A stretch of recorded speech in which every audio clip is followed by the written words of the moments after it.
We have 7 people watching. They have to record this, or it's already No, recorded it's already recorded. for the YouTube. What we're talking Okay.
Thanks, Sarah. Welcome, everyone. You didn't know it, but you are the new global network, an emerging global force multiplier dedicated to expanding safe pathways to durable solutions based on the drive and talent of the refugees. On behalf of the Global Task Force for Refugee Labour Mobility, we will be inviting you to express your interest in joining that network via the conference app. The resettlement of refugees based on immediate risk and vulnerability must be increased. And all of us participants must avoid. But displaced talent needs other complementary options, not to survive, but to thrive. Today we will examine this challenge and opportunity from 4 perspectives and 4 roundtables, to not merely identify, but to refine our understanding of the obstacles to greatly increasing the scale and find better tactics for overcoming those obstacles. And then, beginning to discuss who, when, and how we will tackle it. The hundreds of expert perspectives in this room, the dozens of powerful organizations, and catalyzers and movements. You can say you were there in Amman 2023. So what did you do? Refugees fleeing violence or persecution leave homes and belongings behind them, but they carry their skills and energies with them. Our employers, leaders, and economies need those skills and drive. It is a match made in heaven. The foundations have been laid, as you will hear, pathways are open, and refugees are arriving at their new jobs. It is time to build. It gives me great pleasure to introduce 2 humanitarian leaders and innovators. The CEO of Talent Beyond Boundaries, Steph Cousins, and Managing Partner of Fragomen, David Roberts. Steph.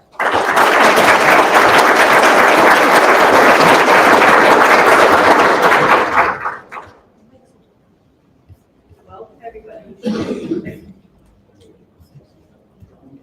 Welcome, everybody, to the first global summit on refugee labour mobility. And I say the first because I think based on people in this room may get our team can recover.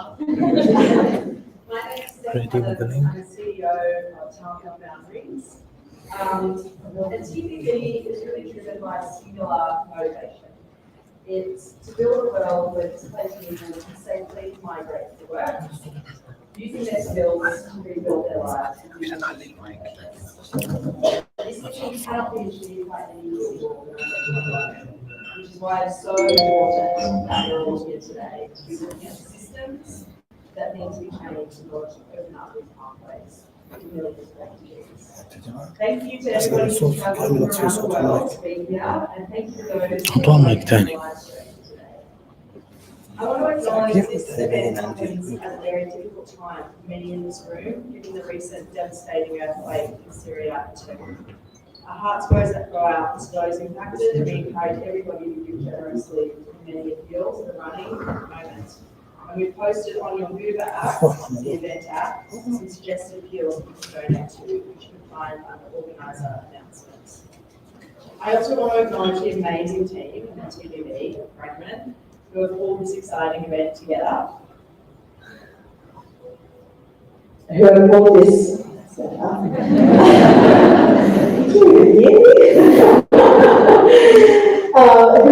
amazing event together with very little notice and planning time.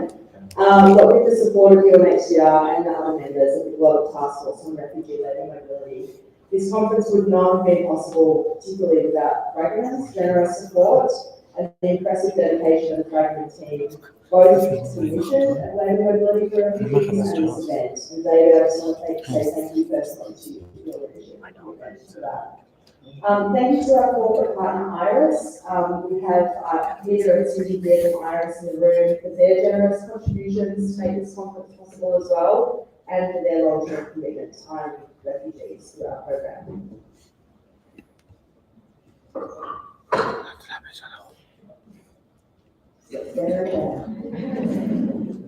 Thank you to the government of Canada for its financial support and strong commitment to leading the Global Task Force on Refugee Labour Mobility, and thank you also to the other members of that task force, the Australian Government, UNHCR, the International Organisation for Migration, Refuge Point, the International Chamber of Commerce, and Fragment. And I'd also like to express our sincere thanks to Jumpstart Refugee Talent, who is also represented today, for their assistance with the conference and continuing to really exemplify the principles of partnership and refugee leadership in this arena. It is a dream to see this event come to fruition. When I started at Time Beyond Boundaries, we were just a small team of about 8 people, guided by a visionary trio of founders, Mary Louise Cohen, Bruce Cohen, and John Cameron, and I'm so delighted that they're in the audience and participating today. And now look at this room. You are the who's who of practitioners and leaders working in the refugee labour mobility space. And I'm so excited to be able to spend this week with you all. I'm particularly excited to have so many leaders in this room who are either living as refugees currently or former refugees who've been able to travel to Jordan to share their recommendations, their reflections, and their analysis. Unfortunately, not all of the leaders we had hoped to be here could be here because they were not able to travel due to their legal status. Despite significant efforts of many of us to assist them, this just underscores how precarious it is to travel through the world as a refugee, and why it is so important that we all work together to change the systems that prevent refugees from being able to access mobility and migration pathways. Today is all about answering the question, how can we scale labour mobility pathways for refugees and ultimately enable these pathways to help millions of refugees around the world? What are the opportunities, what are the challenges, and what are we going to do about them? We know we need governments to open the pathways. We know we need refugees to understand that they're an opportunity and an option for them. We need businesses to recruit. We need UN agencies and civil society to support refugees to access these pathways on an equal playing field. And of course, we need donors who are willing to invest in building out these pathways. And luckily, we have all of those stakeholder groups in the room today. And over the next couple of days, I'm really excited to see the collaborations that will form from all of us being together. And I'm really hoping to see this takes us to the next level. So thank you. I'm looking forward to an exciting next few days. Thank you so much for being here in Jordan, and enjoy.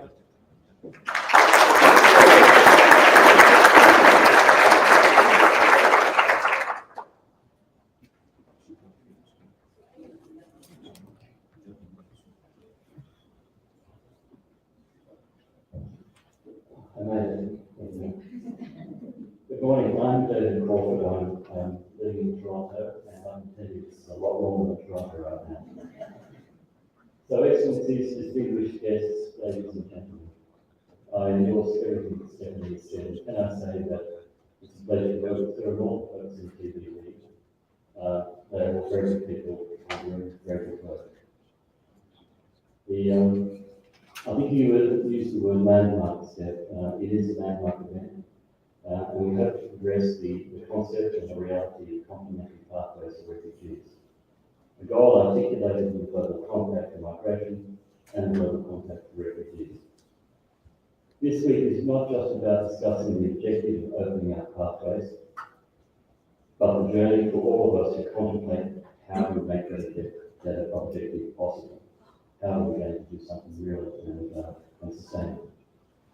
Those here represent a diverse number of groups. There are international organisations, sovereign states, NGOs, and the private sector in this space right now. And this diversity is a unique feature of the effort needed and one of its great attractions to me. As you know, the migration world tends to be bifurcated. There are those engaged in humanitarian work, and then there are residents. Those who deal with family and economic migration, visitors, students, and other temporary residents. And I'm one of those. My own career was such that I once was going to go down a humanitarian pathway or with the private sector as I did. And sadly, my involvement has largely been pro bono humanitarian work. This is different. This divide of humanitarian or economic migration is through lawyers, the institutional structure of immigration agencies, university courses, and I think I'll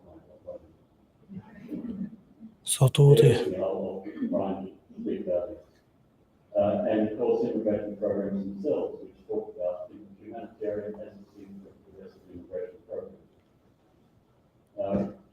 We even have two separate compacts, and why would we do that? Because it's the history of the way we approach the conundrum about people who are regulated across borders. A crucial part of what we want to achieve is to have the private sector drive demand for workers. If we don't have customers, we don't have mobility. Let's do this. Okay. If we don't have customers, we can't make this work. And if you were to ask me what success looks like, it would be that employers approach us individually and or collectively, so that we can help them solve the challenge they face in finding skilled workers. And believe me, there are many, many employers out there around the world, as we see the firm, who are desperately seeking the right people for the right business. To do that, we'll need to do at least three things, but I can articulate three things anyway. They'll need to believe, that the employers will need to believe that كيف بيطلعوا هدول؟ people do have the skills levels needed. The word refugee is a label. هو بيحطهم لحالهم بيطلعوا. في مايك It means that if there's something other that they're not so well. It's a problem. The second is we need to find the processes and related timeframes associated with recruitment that will be acceptable to the private sector. You need to fill a job with jobs. You probably need to do it sooner rather than later. Third, we have to have a consistent so that those employers want to keep coming back to us, that we become a regular feature in a highly complicated set of recruitment strategies, one of a number, but nonetheless one of that number. We're not there, but employers, for example, in the health sector, show that the need is, where the need is strong, the demand will be present. And what I would prefer to get to is not where the demand is so hugely desperate, rather that we just meet a demand that's not got to that stage. We look forward to working with employers to get them to see the potential of what we are doing and to help us to realise that potential. And we look forward to working with all of you to make these pathways a success.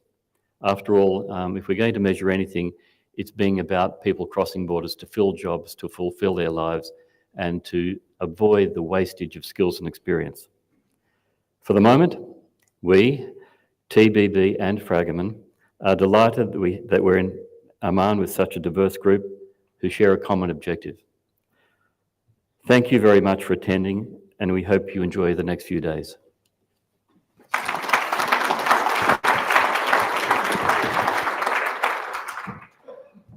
We will now have a short video presentation.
I'm following him. The woman couldn't have a job, and now in Australia I have a job. I'm independent now, and I'm making contributions. I like to report care. It's a new life for me. I don't want to worry about personal situations anymore. Back in my home country, I had a personal plan related to my career. After it stamped the visa and I saw it, I felt that this is my personal breakthrough.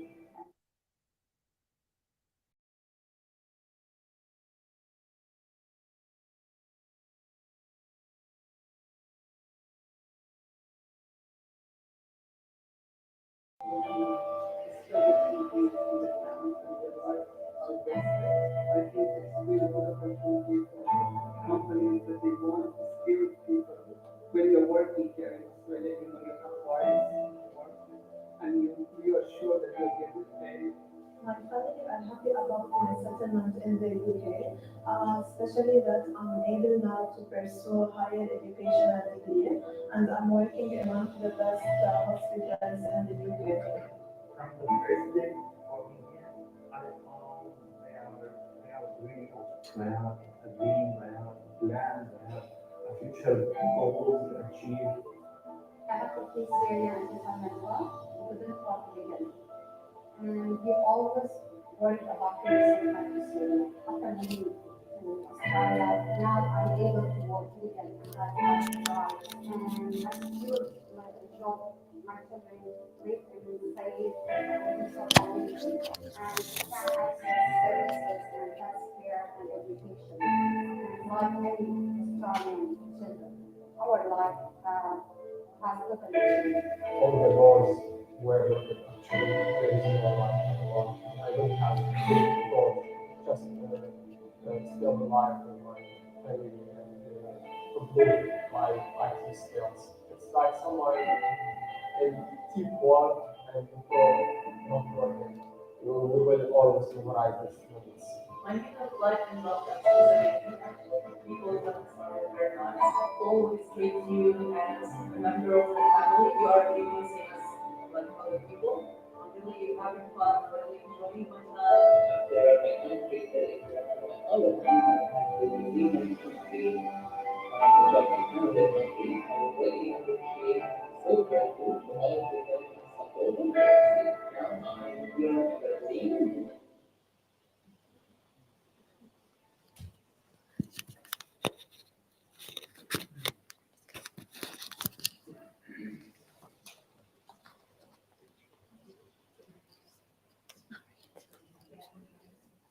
Very sorry, we had some audio issues, as you may have noticed.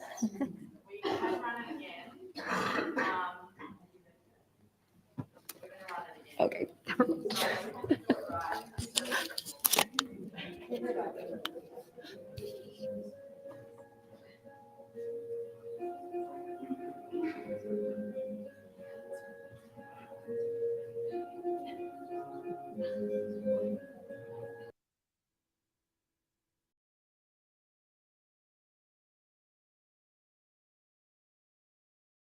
Parliament came, the woman couldn't have a job, and now in Australia I have job, I have salary, I'm independent now, and I'm making contribution here. I feel like I'm important again. It's a new life for me. I will not worry about my son's future anymore. Back in my home country, I have like personal goals and plans related to my career. After they stamped the visa and I saw it, I felt that this is my personal breakthrough and that it's time to make actions and to prove to myself that I can do it. Like dreams do come true.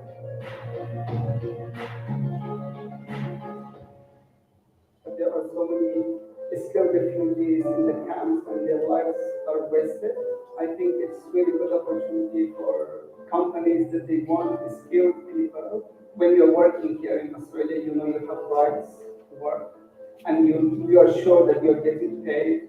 My family are happy about my settlement in the UK, especially that I'm able now to pursue higher educational degree and I'm working in one of the best hospitals in the UK. From the first day for me here, I found they are really old. They have a dream, they have plans, they have a future goals to achieve. I had to flee Syria in 2012 because it brought me again.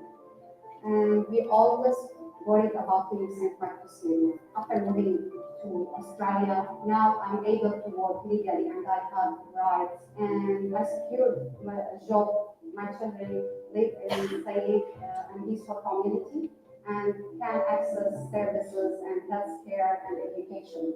And like any Australian children, our life has totally changed. All the doors were locked actually. There is no life at all. I don't have big goals, just still alive with my family and improve my IT skills. It's like someone in deep wall and you throw from forehead. We will always memorize these moments. My view of life in Belfast is amazing, actually. People in Belfast are very nice. Always treat you as a member of the family. You are really the same as like other people. I'm really having fun, I'm really enjoying my time. After my conflict in Amman, I had to leave my country and find a job in another country. I really appreciate, I'm so grateful for all of the help and support I received. Now I'm here in Berlin, living and working. I'm so happy and I'm so grateful. For sure, this is a life-changing experience. I feel very lucky. It is actually like as a miracle happened to me, you can say.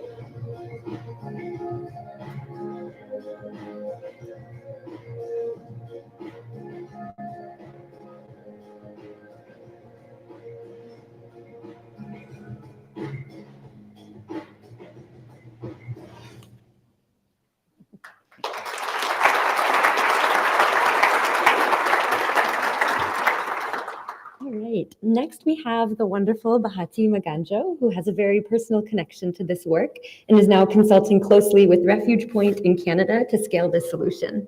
Her inspiring story illustrates the full arc of our shared work. She'll be launching us with our first keynote.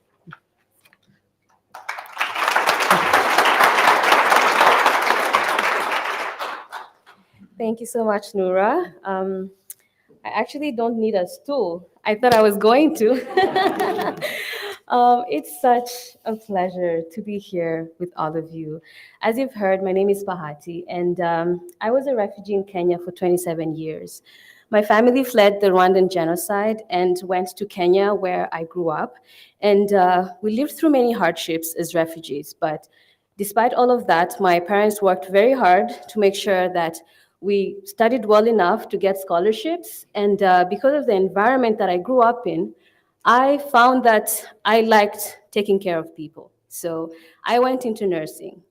In 2019, I graduated from nursing school, and I carried with me all the knowledge and experience from the classroom, from the hospitals, from trainings of I sought certifications, opportunities for self-improvement. I learned languages. I even learned sign language.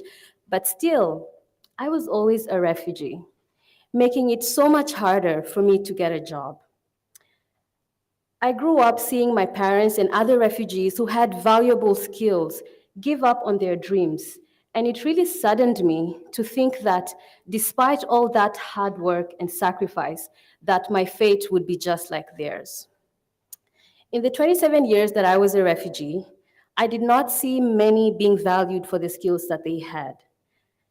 And this is something that is really deeply ingrained in our human identity. And think about it. We as human beings not only derive a paycheck from our jobs, but our sense of well-being, our sense of belonging, our self-esteem. But refugees are forced to let go of this part of their human identity, and they are forced to build their lives without these important tools that were once a big part of who they were. You can only imagine how humbling and discouraging this can be. I would like us all in this room to take a moment and think about how much strength it takes to live such a life. The number of displaced people globally continues to rise. And among the many challenges that displaced people face, the loss of livelihoods has compounded the many indignities that refugees have to live with. Embracing the skills and contributions of refugees not only benefits us and our communities, but it is an opportunity to restore someone's dignity and give them purpose. Over the next few days, I would ask you all to take stock of your positions and the privileges that you have, that you can work in your chosen field, that you can change fields, that you're able to move freely to pursue work opportunities. But refugees cannot. Most refugees do not dream of being billionaires, of driving luxury cars, or owning multiple homes. I personally dreamt of 3 meals a day, a decent roof over my head, a bright future for my family, and a job where I felt valued and respected, something that most who have take for granted. Refugees want nothing more or less than that, nothing more or less than you do. So as you listen, as you participate, as you contribute, ask yourself, what if I found myself in the same position? To have skills, to want to contribute, yet feel stuck and powerless and unable to do anything about it. What would you need then? And what can you do now to help? Thank you.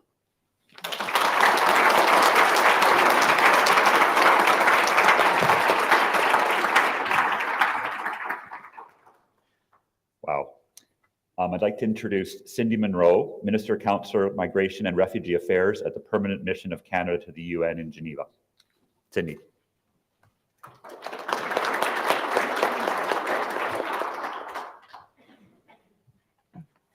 Good morning, bonjour. Il me fait plaisir d'être ici parmi vous aujourd'hui.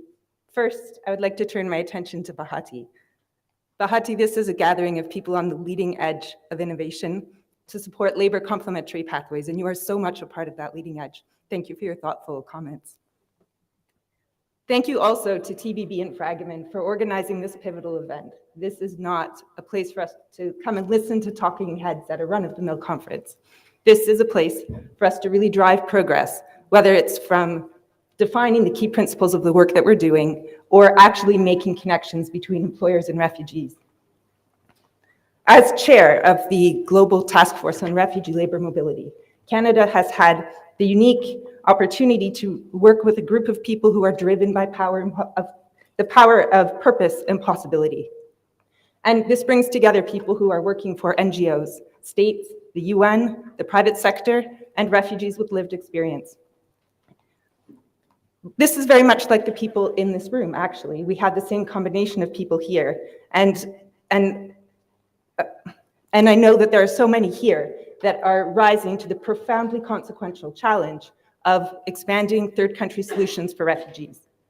There's been unmistakable growth in labor complementary pathways recently, and a really important example of that is in the European Union, where they have the Displaced Talent for Europe initiative. This brings together Fragomen, TBB, the IOM, and 4 EU countries, and it is creating more solutions for refugees. And every success story that we can create provides proof of possibility and lessons learned for us to expand this work that we're doing.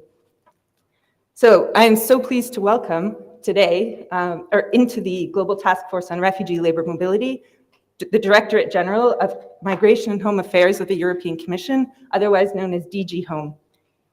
They're helping to drive momentum, and Commissioner Johansson is personally and passionately speaking on the importance of complementary pathways for refugee labour mobility. So with her vocal advocacy and direct work on this is going to be such an important contribution to the Global Task Force. So without further ado, I'd like to welcome Commissioner Johansson, Commissioner for Home Affairs of the European Commission. Thank you.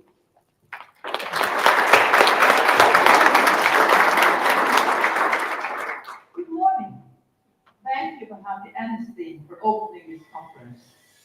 Not about you, without you. It's so important refugees and former refugees are speaking so prominently here today at this unique, groundbreaking and pioneering event. Starting from humble intentions, but riding a wave of momentum growing into this global summit. Testifying to the increased understanding that labour mobility is the key to stopping dangerous, and that refugee labour mobility is a win for all. A win for refugees in camps with their lives on hold, escaping war and persecution with only their lives and their skills. A win for aging economies, for our businesses crying out for skilled workers. A win for vulnerable refugees. Every refugee who finds a job is one who does not need to apply for resettlement, allowing others to come in this way. A win for host countries like Jordan, who are doing a difficult job hosting so many refugees. And every refugee who finds a job is no longer in need of support. It's so obvious a win for all. All we need to do is make it work. And that's what you are doing here this week. I congratulate the organizers. You have managed to gather all the right people to make it happen. This is the very first meeting of the global community of refugee labour mobility. Over 180 people. Refugees, governments, civil society, United Nations, and employers. Identifying obstacles, finding strategies, and commitment to overcome them. On the agenda, more than talk, also action. This is perhaps the first, but certainly the largest ever refugee job fair. For 2 days, employers will be interviewing more than 100 refugees throughout the country for jobs in sectors like healthcare, elderly care, IT, and construction. And I hope there will be many successful matches. I want you to know you have the full support of the European Union. This year is the European Year of Skills, and legal pathways are high on the agenda. I'm setting up a talent pool to open hundreds of thousands of jobs to migrants and refugees to come to the EU in a safe and legal manner. And I want to work closely with you to make sure people in need of protection will also join the talent pool. And I'm setting up talent partnerships, allowing people from partner countries to learn and work in key sectors in EU member states. Last November, I organized a high-level forum with a focus on refugee labour mobility. Our European funds support pilot projects in Ireland, Portugal, Italy, Belgium, and this year we redouble our investment with a new targeted call for proposals, linking labour pathways and community sponsorship. Yesterday, the European Commission joined the Task Force on Refugee Labour Mobility. I hope this conference will be a tipping point, the start of a movement from small scale to continental scale. so that in the future, not far away, refugee labour mobility will be golden standard of practical solidarity for safe journeys to safe homes and great jobs.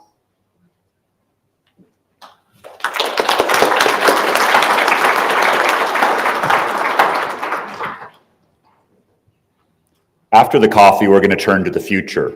But just before the coffee, we're going to bring you up to speed on what's happening now in labor mobility programs for refugees around the world. To do that, I'm delighted to introduce Natasha Katterman, partner, Fragomen London.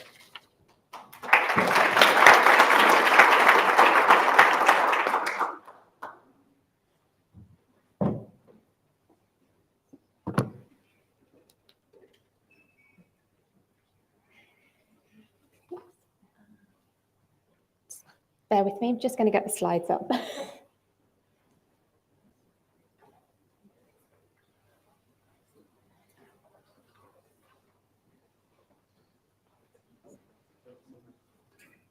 It's up over there. It's up over there.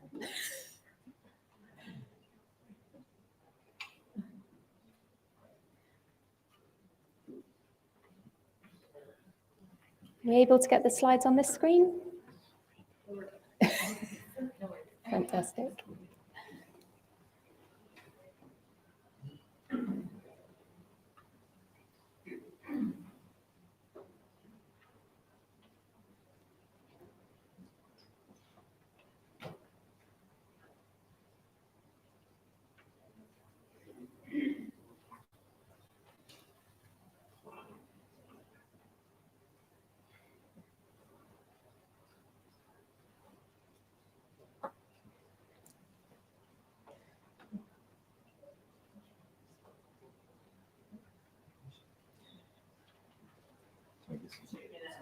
Okay. No problem.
Hey.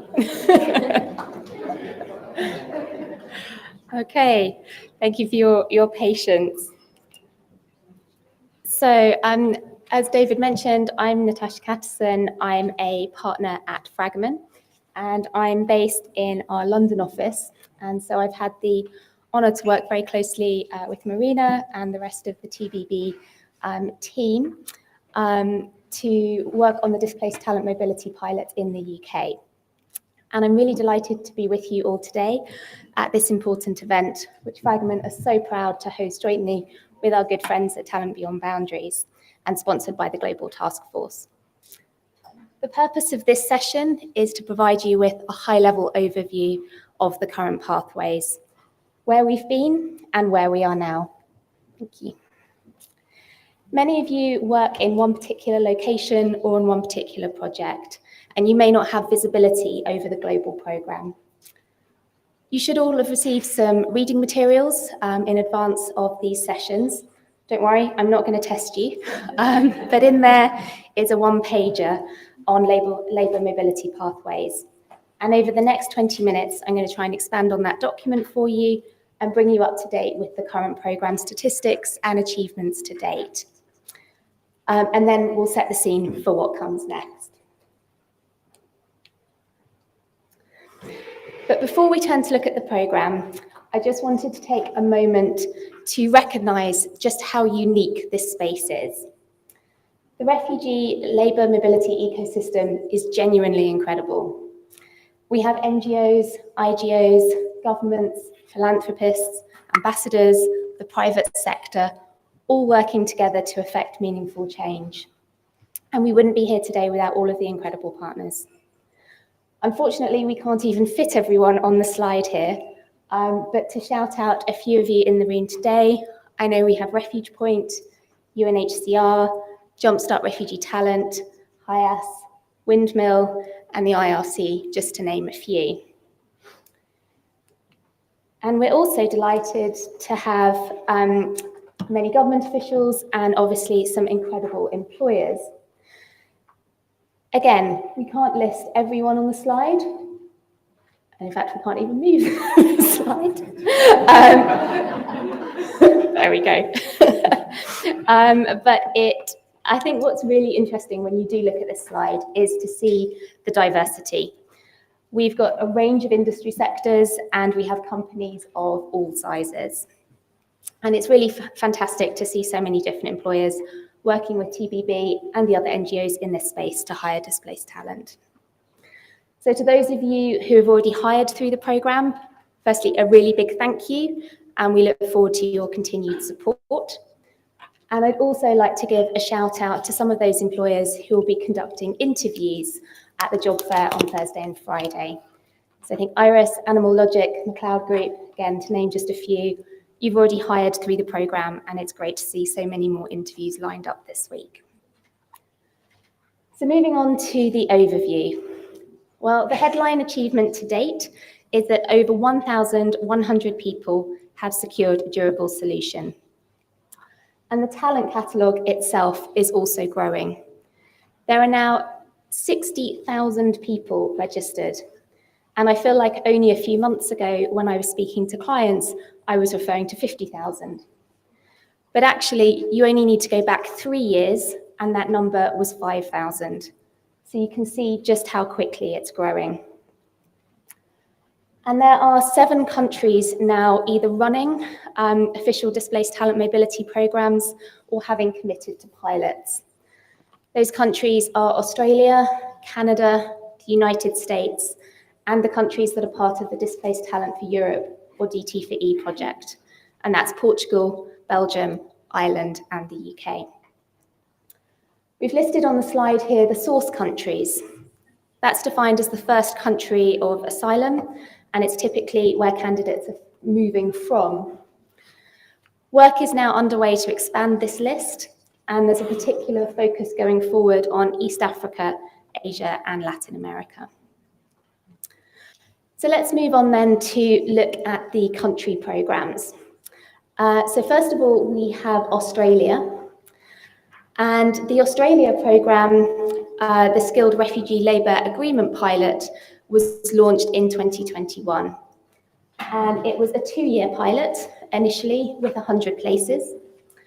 And thanks to positive early results, in 2022, the Australian government decided to expand it from 100 to 200 primary applicant places.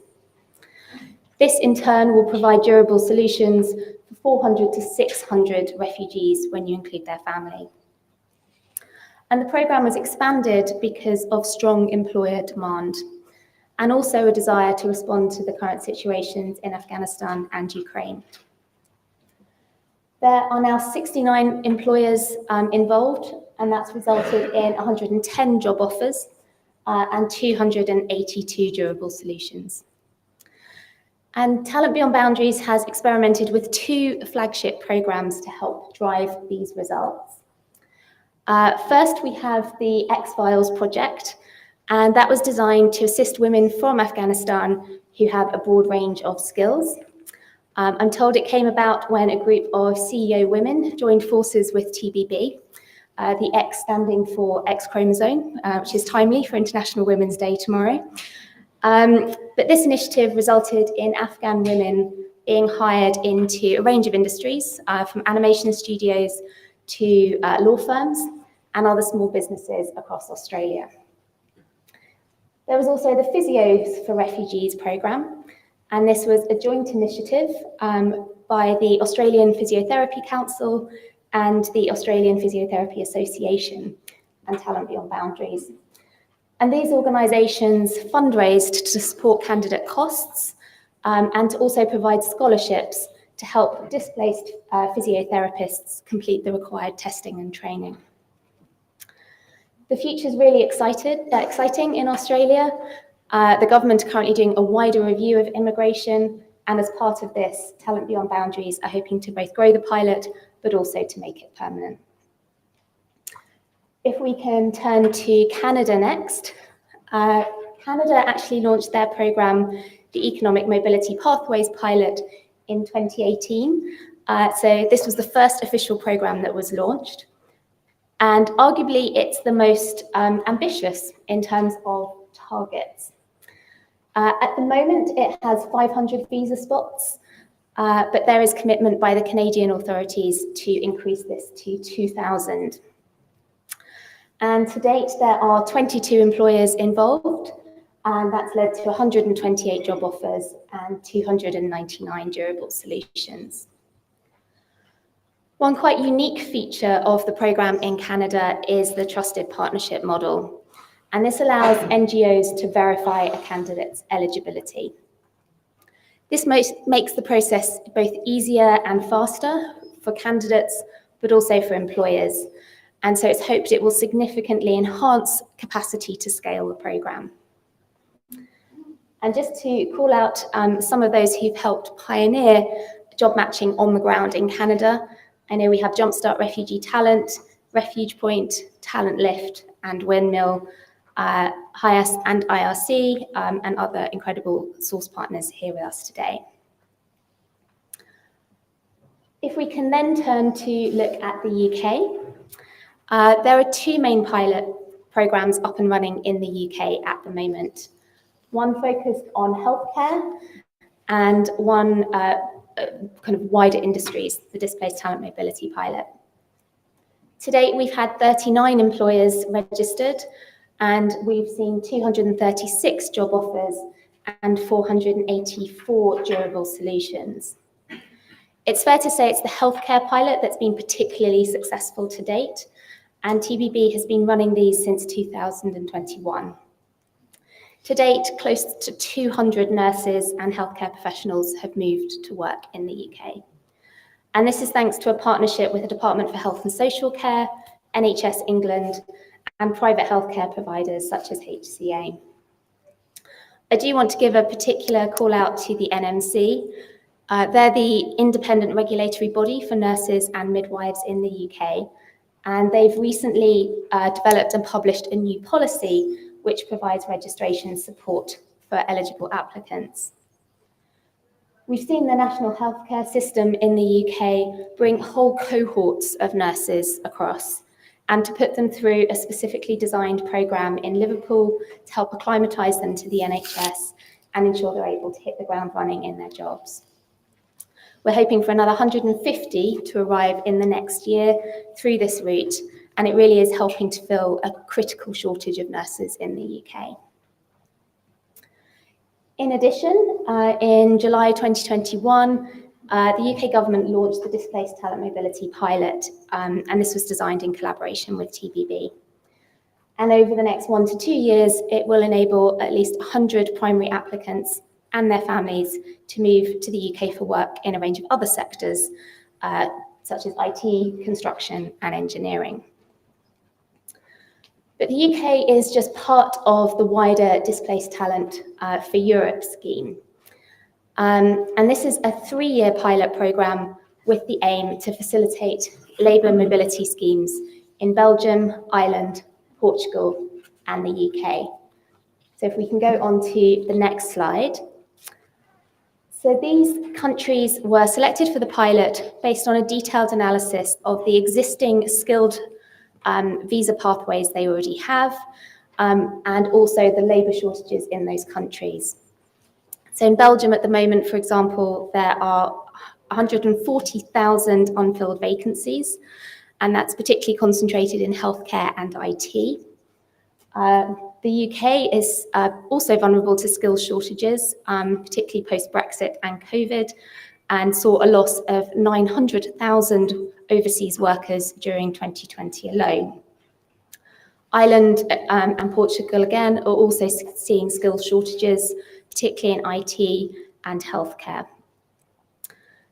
So DT for E was launched in December 2021, and it is funded by the European Union, and the project is supported by TBB, the IOM, Fedasil, the ACM, and Fragomen. And it aims to place 250 displaced candidates and their families over the next 3 years. In the course of the last year, activities have focused on working with government to understand the barriers that displaced people may face when accessing the existing visa pathways. There's been engagement with employers to raise awareness, and project teams have been set up to help facilitate the movement and integration of candidates. And so far, we've seen 5 job offers and 7 durable solutions. And last but not least, we have the United States. So the program there launched in September 22, and we're really excited by the potential in this country. We've had some fantastic conversations with senior government officials, and it's really fantastic to make progress there. Fragment worked with TBB to identify the pathways, and we're now in the testing phase that all of the other pilot programs are going through. But there's been 2 other key projects in the US. One was a partnership between Alight, Social Finance, TBB, and the Shapiro Foundation. And that was on a Unite for Ukraine job sponsorship program that helped to match Ukrainian nationals with relevant skills to US employers. And 500 individuals have been relocated under this scheme to date. In addition, there's also been a separate initiative which is focused on Afghan talent. And this saw the talent catalogue used to match Afghans who were already in the US with matching them to jobs with employers. And that helped to secure over 140 job offers. So moving on to what's next. Well, at the end of last year, TBB published a 5-year strategy. I am very aware I'm standing between you and your coffee break, so I'm not going to go through that in too much detail, but a copy has been provided as part of your reading materials if you want to know a bit more. The really high-level summary is that we're targeting at least 27 countries to open up skilled admission programs for refugees and other forcibly displaced people. And we want to enable thousands to move every year and access labour mobility pathways. The private sector here is key. We need hundreds of businesses globally to adjust their talent acquisition strategy to include forcibly displaced people. And we need the migration system to adapt so that we can scale. This solution needs to be sustained through technology, so everyone can see the work that everyone is doing and that job matching can happen. Many of the themes of the conference will link into the 5-year strategy and the work that TBB, Fragment, and all the other key partners will be undertaking. So just if I can go to the last slide to conclude. I wanted to wrap up with a photo of Fragmen's first hire through the talent catalogue. This is the wonderful Maria, and she joined us from Afghanistan with her husband and 2 young children a couple of weeks ago. I'm delighted to say that she started as a paralegal in our Sheffield office just yesterday. And I wanted to end with Maria's words on the slide here, because as wonderful as it is to see all of the programme statistics, nothing advocates for the displaced talent labour mobility pathways as powerfully as the voices of the alumni. We're honoured to have many of them with us here today, and I really encourage all of you to speak with them and listen to their stories during the course of the event. Thank you very much.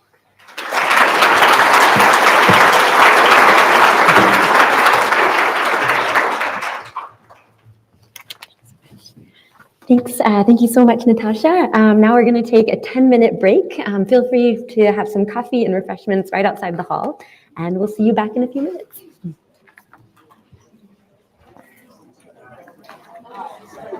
Thanks, Sarah.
so low we're not hearing. Yeah.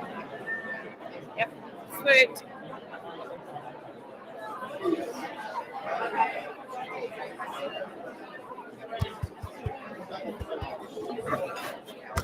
Hello?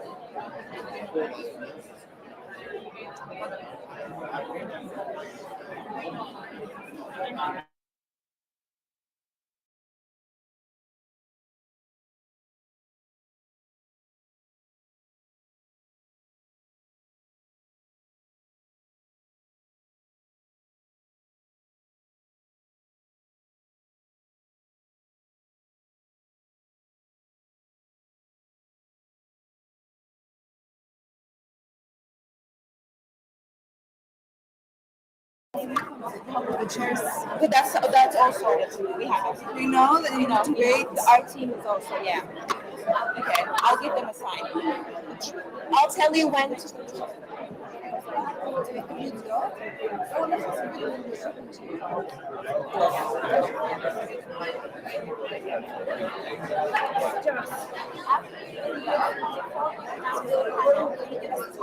Set up, like really quick, everyone will be paired, the chairs set up time,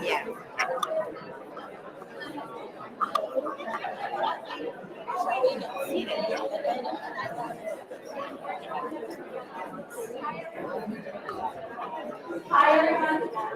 Please take your seats. We're about to begin.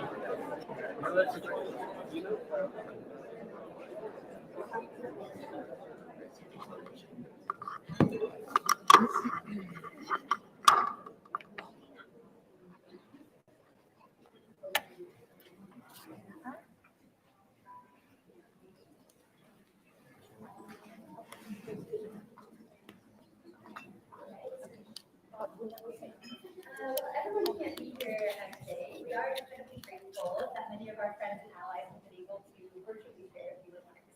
I'm delighted that the Honourable Minister Giles from Australia was able to do so. The Australian program holds a very special place in our hearts as it welcomed the first key candidate to travel through a labour mobility pathway in 2019. And the innovative and highly effective program continues to stand as an example of best practice today.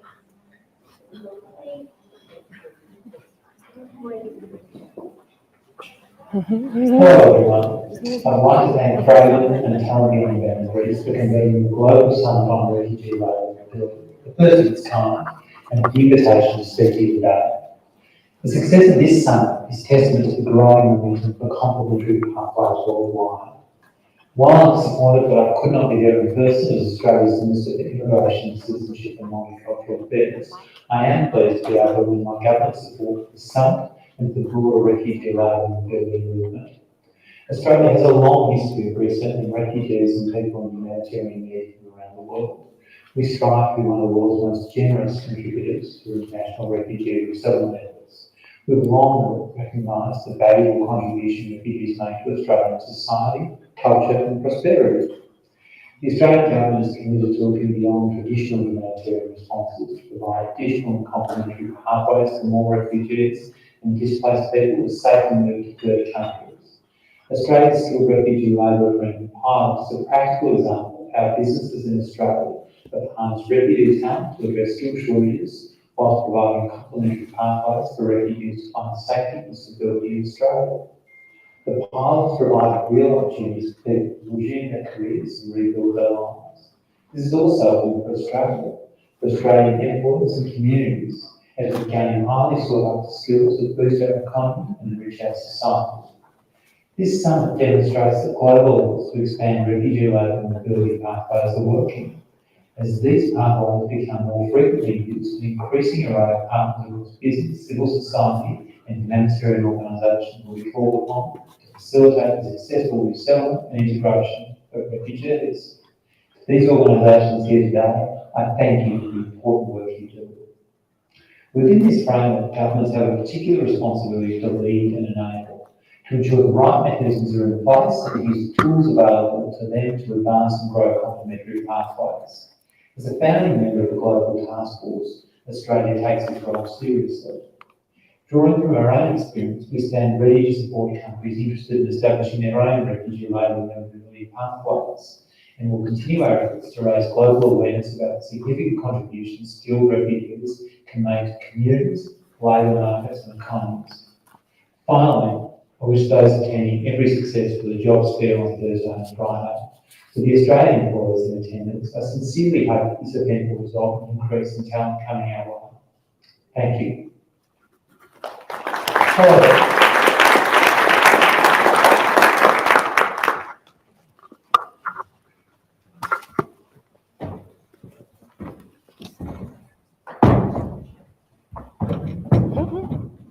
So we'll now get down to work. Is my microphone on? No. Nah. We'll now get down to work. Our first roundtable will be about overcoming obstacles to opening and expanding pathways, the role of government. It will be moderated by Marina Brazar, UK and Europe Director for Talent Beyond Boundaries. So if I could ask Marina and the discussants to come. Come on.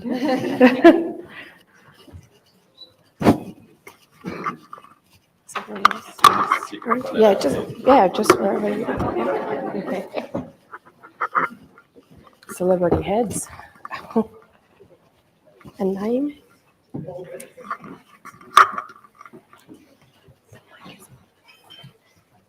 Name to take a seat there. We've got some roaming mics. I can hear my microphone is on, so that's good. Good morning, everyone. So yes, we're getting down to business today. And very honoured to be opening this conference with our first very dynamic panel. My name is Marina Brazar, I'm the UK and Europe Director for Talent Beyond Boundaries. And I'm really proud to be here, not only to represent the UK and Europe and our movements there, but also because I am a refugee. And as you can tell by my accent, I grew up in Australia. I actually came through the humanitarian program as a refugee to Australia, but to two parents who are very highly skilled, who ended up working in Australia and really questioned and put the question in my mind of why can't you be skilled and displaced and have options in both lanes. And it's something that's really motivated my work, and shout out to my mum and dad who are watching the live stream. So the 7th of March is International Cereal Day. The 7th of March is actually also the day that Alexander Graham Bell invented the telephone in 1876. And the reason I'm telling you that is because we want the 7th of March to be a very memorable day about for you to be able to think about and to start taking questions about being at this summit and hearing and being challenged on a lot of issues. So we're talking about the win-wins. We talk about what it takes for a win-win for a refugee, for a country, for a host community, and of course for employers. But what we know is that behind every win, there are a lot of challenges and there are a lot of obstacles that need to be overcome. So while we're very positive about a lot of the successes that Natasha very eloquently set out for us to start this day, we're also very live and real to the fact that there are challenges that got us to that point. And the real reason for convening this panel is to talk about what investment and change is required to get to a point of impact and how a government can get a win by embracing this change and panel. So I'm joined on stage, and if I could just get waves from everyone. So I'm joined on the panel by Elizabeth Kennedy, the Assistant Director of the IRCC from Canada. Also from Canada, Jennifer Esperance, the Senior Executive Director for Labour Skills Migration from the Nova Scotia Provincial Government. Right next to me, from Australia, Andrew Rose, the Minister Counsellor to the Australian Permanent Mission to the UN. Down the end, Bruce Cohen, TBB co-founder and representing the US today. Elizabeth Palermo, the project manager for IOM, speaking to the European experience. And last but certainly not least, Naeem Says, a talent partner for Jumpstart Refugee Talent, who will be providing a candidate and a lived experience voice on some of the things that we'll be discussing. So to that point, we are here to discuss from different and very practical perspectives, how governments can move from good intentions to actions that enable refugees to take a fair place in the international movement of workers, And we're going to do this through the lens of only 2 questions before opening it to the floor. So the first question is about the strength of the country programs that you are speaking to. So with that, I'll invite Andrew for some remarks on Australia. Thanks very much, and good morning, everyone. It's an absolute pleasure to be here. Natasha helpfully sketched out for you the broad outline of the Australian program. And so when I try to reflect on what the strengths of that program are, I do so through the lens of this global competition for talent that the Australian Minister for Home Affairs talks about endlessly. She says that we need migrant talent to address the key challenges that Australia faces, but we are in a fierce competition for that talent globally. And as a consequence, our migration system writ large needs to be an enabler of corporate Australia to access that talent internationally. And so when I look at the Skilled Refugee Labour Agreement pilot through that lens, and I try to think about the elements of that program that make us competitive in that global talent, and talking to those prospective candidates that are listening for the job fair later in the week, these are the reasons why you should accept a job from an Australian employer. So I come up with 5 strengths of our program. The first is the permanence of the solution. So the pilot covers 3 visa streams, one of which gives access to immediate permanency, and the other 2 give a pathway to permanency. So there's a permanent, durable solution as a consequence of the pathway. The second is family. The primary applicant is able to be accompanied by their family. Hopefully that's important to most applicants out there. Thirdly, the pathway accommodates a broad range of occupations. It's not a sector-specific pathway. To date, we've seen success with engineers, management consultants, dairy cattle farmers, dental assistants, tax accountants, interior designers, information and communication technology experts, healthcare, hospitality, to name a few. It's a really diverse pool of talent that's been attracted to Australia through the pathway. Fourth, and changing it to a possibly a more esoteric level though, we have bipartisan political support for the pathway. It was introduced under our previous government, a centre-right government, but it's been embraced by the new government, a centre-left government, as their own policy. Initial small-scale pilots in partnership with TBB allowed us to prove the concept. We've tested employer demand, we've continuously reviewed the processes, we've tested our partnerships, and we've built the evidence base for growth. And that learning continues, but this is not a government announcement. This is a government official who sits in Geneva looking at the landscape from afar. So with that caveat, I'm fairly confident that refugee labour mobility is going to be a feature of the Australian migration landscape. It's got support from both sides, and the sales pitch is just irrepressible. Hopefully, hold me to account if I'm wrong. The final thing when it comes to TBB, they're our trusted partner. It's a partner that Australia trusts in the delivery of the pathway. It's a partner that candidates trust, and it's a partner that companies trust. And they're a feature of our approach. So they're the 5 reasons why I think the Australian program, or strengths of the Australian program, and why people should consider it. Wonderful, thank you. See, lots of note-taking, which is a really positive start for what we hoped was a practical session. I will just pick up on the apolitical support across government. It's something that is very powerful to this model, and something that I think labour mobility as a movement should be very proud of. And we see it play out in a lot of governments around the world. And speaking of governments, I'll now throw to the Canadian colleagues, please, for strengths of the Canada program. Thank you so much, and I'm so happy to be here and really so proud of the successes that Canada has had with the EMPP so far. I think, like all labour mobility pathways, our successes are tied directly to the outcomes that candidates and employers see from our program, and those successes are undisputable. Candidates are there, they're filling jobs, they're relying on their strengths, their skills, their experiences to forge their own way in Canada, and employers are filling previously untapped labour market needs with this new pool of talent. But what I want to talk about today is the steps that Canada has taken to establish that framework that leads to those successes. Canada has done a remarkable job in forging new partnerships with NGO players, with the international community, with so many players in this ecosystem, and I think that that's one of the reasons we've been so successful. Through ongoing collaboration with these partners, and by starting small and laying the necessary foundations, we've really been able to understand the barriers that refugees face and to develop facilitation measures that help overcome those displacement-related challenges. And we've done so in a way that's equitable. So people from all around the world, regardless of the countries that they come from or the partners that they're working with, are able to access our program. Well, those are really key aspects of our success. What I want to zero in on today is the status that these candidates come and receive in Canada, and that is permanent resident status. I've said probably 1,000 times over the course of the last year that EMPP candidates have permanent resident status on arrival. And that's something I'd just like to unpack for just 1 minute. That means that they're able to travel with their family members, with their spouse, with their dependent children, and that those people also receive permanent resident status in Canada. That means that they can work and study without additional authorization, and we hope that that takes a load off the candidates, not their families, knowing that they can really settle in their communities and put down those long-lasting roots.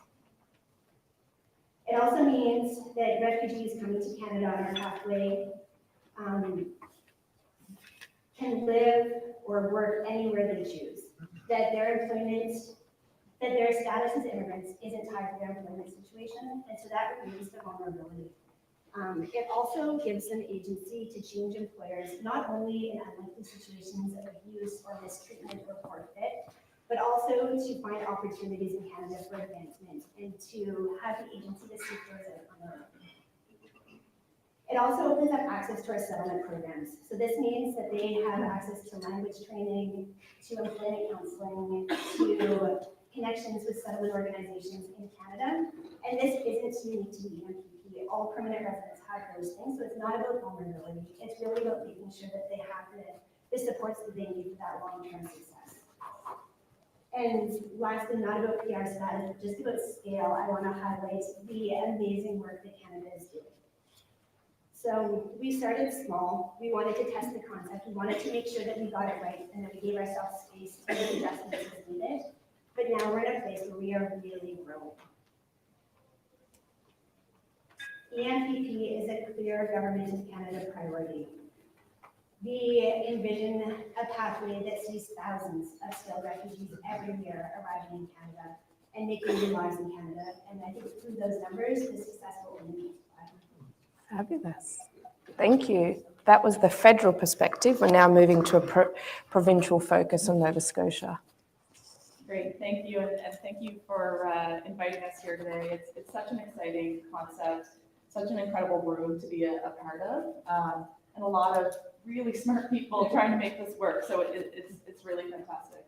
I remember about 4 years ago, I was also presenting on a panel, and the theme of the panel was, do the programs work? And so we have the Atlantic Immigration Program in Nova Scotia. We also have our provincial nominee program, and provincial programs across government are how EMPP candidates can come in to Canada. And 4 years ago, I said, they work. We have the tools that we need to make sure that these candidates can be nominated for permanent residency in Nova Scotia, and then they can go on to the federal side and receive permanent residency. And when I got back home, I was so excited. I said, I saw these promotional videos, and this is the right thing to do. We need to do this. This is the right thing to do. And I realized very quickly that this is the right thing to do didn't necessarily resonate at home, because we're doing many right things. And in that context today is that our government-assisted refugees have tripled since 4 years ago. Our landings in Nova Scotia have doubled. Our settlement organizations are stretched to the max. They don't have the capacity for much else. We also have social systems that are very stretched. Our healthcare system is very much stretched. We have more than 10% of Nova Scotians without a family doctor. Housing situation is very, very stretched. And so Ukrainian nationals, another thing that we are welcoming in Nova Scotia. It's not that we're dealing with, we're welcoming. We are providing housing, we're providing supports, we're making sure they have education, healthcare. We're doing the right thing. So when I come back and say, this is one more right thing that we have to do, it does not resonate.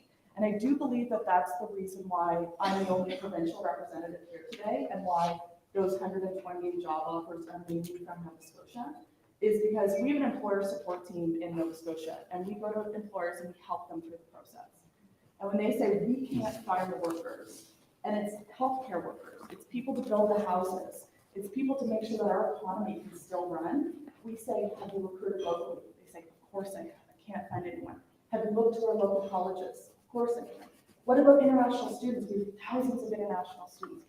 And when we go through our whole range and they say nothing is working, we say we have another tool that works. We have employers in the room. Doug from the Cloud Group is here, and you'll hear him speak later. It's employers like this that are proving that it's not that he's just doing the right thing. He's also helping prop up our healthcare system with these newcomers. We know that Bahati finished her first shift as a nurse, and the people on her floor said, thank you not just for me, but for everyone in this floor for providing the healthcare that you do. We have another newcomer, Mohammed, who came in as a healthcare worker and then started working in our settlement organizations, and he's helping other newcomers with his first voice perspective. So I really think to get other provinces involved, what we need is more promotional videos that show what that floor of the healthcare world said. Employers like Doug that have great success. Our settlement organizations having more capacity because of these newcomers, in addition to the welcoming that they get in Nova Scotia and the success of the employment. Thank you so much. And I think the permanent residence and the settlement in Canada is something that is a real shining light. Moving now on to Europe. Before I pass over to Elizabeth, I might just make a few remarks on the UK and the pilot in the UK. So we heard this morning about the two sort of pilots. We have healthcare and non-healthcare. And I think a real strength of the UK program is that structurally, there is one skilled worker visa into the UK, only one, and it is one with a pathway to permanent residence, which allows family to travel together with candidates. And we are using this one skilled visa for the basis of our pilot for displaced talent mobility.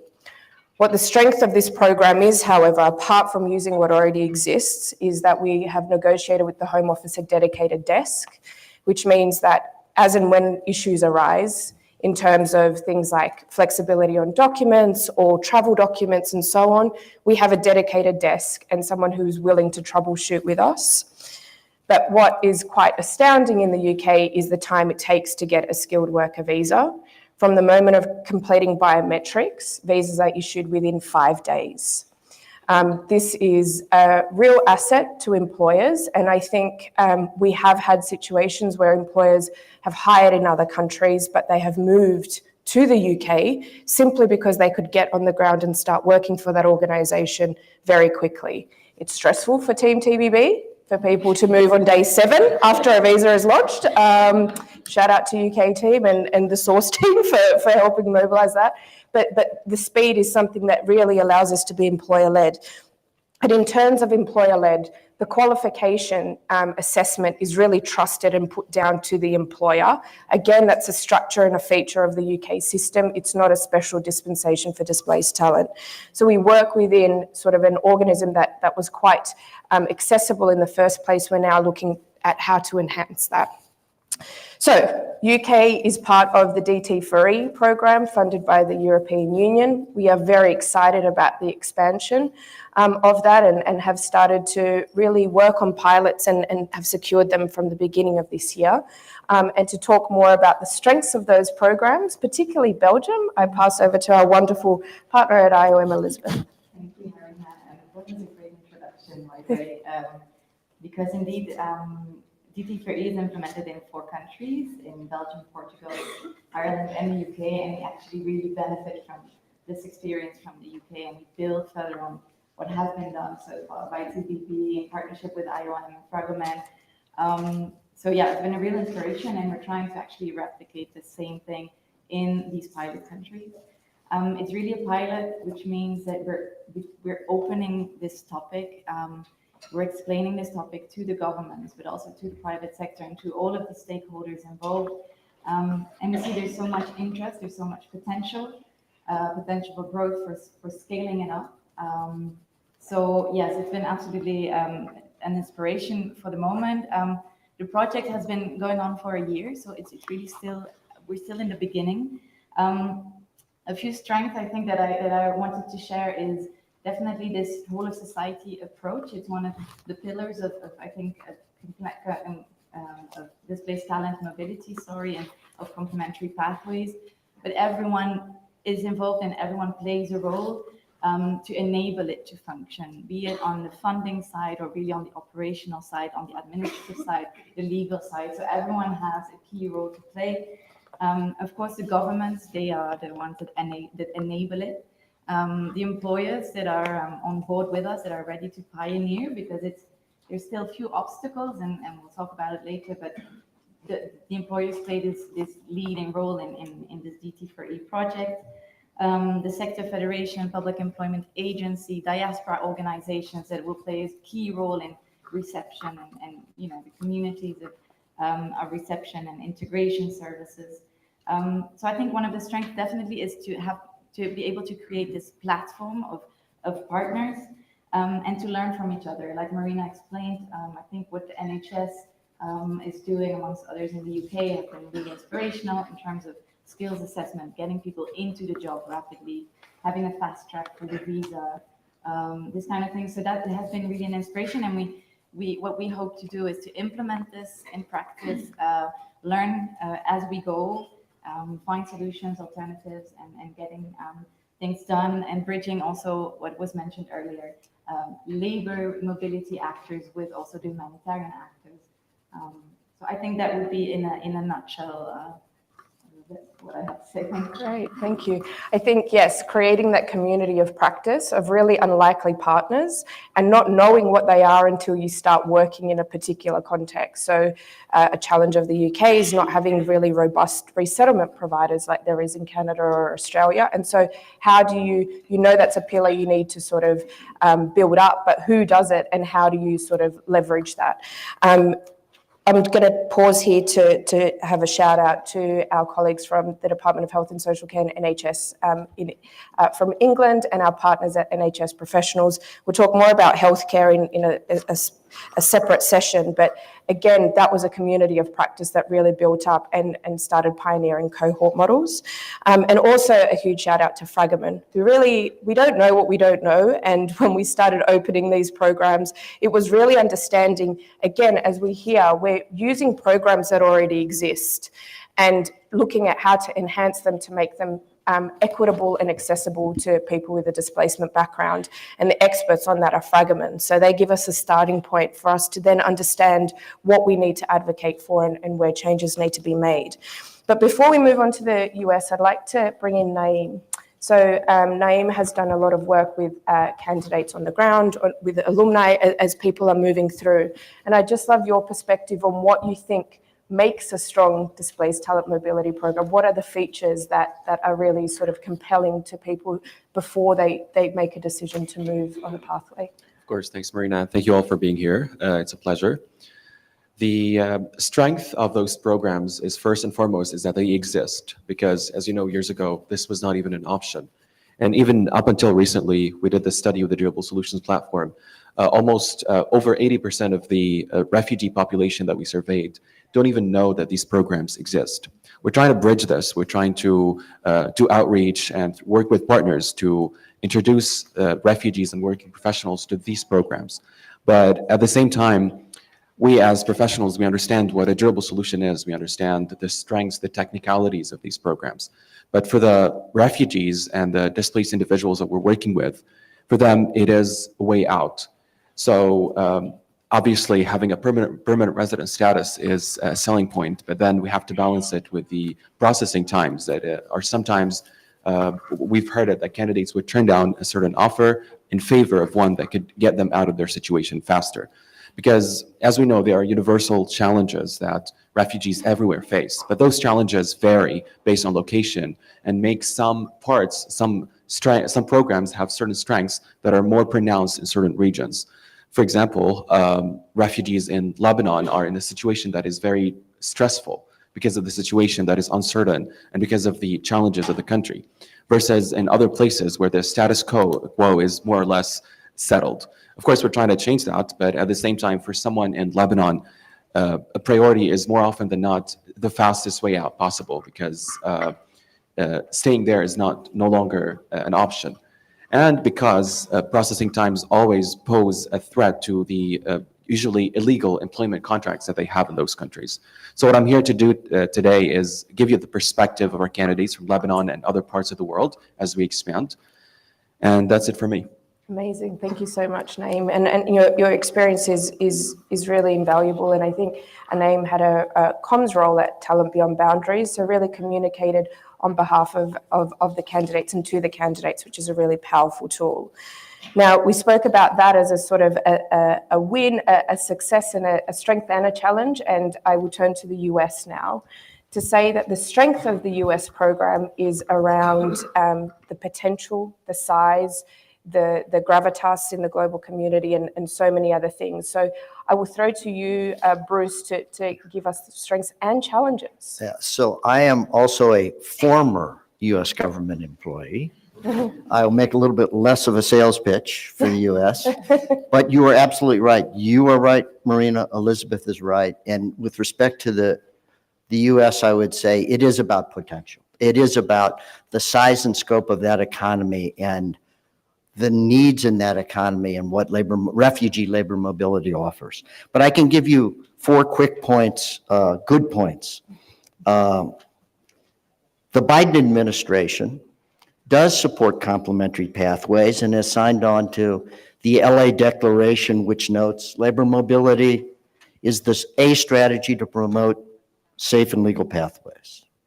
Our supporters in Congress have for the last several years been urging labor mobility for refugees into the United States. The US government recently launched something we're calling the Resettlement Diplomacy Network. And that's to increase third country solutions for refugees, including complementary pathways like labor mobility. And even more recently, the US government has announced its own private sponsorship initiative for the United States to bring private sponsorship back into the United States system, and has shown great interest in including labor mobility.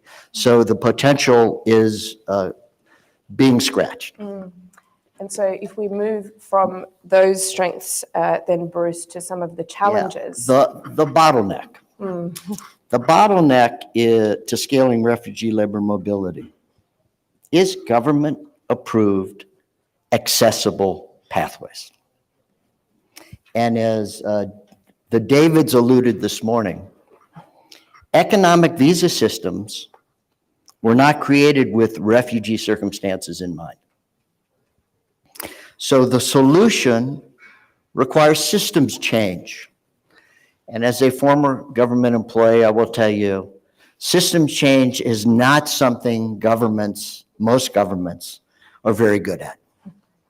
So it's going to take time. And scaling from what we've already achieved, what you all have already achieved, will follow a pathway that Canada's followed, Australia's followed, the UK has followed. Identifying barriers in current laws and administrative processes and mitigating those barriers, or developing labor agreements, as Australia does, or actually legislating economic pathways with refugees in mind. Thank you very much, Bruce. Exciting times for the US, although lots to overcome. Speaking of another program that is in its infancy, I will turn to Elizabeth now to speak a little bit to the challenges that you or we as a team probably foresee in Europe, and some comments on that. And just to say, while these challenges are identified, I think what's really exciting and what's to share is that they are challenges that can be overcome, and challenges that are effectively a warning that might resonate to some of the countries and governments who are looking at opening programs. So Elizabeth, over to you. Yes, thank you. Yes, so when we talked with my team about the different challenges we wanted to share today at the summit, it was interesting because we said there's so many different obstacles. It's basically a minefield of obstacles, but in a good way, because what we do with DT4E is, as I said, it's very operational. So we We are trying things, we are hitting walls and obstacles and finding solutions together with all of these stakeholders that I mentioned earlier.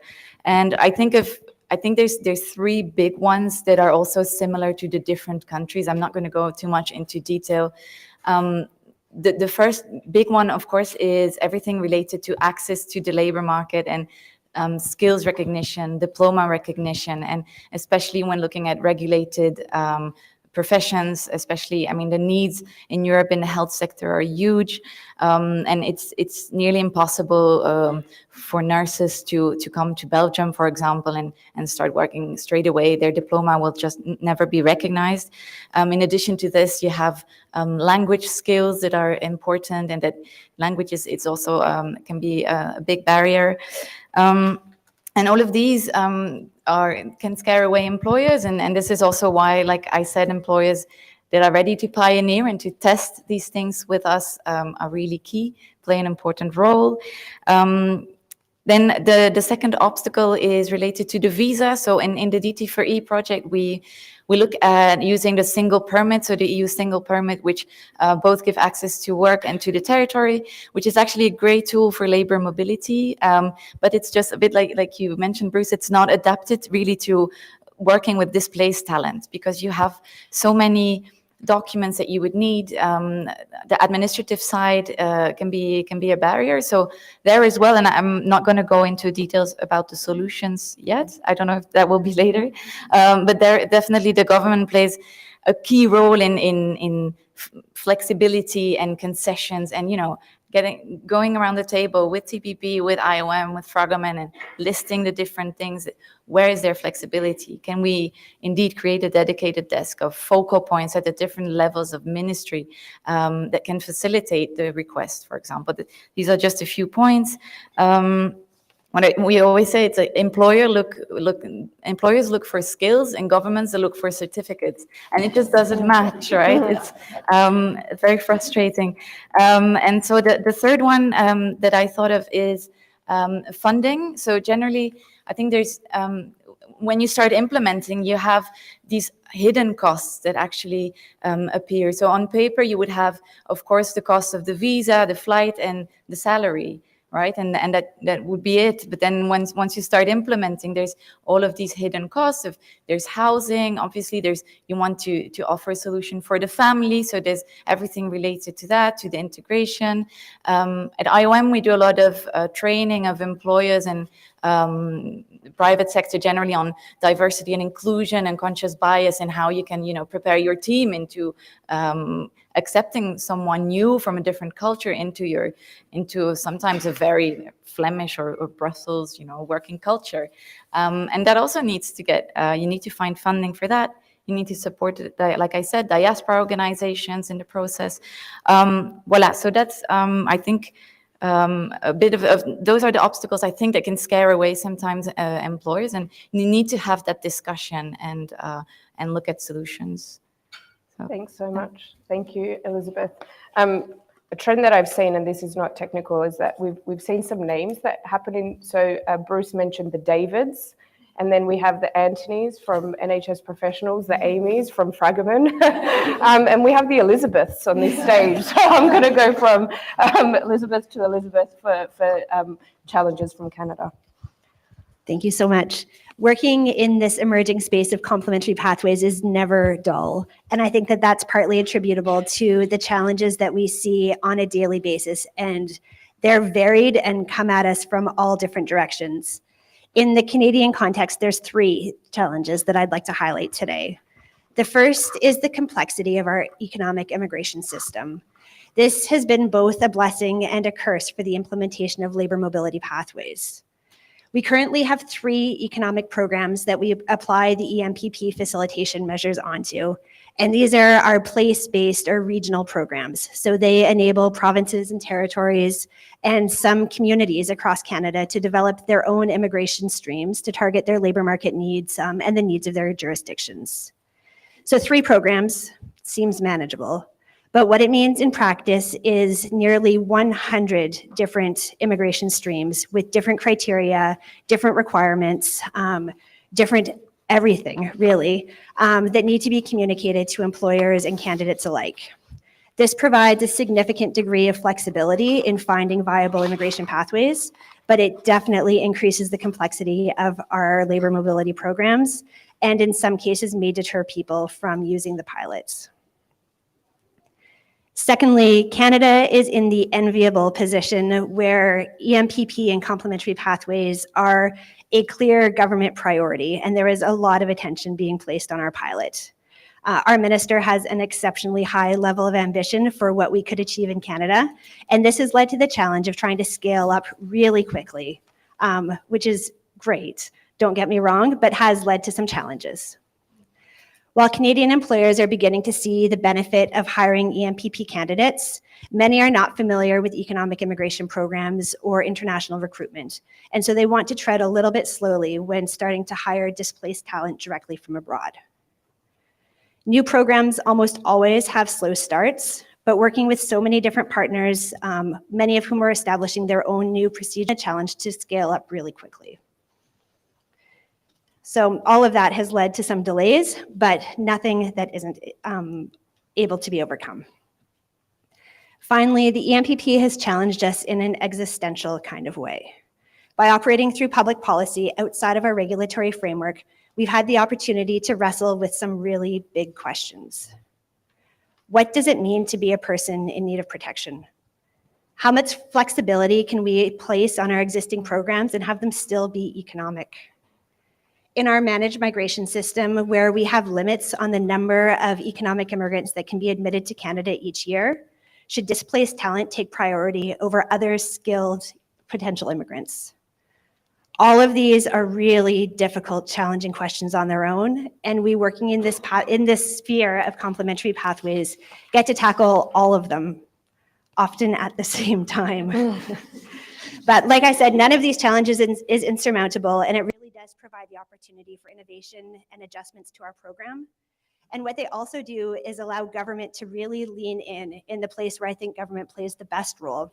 And that's to really fundamentally understand our immigration framework and to find flexibilities within it. Obviously, without jeopardizing program integrity or the well-functioningness of our system, but having that deep understanding that can find solutions for these challenges. Great, thank you so much. Jennifer, would you like to make some comments? Thank you. And luckily, we have a fantastic partnership with the federal government, and we're able to adapt our programs to make sure that they can work for Nova Scotia's employers, and then also for the candidates. I'm very lucky to not have to work as intimately on those very large existential challenges that are at the federal level. My challenges at the provincial level are really making sure that employers have access to the talent that they need. And the challenge I see often with the EMPP pathways is that we're working on it from one direction and employers are working on it from the other, and we're not meeting in the middle as much as we could. So 2,000 spaces is an ambitious goal for Canada, but it doesn't mean that it's going to be a solution for all refugees. So I believe that some of the challenges are trying to create a solution for all refugees with spaces that's not really the reality. So how can we look at it from an employer perspective and say, this has seemed to work fairly well for healthcare. We're really looking at this for construction. Are there cohorts that are being trained right now in those areas? We had a fantastic walkthrough of Luminous College yesterday, and the things that they're doing there to train people in healthcare and construction are so fantastic. And they're people with experience, with education, with language ability that are very likely to be able to make it through our programs. And so having a more targeted focus to where can we find the talent that is most likely to make it through our current programs and are most likely to have what employers need, at least to get things started, is really where I think that we can be a bit more targeted. And then the best term we'll hear all week is scale up from there. But I think working at it from the employer perspective backwards might be where we'll get more traction. And I say this knowing that in Nova Scotia, We have employers like our healthcare system. We have employers like Doug and Betsy in our construction sector. We have fantastic partners like the Shapiro Foundation who are there to make sure that the people who arrive settle well. Doug's company has purchased housing for the newcomers. They've hired settlement people to help people arrive well. They are rejuvenating a community that has been a sleepy little town in Nova Scotia. I'm sorry, Doug. And that community is so excited. So while I feel like I'm being a little bit crass by really focusing on this economic perspective, I think that's what's going to make this be successful, but still knowing that those settlement supports are on the back end as well. Excellent. Thank you so much. And to wrap up the challenges from a state perspective, Andrew.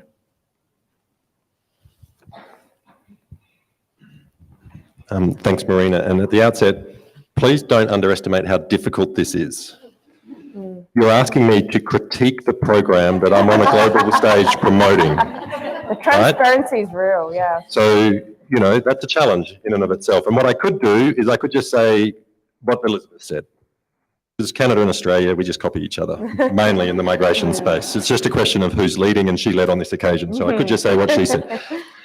But I won't. So, you know, Australia is very proud to be a global leader in relation to refugee labour mobility, and that's on the back of the partnership we've had with Talent Beyond Boundaries. And we're so pleased that our program, our pilot, puts me on this stage today. And, you know, as the Minister said in his remarks earlier, we stand ready to support anyone in this room who wants to learn from our experience, because you don't need to start from scratch. We've had multiple lessons along the way.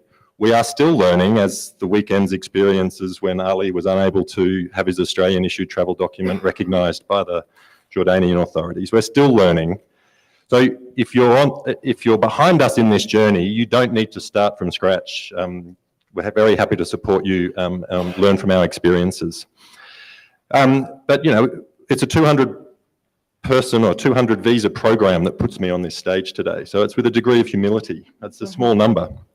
And as I said earlier, the Minister says we're in a global race for talent. So when I look at our pathway, what changes do we need to be making to ensure that we remain competitive and that this pathway remains competitive in that global race for talent? And there are three that come to mind.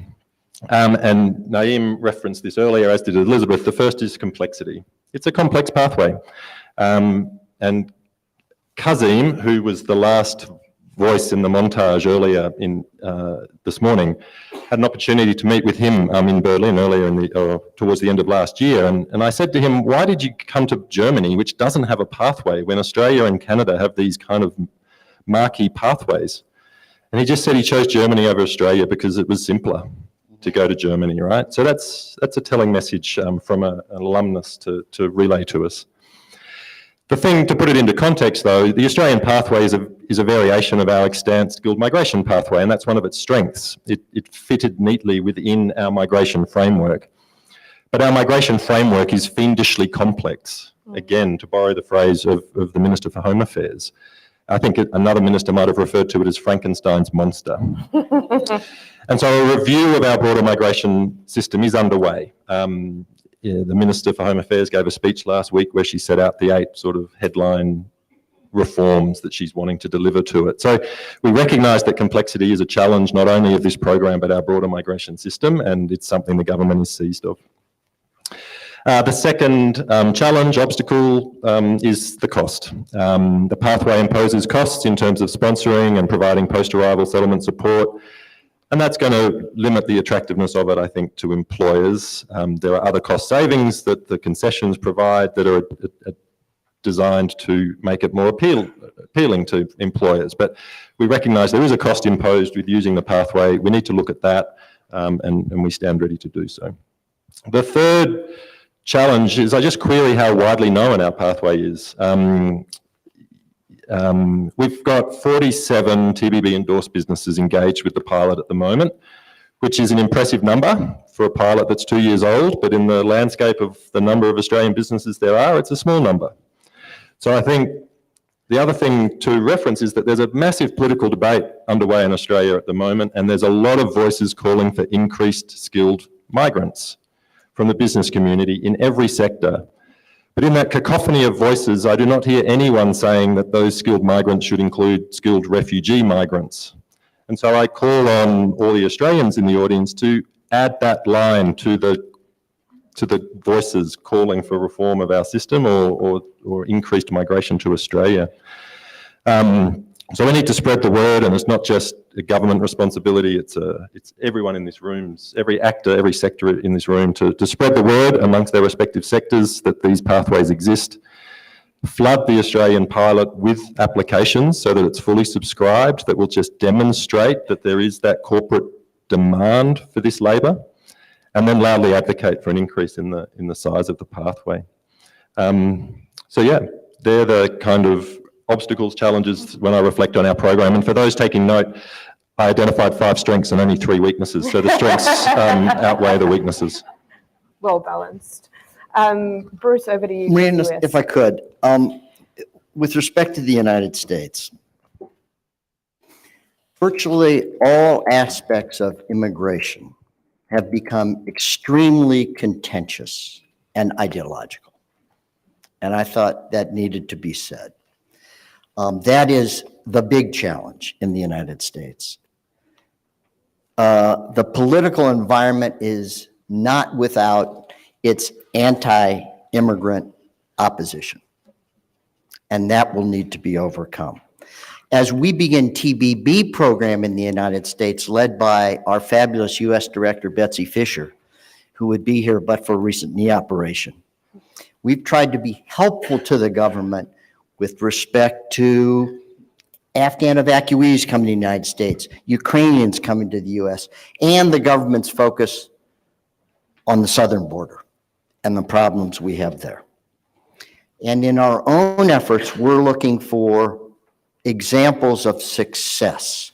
So we are working with Fragomen on H-1Bs for professionals hired by healthcare systems and nonprofit research institutions, EB-3s for nurses, O-1 visas for refugees with internationally recognized credentials. And we published a report last year, TBB did, in the United States, identifying certain administrative obstacles that can be overcome by executive action without legislation.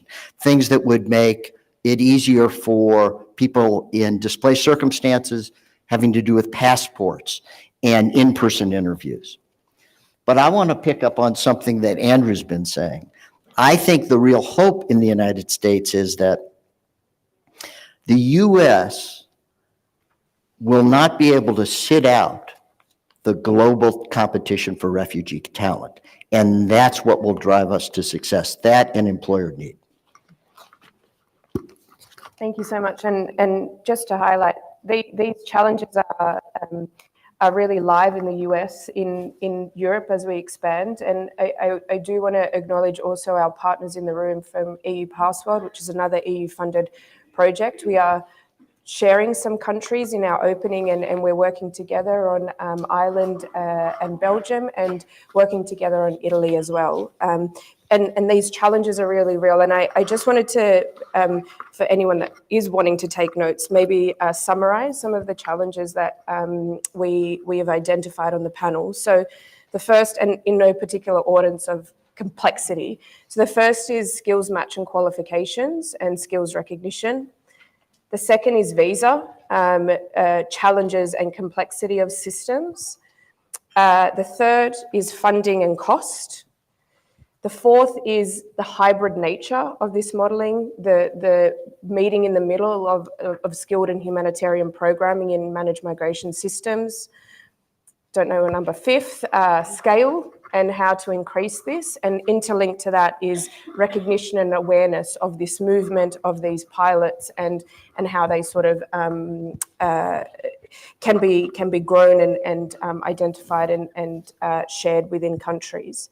So what we might do now is take a few questions from anyone in the audience. And in the meantime, if I could ask panelists to have a concluding remark. It can be a warning or a word of encouragement. We'll leave that to you. But are there any questions from the floor? Yes.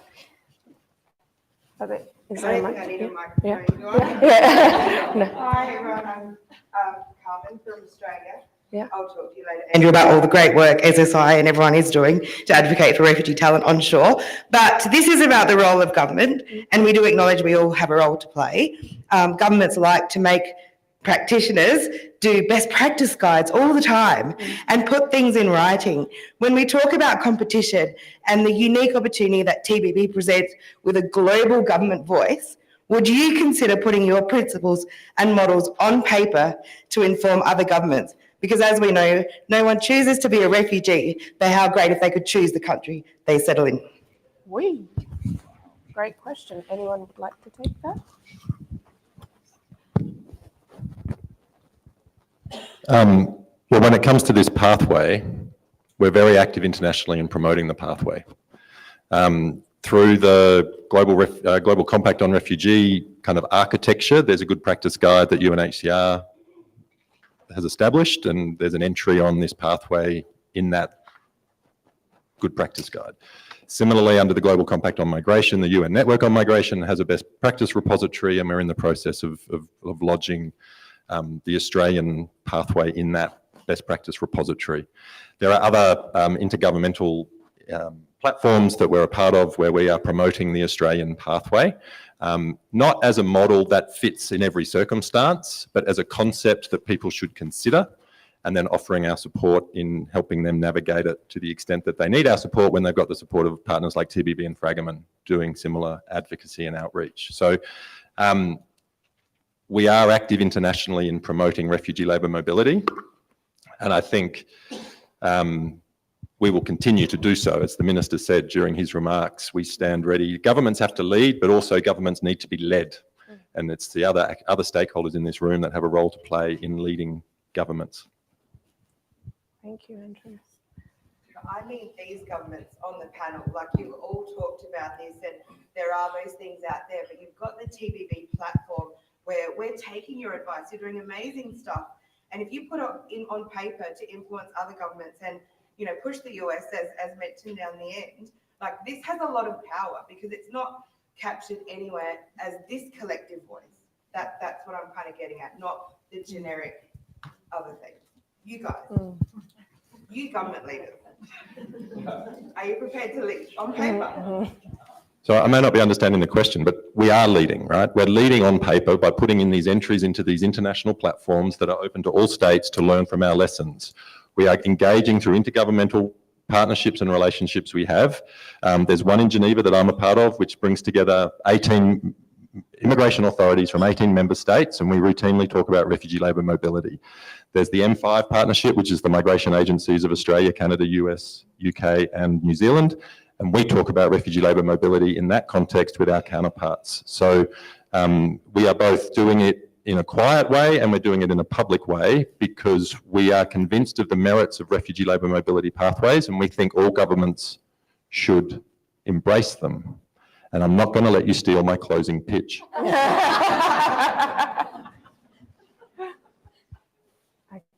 Any other questions? Is that, oh, okay, I think, yep, sorry, right at the back there.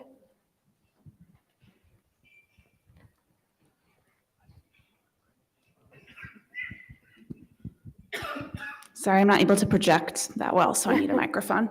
I'm Meredith Burnham from the International Labour Organization. So I wasn't really sure where to park this question because we have government representatives and we've heard about interesting programs, and then we're going to hear about employers' perspectives. But I think my question also is workers' perspectives. And I wonder if I could hear a little bit about how you engage trade unions in this process, whether it be through the visa programs side of it, or if it is just on perhaps a reception basis. So that would be kind of a parked question if there's any insight from governments. Thank you. Sorry, can you just repeat the engagement of trade unions the engagement of trade and the unions. government processes. Okay, Yeah. thank you. Sure. Thank you. Do you want to, no? Do you have a preference? Do you have a? I can't leave a question hanging, even if I don't have an answer for it, right? So I don't know in the specifics of refugee labour mobility. Well, I do know that in the context of broader migration reform in Australia, the trade unions are central to that conversation. So we, on the 1st of September last year, we had a big Jobs and Skills Summit in Australia that was bringing together, in part, trade unions, employers, government, to think about the jobs and the skilling agenda and how migration fits into that in Australia. So the trade unions are very much part of that.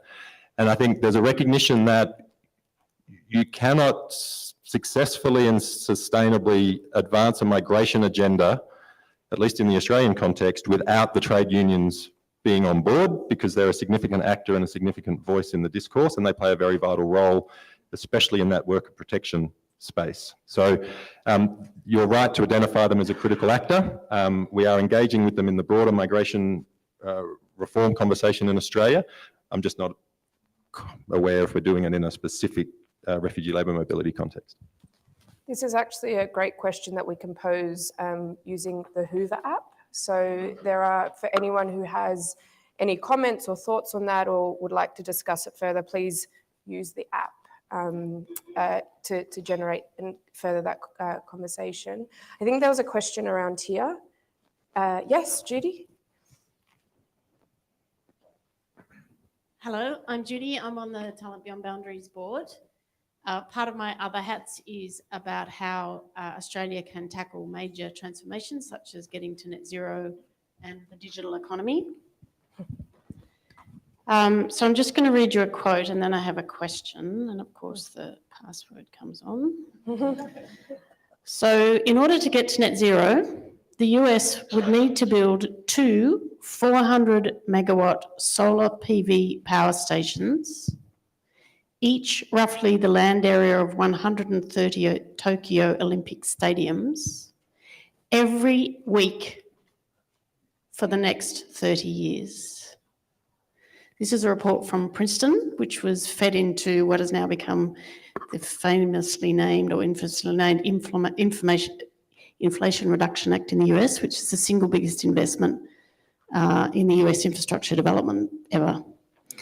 So my question to the government is, how can we better leverage the fundamental transformations countries are going through, most significant transformations since the Industrial Revolution, better to map the skills and capabilities needed really deliberately in a really targeted way, and then to map in skilled refugee paths behind it? Because we have to achieve in the next 30 years what we've so far achieved in 150. Do you have? Yeah, great. And my answer obviously won't satisfy the question, because I don't think that we can ever do enough, and we certainly can't do enough through complementary pathways alone.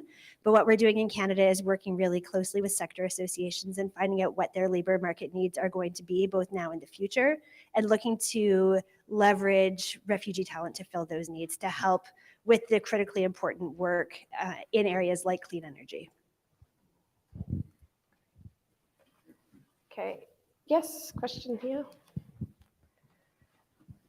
Thank you. My name is Dina. I'm a community organizer here in Jordan. Thank you for the incredible work you guys are doing, your organizations and your governments. My question is, you've mentioned that you're working with various stakeholders, and that's a huge challenge. I'd like to ask you specifically to share with us successful or hopeful examples of engaging refugee leaders in helping you bridge that gap, in helping you bring on board the refugees who are trying to get to these opportunities. And what can we help as community organizers and leaders in our countries? Thank you. Great. Naeem, do you want to take that? Sure. So thank you for the question. It's a great one. I'm going to use this opportunity to talk about one of the challenges from a source perspective, and then I'm going to get back to your question. So we've talked about the complexity of the pathways from a government perspective, but from a source perspective, for us working with candidates, imagine trying to explain that we are meeting in the middle and these pathways are both economic and humanitarian. So in the beginning stages back like 4 years ago, we had this sentiment that this is too good to be true and therefore must be false. And I don't see this as a figure of speech. It was always, yeah, this is too good to be true. We've overcome this challenge in many ways, but now we're facing this another challenge, which is how do we explain the complexity of these pathways, the range that goes between 5 days to 9 months, or why certain documents are required here or there. For us working in this sphere, it is understandable, but for the people we're working with, it's not always as simple. So the complexity challenge is a bucket of challenges. Another one of them is the applications themselves. Like we said, we need to simplify, but for the time being, this is the process that we have. But we have to remember that refugees, those that we're working with, are facing challenges every day at work, their life. They have a lot of stress. So having complex applications is another challenge of its own. And in the future, we should move towards a simpler way for them to not need us to hold their hands. And I'm no stranger to immigration applications myself. I know it can be very difficult to collect all documents, make sure you're eligible, and all of that. And the third bucket is the strains it gives on the source team. Shout out to the source team, who's been phenomenal in providing employers with the talent that they need. But at the same time, as we're speaking about scale, we need to understand that in the future, when we have, for example, 10,000 spots or even more, how do we handle this load? We need simpler ways for candidates to access these pathways in order for them to benefit and actually realize the full potential of these programs. So now going back to the original point, which is engaging with refugee leaders, from a comms perspective, because that's been my specialty at TBB, we are in touch with our alumni, those who already moved, because they are familiar with the process, either from an application perspective, from an integration perspective. We invite them for webinars. We invite them to speak with our current candidates to explain the pathway and how they can benefit from it and give them tips and advices. We had a series of webinars last year for this specific purpose. And we are now looking to work with community organizations, those on the ground, to refer candidates and expand the reach and word of mouth about this project. I might just add that from a destination side, I can speak to the UK. We have over 400 people who are in the community, what we call the alumni community. They are advisors, so they sit on our advisory board to the Home Office. They're advisors on strategic decisions on whether we should open in certain countries or things that we need to be mindful of. When we're thinking ambassadors for the program, making sure that those ambassadors reflect the principles that the candidates would like to project about what displaced talent mobility is. So I think that meaningful participation is really key, but it's important to do it at the right time because the process is overwhelming. The world suddenly opening and in 5 days getting a visa when you didn't even think that you could get a job in another country is overwhelming. So making sure that it's done in a sensitive and sensible way is really key. But I think you had comments to add. I wanted to mention that in Canada, making sure that we hear refugee voices in our program development and our considerations with expansion is really important. And I'll highlight 2 key ways that we're doing that in Canada, but there's so many more. One is through our partnership with Jumpstart Refugee Talent. It's a refugee-led organization and brings those voices really clearly to the table. And we have benefited so much from their insightful insights over the past few years. And the other way is listening to the amazing stories and continually inspirational remarks of people like Bahati, who have struggled in going through our program and are helping to shape the future of it. So thank you to both of you. I think, Elizabeth, you wanted to add something, and then Bruce. Yeah, it's very short.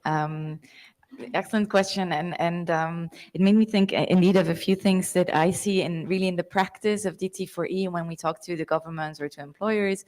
When you can provide examples, when you have great videos from TBB on that showcase really personal experiences of people that have that have benefited from a program and that are now in the UK working, and it really speaks and it makes it real somehow, because for the rest it's a lot of talking, it's a lot of sitting around the table with people that actually don't know the topic.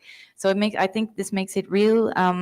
The storytelling is really key. And then I think also in terms of refugees or migrants generally that can provide support in the project. In IOM Belgium, we created a diaspora advisory board, and it's basically a bit like Marina mentioned in the UK, just as a platform where you can go to when you develop projects, when you implement them, and hear from them and what is key, what is important, have them around the table to tell you what you're doing well or not so well. So also in terms of evaluation of your activities, I think it's really key to have the refugees sitting at the table with you, obviously. Who else? And as the old guy on the panel, I wanted to provide a little history. The talent catalog that is now more than 60,000 talented people, when it began, Talent Beyond Boundaries worked very closely talking to refugee-led organizations, refugee-serving organizations in Lebanon and Jordan on how to present this concept, how to not build up unreasonable expectations, how to talk about it to people. And we had the first 10,000 people who signed up for the talent catalog signed up after in-person information sessions that were facilitated by refugee-led, refugee-serving organizations in Lebanon and Jordan. The original talent catalog, the computer program, was designed by a Syrian refugee we met in Beirut. So from the beginning, we have tried to be informed in how we proceed and how this idea is communicated through refugee organizations. Great. Thank you so much. I think we are running out of time, so we can continue this conversation outside, of course, with all the panelists. But I did want to leave. I'm very curious about Andrew's concluding remark now.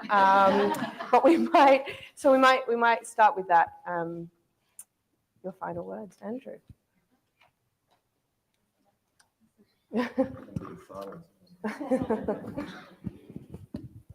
Thanks, Marina. I want to do two things. First, I want to come back to the question around the race to net zero.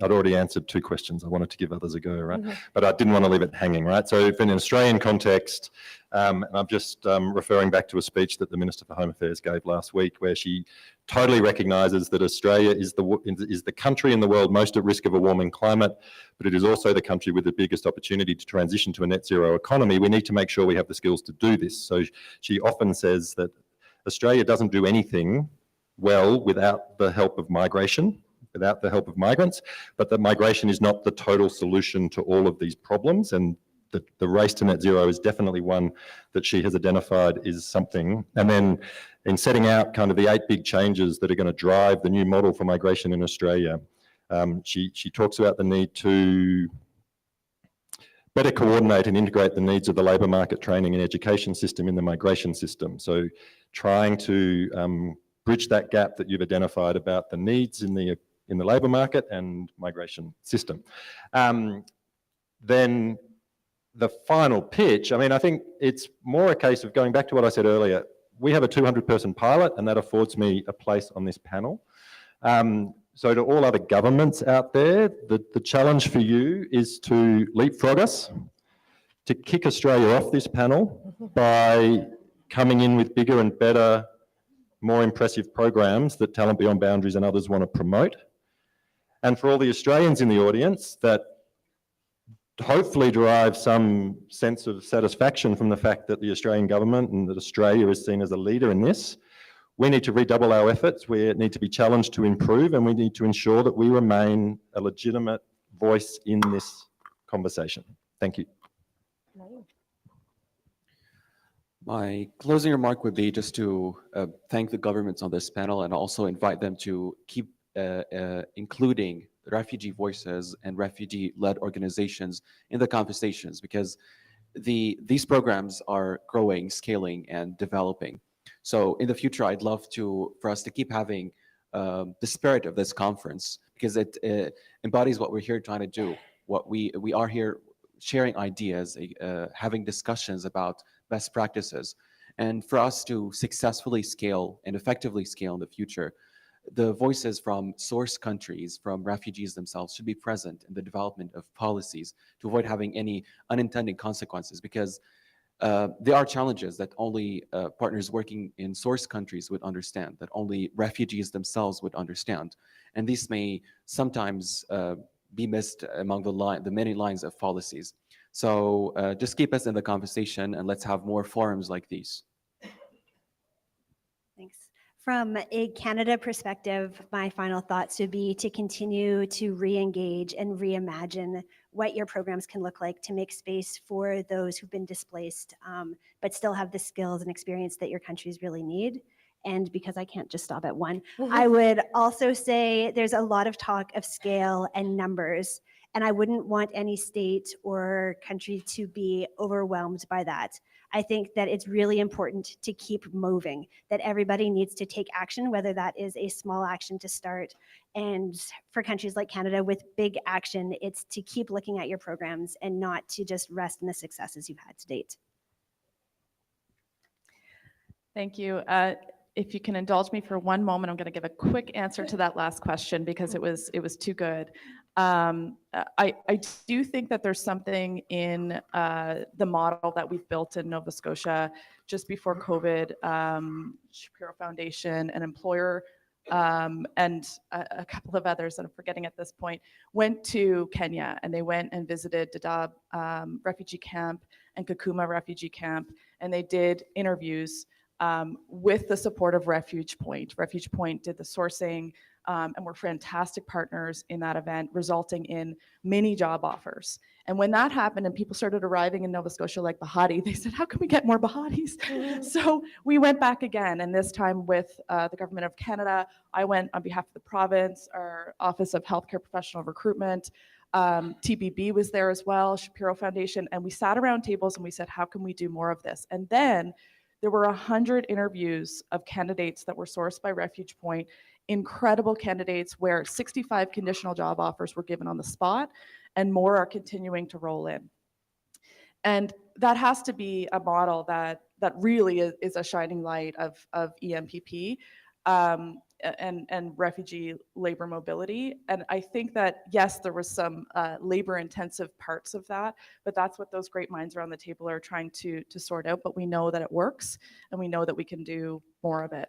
So my closing wish is that next year when we're back, the summit would be a couple of days, and the job fair would be at least 3 or 4, because there's so many employers that cannot find the skilled talent that they need, and they need to understand that this is where the skilled talent is. And I know many employers that do not put labels such as refugee or Nova Scotian or immigrant on the people that are coming to work for them. They're really just looking for great people that have the skills and experience, and we know where to find them. So if we unleash that, I really believe that next year we can have a job fair that maybe there won't even be time for a summit. We need too much time for the job fair. Thank you. Okay, what to add to all of this? One of the things I forgot to mention, and we didn't forget to mention it, it's the 2023 is the EU Year of Skills, and I think it's such a great momentum to grasp and to look into all of the potential that is out there. I wanted to just finish this discussion with inviting really all the governments present to look into displaced talent mobility and look into possible partnerships to pioneer and to make things happen. To also employers, the private sector, to don't be afraid to pioneer and to look into these solutions with all of the stakeholders that we mentioned. Regarding funding as well, I didn't have the chance to mention. I think this co-funding aspect of having all of these different actors in the process funding their share of the pathway is so important, also in terms of sustainability. And well, I think that is really key. The partnerships are key. And I wanted to finish with the words that I wanted to steal from Commissioner Johansson. She says, all we've got to do is make it work. And I liked it. So that will be my closing words as well. So from the beginning of Talent Beyond Boundaries, we knew adding refugee labor mobility as a complement to humanitarian would take collective action. And I need to acknowledge UNHCR, Refuge Point, who have been engaged in this from the very and now IOM, HIAS, IRC are engaging. Others in this room have become involved. With respect to governments, respectfully, I would say, our private sector friends should be pushing governments to open up these pathways, to help fill your needs and do the right thing. And the private sector will be a big motivator for governments doing that. So thank you for your engagement. And this conference is a milestone, but it's only a beginning. Thank you, Bruce. It's been a real privilege to open this summit with the roundtable with these very esteemed speakers. We hope that the strengths have been encouraging and inspiring, and that the challenges will allow you to leapfrog and take Australia's spot on the stage of a conference that's apparently happening again, so that's good to know. I'd like to thank the speakers for your preparation, for your transparency and your reflections. I think they are invaluable. And to everyone in the room, next time you eat your cereal or use the telephone, think of Labour Mobility. The 7th of March, you are here, onwards and upwards. Thank you very much. Thank you. Thank you so much. Thank you. That was so good. Thank you. Thank you so much. One best practice is 5 minutes of vigorous exercise every hour. Can't give you that, but please stand up, stretch a little bit, don't leave while we're changing panels. We'll be restarting in 2 minutes. Don't go anywhere.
a partner helping us do so. I loved an expression that Jennifer L'Esperance gave, work from the employer perspective backwards. So that's a good segue into our second panel discussion, overcoming obstacles to opening and expanding pathways, the role of employers. To do so, I'm delighted to introduce our Canada Director at Talent Beyond Boundaries, Laura Dyer. Laura. I think I'm okay. Can you hear me? Great. Thank you, everyone, for being here. And I'm delighted to be hosting the panel on employers' perspectives. Just to let you know a little bit about my background is in economic immigration. I was a director with the Government of Canada at IRCC, responsible for the Provincial Nominee Program, the Atlantic Immigration Program, the Rural and Northern Immigration Pilot. And then they asked me to take on this thing called the EMPP. And I had the privilege of taking it from the initial proof of concept, building out the framework that exists today. And I remember very, very clearly walking down a hallway at IRCC and saying to a colleague, this is going to change the world. So when I had the opportunity to change hats and leave government to take on this role, it was a real privilege and just a dream for me to be able to do that. And obviously to facilitate people moving to safety, but more than that, for me, this is about a fundamental, what I consider a fundamental human right, which is to have a career that is aligned with our interests and our aspirations, and that is really important in self-determination and self-expression. So that's kind of my why. This is an ecosystem. And it does take a village. And so as you're listening to the panel, and I hope contributing to our discussion today, please think about the hat that you are wearing right now and kind of your position within that ecosystem. And how can we each use the hat that we're wearing to help move this forward and advance this work. I am delighted to quickly introduce our panel because I want to get into the discussion as quickly as possible. I asked them to jump in and to that nothing was off the table and they can contribute whatever they want. I see they're already being a rebellious panel because they're not in the order that I asked them to be sitting in. So, so I will introduce them in the order that they are sitting in. So to my left is Peter Ferguson, who is Chief Legal Officer with IRIS from Australia. And then Amy Kakochia, a partner with Fragomen based in the US. Sharon Taylor is with Animal Logic. She's their Chief Operating Officer, also based in Australia, but also offices in Vancouver, Canada. We also have Mirella Stoya, who is Head of Stakeholder Engagement and at the International Organization of Employers based in Geneva. And also Anir Chatterjee, who is a partner in Vialto based in Dubai. Kim Doherty is head of the Refugee Nursing Program with the NHS in England. And last but definitely not least is Doug Stevens, who is General Manager with McLeod Group Health Services in Nova Scotia, Canada. So thank you all for being here.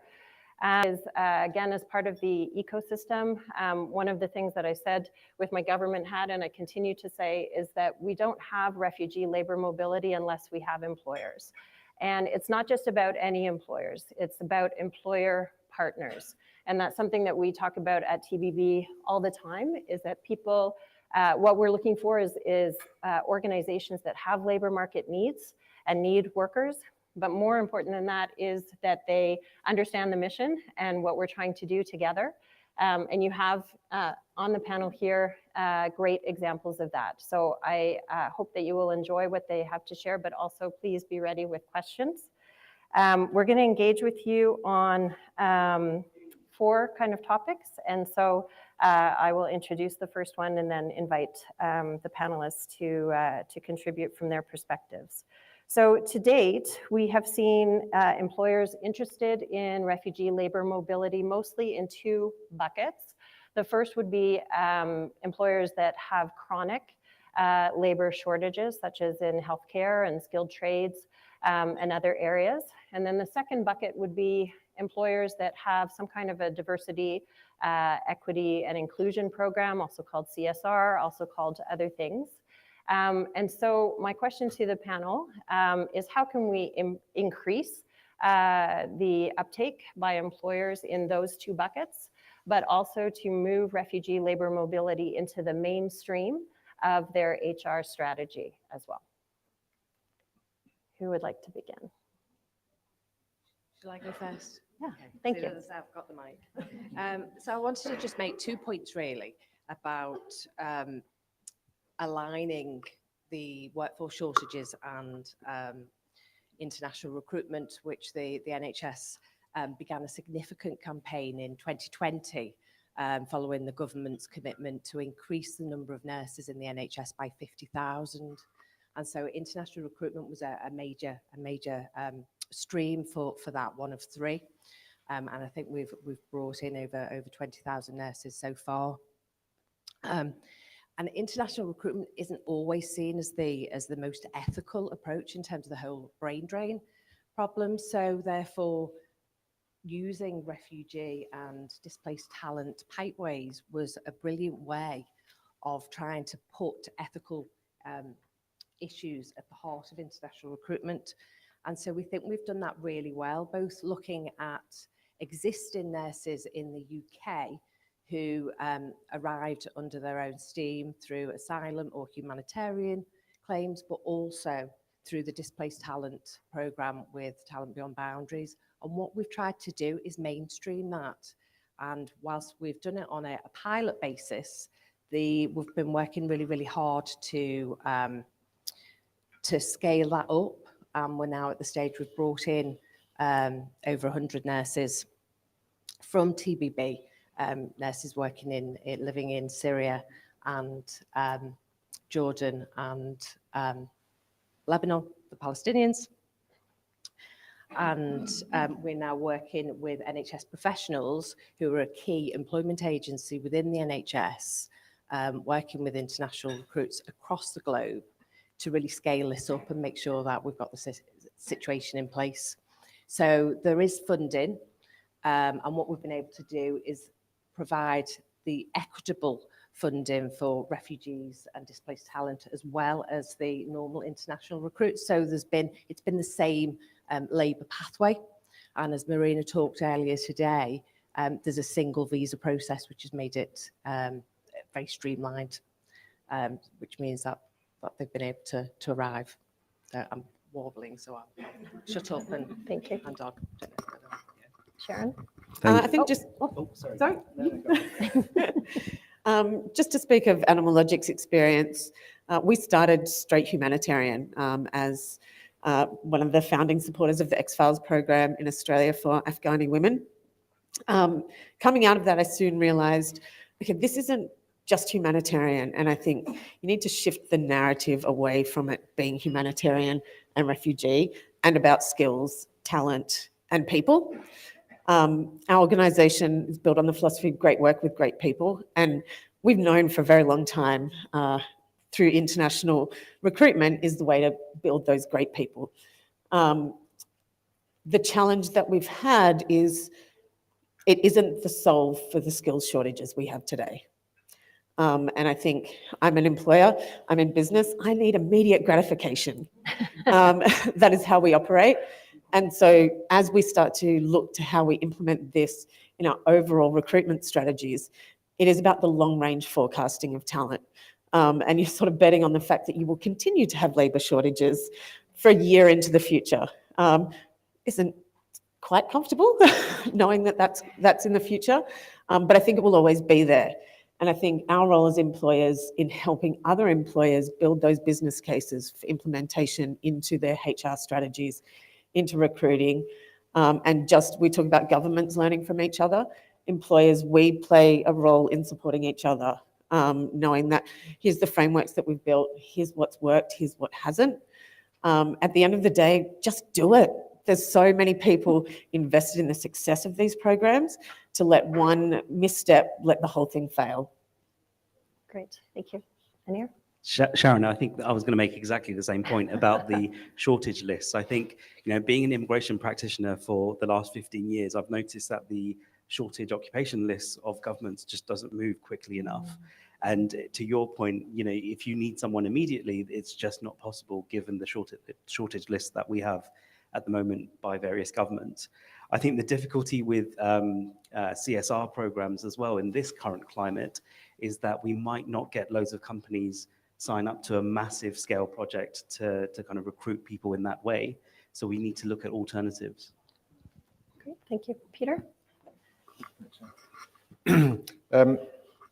I completely agree with that point. If we are comparing DEI, diversity, equity, inclusion, CSR strategies as one impetus for recruitment through this pathway with a scalable solution, that is to make it a regular approach through an HR department, that the former won't become scalable.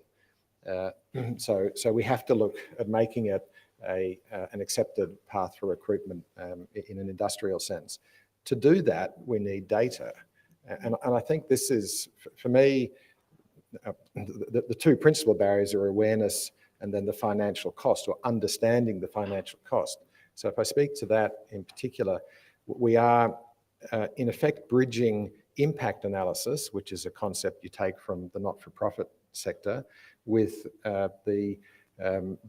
with profit and loss, which is a much more familiar binary and deliberately binary measurement of impact in a commercial environment. So we need to understand from an employer's point of view, what is the total cost benefit of employing through this pathway? And there is a cost benefit. Anecdotally, we know that there are resettlement costs and there are visa costs and there are some concessions for those, but we haven't translated the non-financial benefit into a measurable quantity, and we need to do that. That's something that I think, Iris is a financial technology company, that this is in a sense our business. Financiers are very used to taking amorphous concepts and reducing them to an algorithm. So I think Iris could, you wanted something concrete, I think Iris can, Iris would be delighted to participate in a discussion with TBB and build a model that would bridge that gap, so that when you're out there talking to other corporates and trying to persuade them to join this program, they can themselves go in, plug in the variables and get, it won't be an exact number, but it'll be a pretty good approximation of the apples to apples comparison of a regular recruit versus a recruit through this pathway.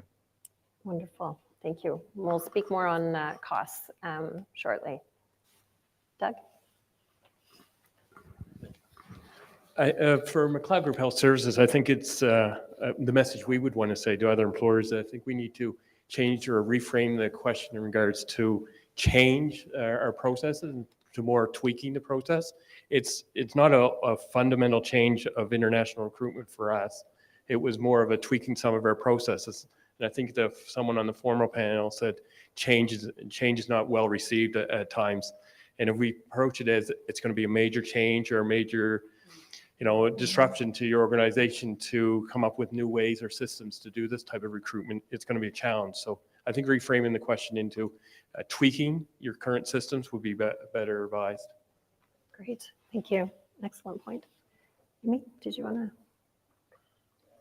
I mean, I think that just thinking back on Natasha's summary this morning of the examples that we have, the impressive examples from Canada, Australia, and the UK, where we have wonderful pilot programs that encourage, where the government is encouraging the proper action, whereas I think our task today is focusing on those jurisdictions where the governments are slower to act, and carve outs like skills lists that are addressing shortages in specific areas. I would say that they're insufficient to bring the issue of displaced talent into mainstream employment, and I would support what the employers on the stage are saying about almost like moving away from the concept of set-asides and concessions and integrating the concept of recruiting skilled migrants just across the board, because it is the right move from a responsible business practice perspective, which we'll explore, further in a moment. And just noting that employers know best which skills the economies need. And if the governments aren't going to be reacting quickly enough, employers can. They maybe have ADD a little bit, like Sharon and I were joking about, earlier, and that instant action is actually what employers are good at, that they are usually the first to tap into innovative trends. And I think that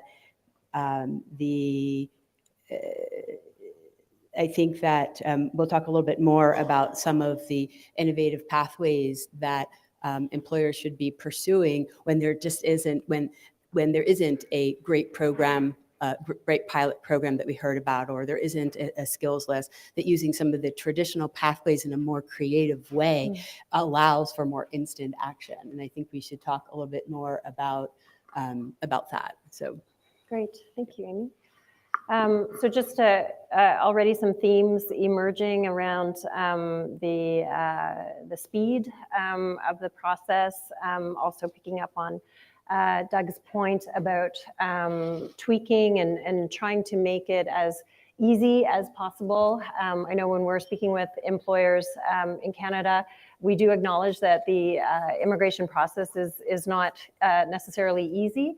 But it is our goal to help them make it just as easy to hire through the MPP and leverage refugee labor mobility as any international recruitment. I'm going to use that as my segue to our next topic, which is the other thing that we hear most about from employers is retention. And so every time we're speaking with employers, that comes up is if I hire through any kind of refugee labor mobility program, not just the Canadian model, but how can I retain and how can I be sure to retain these new employees? And so it is something that TBB provides some advice on, but I would like to toss that over to the panel as well, and just see what you're hearing and experiencing in terms of the challenges, but also some best practices around retaining. Yeah. Doug, do you want to start? Sure. So at McLeod Group Health Services, we are going under what we call in our province a rebuild of a new facility that we had. So we were going to have to double our workforce, which meant that we need to look beyond our traditional recruitment methods to try to come up with candidates to fill our positions. So to put it in perspective, we have 120 employees at that site. Within the classification that we're hiring from, they're probably going to be 50% of the classification there. Out of 60 employees in that classification, 30 are going to be hired through the EMPP program. So it is important for us it's a big venture for us to invest into retention. We knew that retention is going to have to be key for us to be successful on that. So we looked at different strategies across the world in regards to what's the best retention strategy. So we hired a settlement coordinator. We have settlement support services in our local communities all across Canada, all across our provinces. But we felt it was important for us to not have the candidates lost in that system. We wanted to control what was going on. So we've invested in a settlement coordinator who spent a lot of time making it a welcoming workplace, but also a welcoming community. We've been holding community events. We're in, I think Jen mentioned it's a sleepy little town, but it's a sleepy little town who showed great support. We held for our first community engagement session, hoping to get a few people show up, 50, and we're talking a population of 800, 50 showed up, or 50 registered, 80 showed up for the event. It was packed. We have Bahati down and speaking, and they were engaged. And after that session, they wanted to know what we can do as a community. So I think it's important to look beyond the workplace and creating a welcoming workplace, but creating a welcoming community. We've done things like We knew housing was going to be an issue for us. We own two residential properties already in the area. We purchased an additional residential property, so for temporary housing. We knew transportation in the rural community was going to be an issue for us. We purchased transportation. They are big investments for us as a company. Healthcare is not a big profitable, venture, but we felt it's going to be, for us to be successful in this, we need to invest as an employer. So we put a lot of effort in the retention piece of it, knowing that that's going to return value for us later on. Thanks, Doug. Anyone else on retention? Yeah, Anir? Thank you. So I think just generally, it's just kind of making the employees feel valued and welcome. And from an immigration perspective, we know that's quite hard. Moving countries is hard for anyone, but then, with the challenges that refugee migration has, obviously that becomes a bit harder. So, some of the things that we've been talking about is the employee experience of that move, just making sure that, the visa process is as easy as possible. Obviously, we're in immigration practice, so it's easier for us to give that type of advice to the people that we're moving over, but just making sure that it's also quite personal. So, picking up the phone, explaining things, making sure that they feel at ease during that process. And then also making sure that, things are in plain English, like not having, stuffy language centered around that move.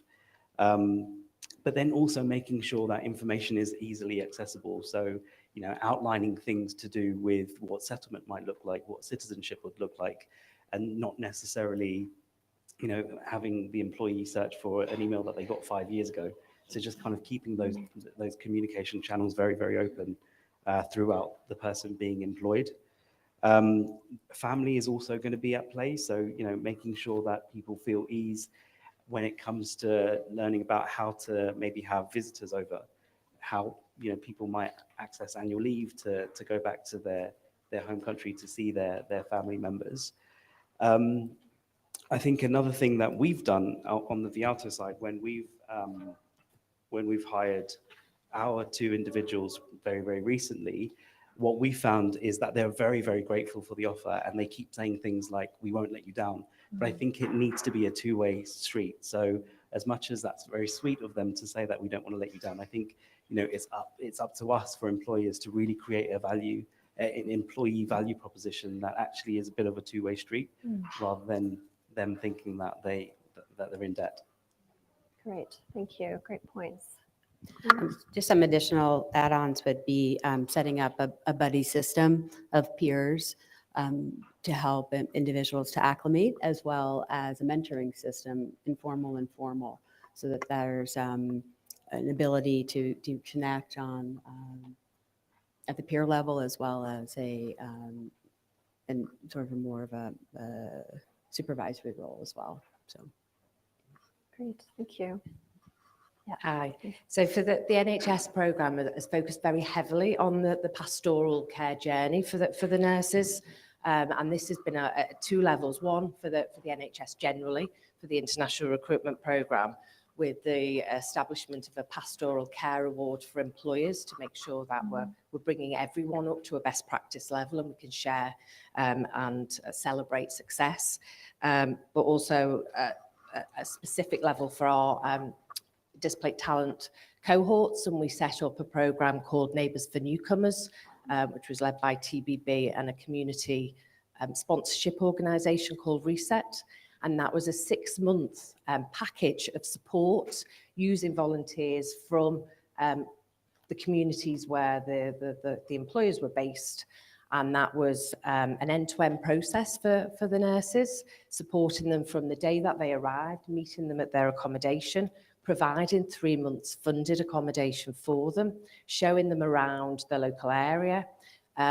If they couldn't get bank accounts, and that was one of the key issues because of their stateless status, we were able to provide cash on arrival for them before the salaries were provided. A system called the Caxton cards, which was like a travel passport for cash. Joining families for meals, taking them out for activities, signposting families when they came in terms of schools for children, supporting partners get jobs, and also sort of supporting them into long-term accommodation, which was a real challenge. Real issue, accommodation's already been mentioned as a problem. That's probably been crucial for the NHS and new recruits over the last 12 months, particularly combined with the cost of living crisis in the UK. But in terms of retention, we think we've managed really, really well. Out of 99 nurses, we've lost 3 to the UK in 18 months, which I think is testament to the work that's been put in across the organisation. So we're really hopeful as we scale up that we'll continue to see that level of retention. Great, Kim, thank you. Lots of good ideas, very practical, and a lot of it comes down to just, how would you like to be treated if you were moving internationally? So these are not necessarily specific to refugees. I think any newcomer would appreciate that, and kind of comes down to just being a good neighbor, being a good member of the community, and these are really practical suggestions. So thanks for that. Anyone else on this point? No? Okay. Costs is always a good one, and that comes up with our employers a lot. It came up with the previous panel, and so I wanted to dig into that one from an employer perspective as well. And I think the concept of sort of everybody that's involved in the process having some skin in the game has already come up. And so since Peter went there in his earlier comments, I'm going to pick on you and ask you to go first in terms of what do you think the employer's role in contributing to the cost of refugee labor mobility should be? I suppose I deserve that. I think the answer is to pay what is a fair proportion of that cost. But that begs the question, what is the total cost and what is fair? At the moment, if we are in a constrained employee environment, as we are, we can't find people, we pay more. So we are prepared to increase salary to do that. But that's off a known benchmark or benchmarks. We know exactly what we should be paying in the current environment, and we'll add more to that. And we'll also highlight the other benefits from working for an organisation such as IRIS. But here we need to understand what the total cost picture is in order to persuade the various stakeholders that we should absorb a greater cost, a greater proportion of that, because the long-term benefit is going to accrue to us as well. Now that analysis will inure to the benefit of others as well, other participants, other stakeholders in this process. And in some respects, it'll find its own level. So if we are competing with we're a tech company, with other tech companies in Australia, we will, this competitive thread that has already started to emerge today where, Canada and the UK and Australia are effectively engaged in a pageant from a government point of view, will play out at the corporate level. We will know what others are prepared to pay, and we will want to better that offer if it's talent that's worth resourcing. I'm sorry, I don't think I really answered your question in a binary way, but we don't have the data yet. Yeah, no, I think that's a great point. And just maybe I'll dig into that a little bit more deeply, but in terms of a sustainable funding model for the ecosystem in general, where employers are one player, but there's other components in the ecosystem, including governments, including candidates themselves. Like, would you say, do you have any comment in terms of how we might move this toward a sustainable funding model that would also contribute to scaling? Yeah, I feel like I'm coming back and beating the same drum. We need to know what the total cost is. And out of that, you will derive a view of who is going to provide philanthropic support and who is going to provide government concession support, and what the private sector therefore needs to add to it. I mean, there are macroeconomic issues here, future issues that the only thing I think you can say with certainty is that the only thing that is scalable in this model is the number of displaced people. And the next wave of them will be those that are displaced because of climate change. So I think you have to move on from me because I keep coming back to the same issue. But we need to understand what the total cost and the total benefit of this employment pathway is, so that we can get a fair allocation of that resource and benefit. And the private sector will step up. We already step up on the DEE side. Mhm. But I think there we are satisfied that an intuitive assessment of cost is satisfactory. But if we're going to scale this, as the NHS has done, we need to understand what the broader cost and benefit is.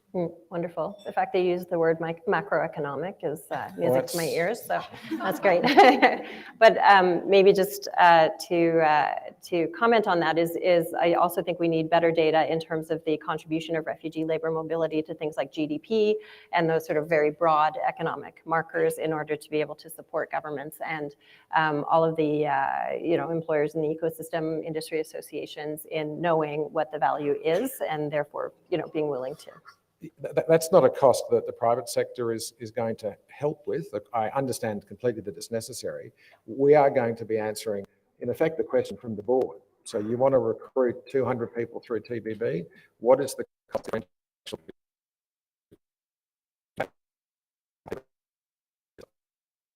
Sharon? We have to realise, though, they're filling our skilled gaps. They are roles that are allowing our business to grow and our business to expand and, by definition, our revenue and our overall impact. As we have been relocating international labour for 20 plus years at Animal Logic. So for us, we started our program by offering the same benefits we would offer to any international relocation. There is a little bit more that we have to chip in, and I think the ramp up into productivity is probably the intangible costs that need to be recognised, I think, in some of the calculations. And I think we all do play a role in supporting this program. The visa costs themselves and the permit costs are astronomically more expensive when you're competing against a temporary work permit approach that the majority of our talent comes in on. But I do think it is partly the private sector's role to fund the growth of their own organisations, but in a way that can, if you're stepping away from it being humanitarian and being those skills, there is a role, I think, from governments, humanitarian and philanthropic to help build those talent databases, make it easy for acquisition and location of the talent so that we're able to take the incoming people a lot quicker. Thanks, Sharon. Anir? Can you hear me? Oh yeah, it's working now. So when we're talking about costs, obviously, like if we're looking at the UK, for example, the visa cost as well as the NHS surcharge can run into thousands. So I think you have to be quite practical in who would pick up those costs. I think a good way to look at it, and the way that we looked at it, is actually the opportunity saving of getting someone from this scheme. So what I mean by that is we ordinarily, if we went to the market to find a candidate, we would have to wait 3 to 6 months because people have notice periods, etc. We would often have to, factor in the fact that we would have to pay really, really large recruitment fees. So there's definitely savings that you can make as part of your normal recruitment process if you're using these types of schemes. So I think you can't just look at it as, a firm just covering the visa costs. Actually, you are saving in other ways as well, especially when you have really good talent that's readily available to work for you. Great, thank you. Yeah, Kim. I think it's probably industry specific as well, but it costs £300,000 to train a doctor in the UK, and that's their basic 5-year university training. That's before you get into the postgraduate training. There are a number of existing programmes in the NHS which have been running for many years. There's one in the Northwest called REACH. There's one in London, the Refugee Council, called Building Bridges, and they actually support doctors with refugee backgrounds to register in the UK. And the major challenge is, and that costs a fraction of the cost, you're looking at £10,000, £15,000 for the whole journey. There's 2 issues. One is the English language and the challenge of meeting that test for registration, because it is very, very challenging.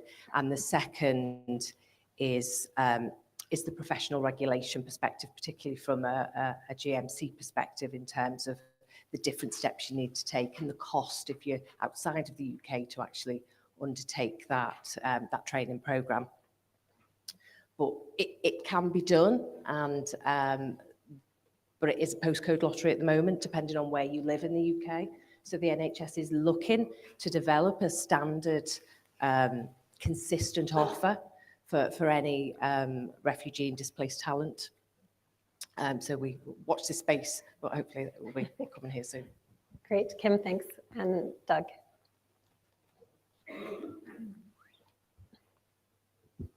There we go. Yeah, it's on. So with us, and we took, I guess, more simplistic, maybe naive approach, but we knew we were going to have to use international recruitment as part of our strategy. That's costs for us. Recruitment fees are fairly high. We're talking 5,000, 8,000 per candidate. And sometimes those processes are long. We're not sure exactly the candidates we're getting. We saw this value for our money, the investment in regards to, we had an NGO that vetted our candidates, presented skilled workers to us that we knew we could rely on. I think that's where we were looking at. So I think for us, it was a matter of, we knew we had to do the recruitment anyway, so we felt it was a good investment on our part. Great, thanks. So interesting that for some employers, the costs are a barrier and probably prohibitive, and we certainly hear that in Canada from smaller businesses, but for those who have done international recruitment before, there is a savings, and that's kind of a known benefit. So interesting that there's a difference across the spectrum on that. Anyone else on this point? Or? I'll leave it there again. Okay. I mean, it must vary depending on the size of the organisation and whether they're public or private, and who is needing to meet that expense. So if there's an obligation to provide public health, NHS, then that's a different dynamic to a listed company and shareholders behind a listed company. But as Doug said, it's an investment they were prepared to make. So clearly that investment decision stacks up somewhere. If it's private, then it might be more intuitive. If it's public, then it's going to be eventually, if it's a scaled solution, reduced to something that shareholders can appreciate. And then another example is what's happening in ESG reporting over the last sort of 3 years. It's taken off. And the task force on climate-related financial disclosure is just another way of metricating risks and costs that companies are exposed to that don't themselves have a binary value. So there's lots of precedent for this. I'll hand it back now because I'll Great, thank you. keep rambling. Our final topic is on advocacy, and I think we normally think of that as kind of a government space or sort of policy space, but I asked our panelists to consider what the role of the private sector is in advocacy, and Bruce pointed to this at the end of the last panel as well. So if I can put that, and we're going to start with Mirella on this one, but what is the role of the private sector in advocating for some of the changes that are needed in this ecosystem? Thank you very much for having me. As you saw, I saved my breath for the last session. I will encompass all my comments in one. So I'm here with a hat of a migrant. I'm a migrant, and English is not my mother tongue, so there is a little bit of uncertainty sometimes. So I have good notes taken, and I'm coming also with a hat of the International Organization of Employers.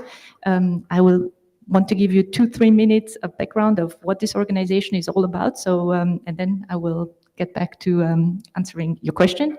So I'm working for this fantastic organization that is 103 years old. It was founded in 1920 to represent the employers and the global business community in the tripartite setup of the International Labour Organization. And it is located in Geneva. So I work in Geneva, and I was very pleased to come and feel the heat of Jordan, at least on Sunday, before going back to Geneva tomorrow. The IOE continues to be the Secretariat of the Employer Constituency at the ILO. So it's been 103 years that we've been doing this advocacy work. So it's the largest private sector network in the world, with 150 national employer organizations in more than 140 countries that represent 50 million companies, small, middle-sized, and corporates. It is the sole representative of the private sector in the social and employment policy debates taking place at the ILO, the UN, the G20, and other global forums.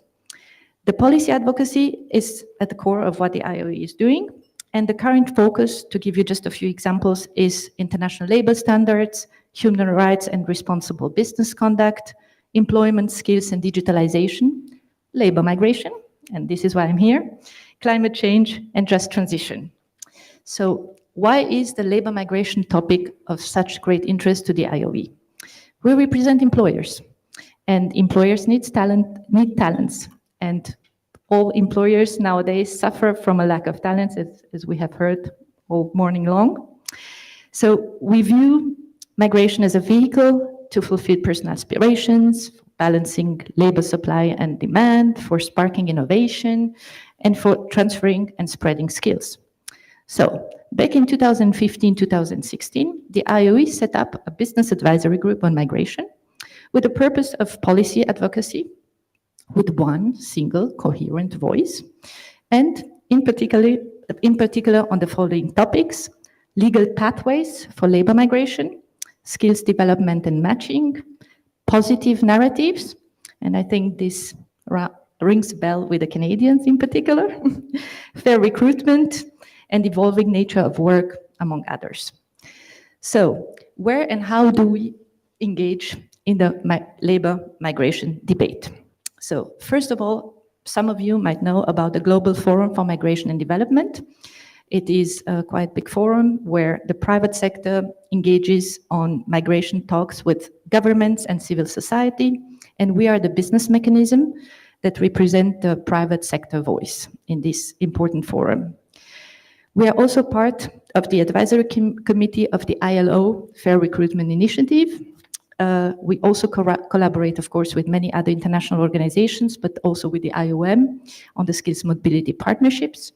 And last but not least, the Global Compact for Migration.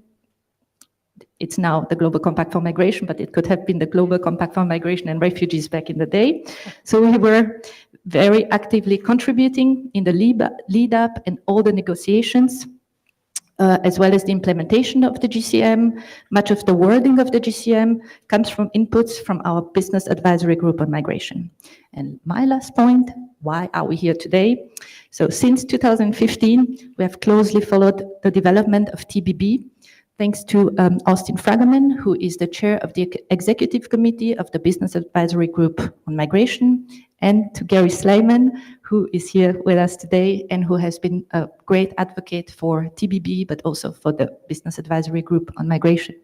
So thank you very much for having me here, and we'll continue to support what's been discussing and here and the work of TBB. Thank you, Marilla. And I just wanted to pick up on this topic of narratives.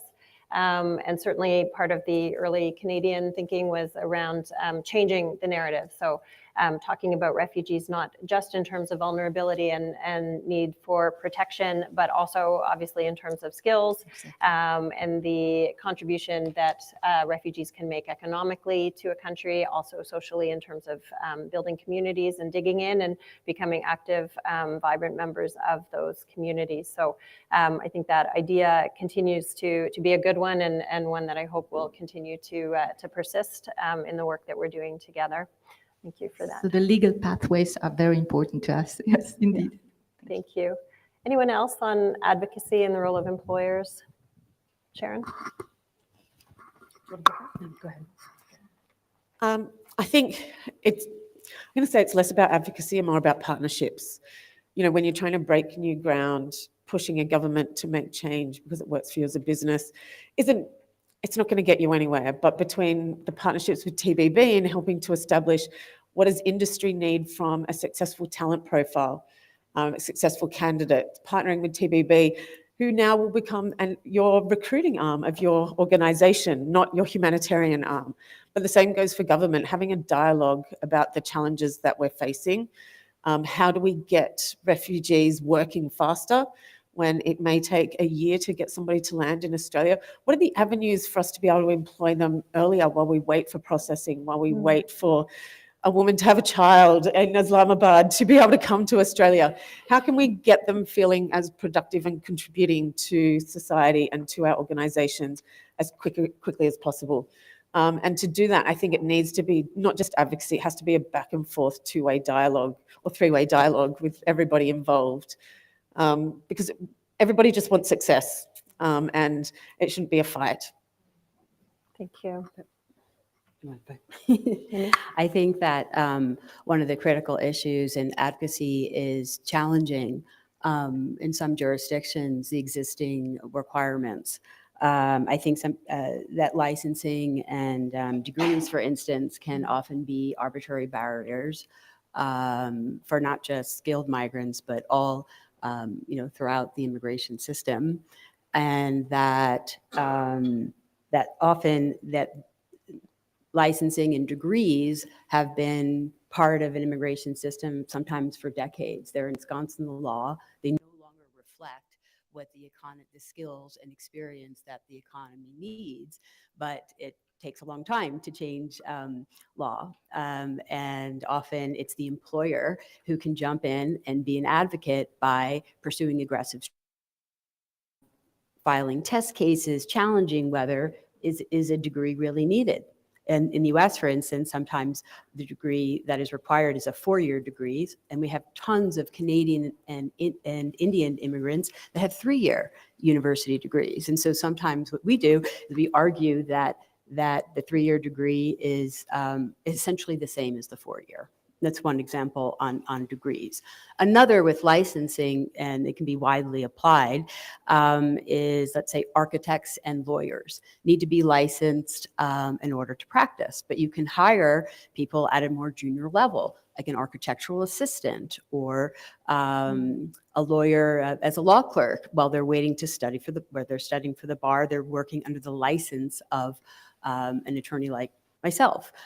Same thing with architects. So these concepts should be explored and applied more broadly for skilled migrants who are waiting for their licensing or their degrees to be considered equivalent or acceptable under the law.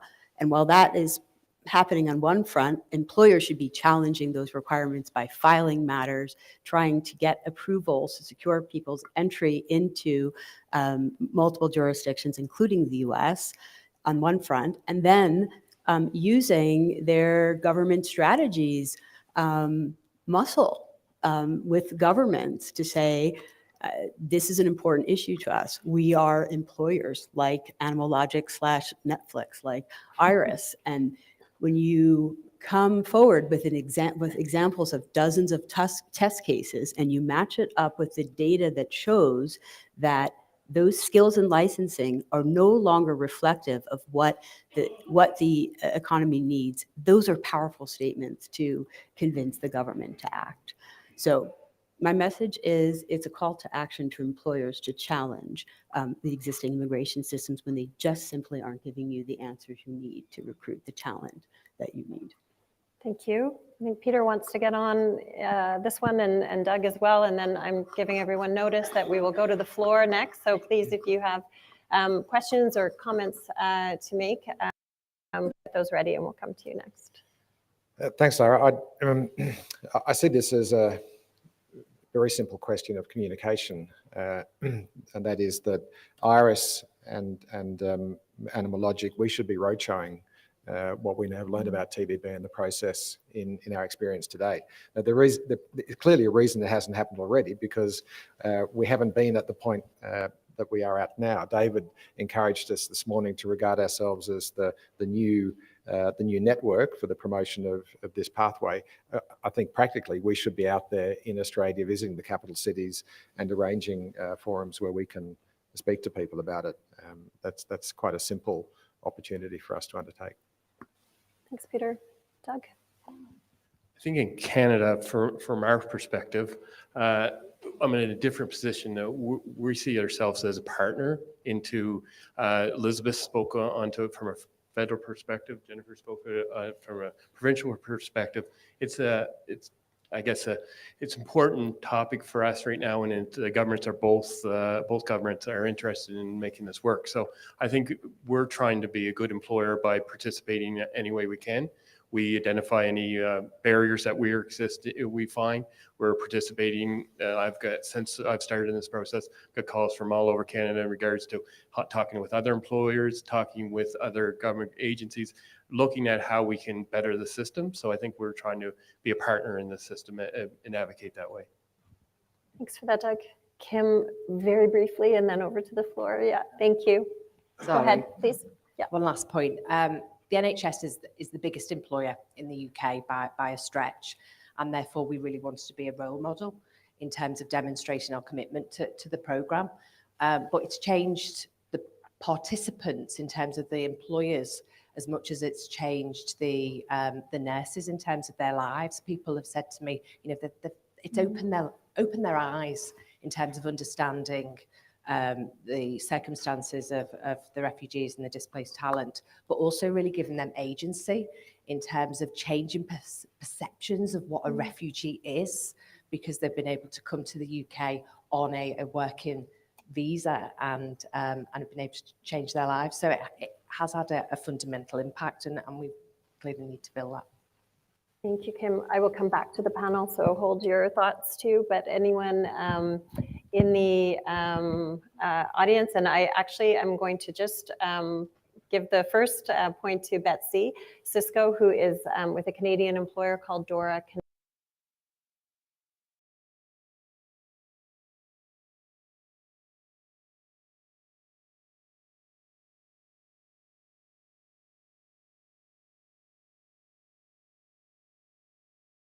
Hi, yeah.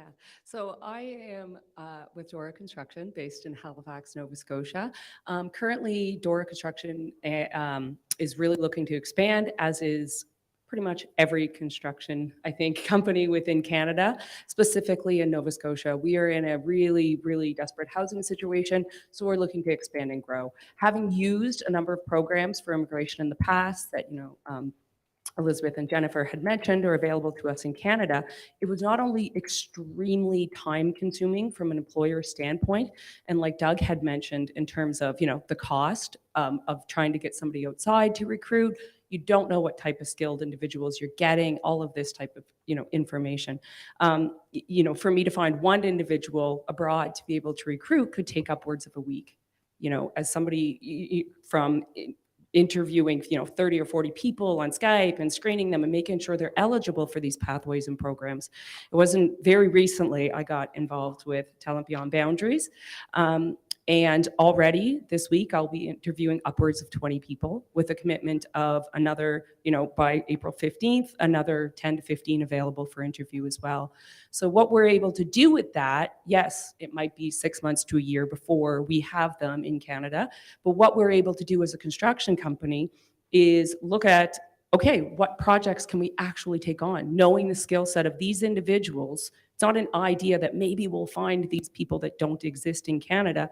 What we're able to do is, like Jennifer had said, Jennifer had said earlier, we could scale up. We know as a business, we're able to support that growth with exactly the skill sets we need based on this program. So we are really excited to be here and excited to share that. Thanks, Betsy. That's great. Maybe we can just move this way across the room. So at the back, Miriam, please.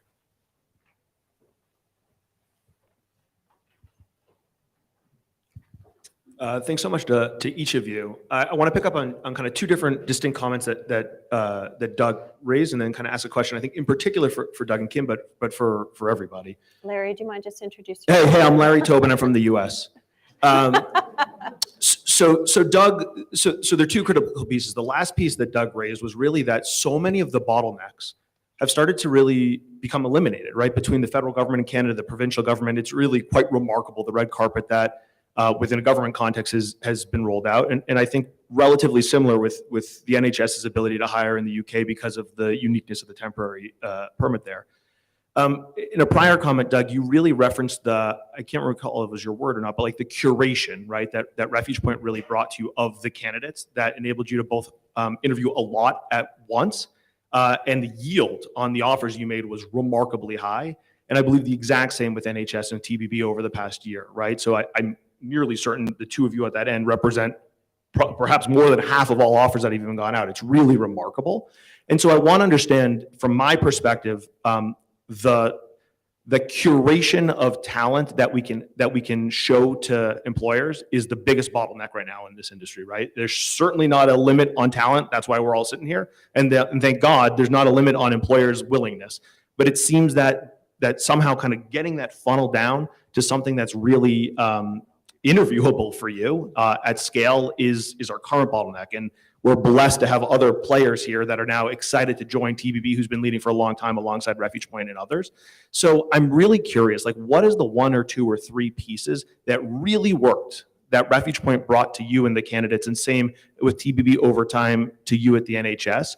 Because most of the players, like the IRC and HIAS and so many others, and WUSC and many others, we're coming from a nonprofit lens. We're not coming from industry. Right? We're coming from a refugee standpoint. We're not coming from an industry standpoint. What is it that really enabled you all to have such a high yield? Like, just give us a morsel or two for us, for the new players in the field, so that we understand how to build off of that success. Great, thanks.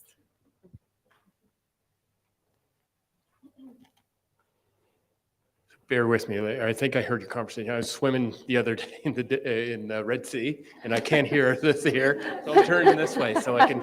So I think for us, we advertise through Indeed job boards, Indeed, all those. So we're getting candidates. So we'll put on our job posting. Must be an RN. Must be various things. I'll go, as Betsy mentioned, I'll have to go through 60, 80 resumes and go down, and then go narrow that down, do interviews, realize that 8 of them don't have so I think what this process brought to me with candidates already vetted, that I knew I worked closely with the NGO in regards to what I was looking for, what qualifications, what skill sets that I needed.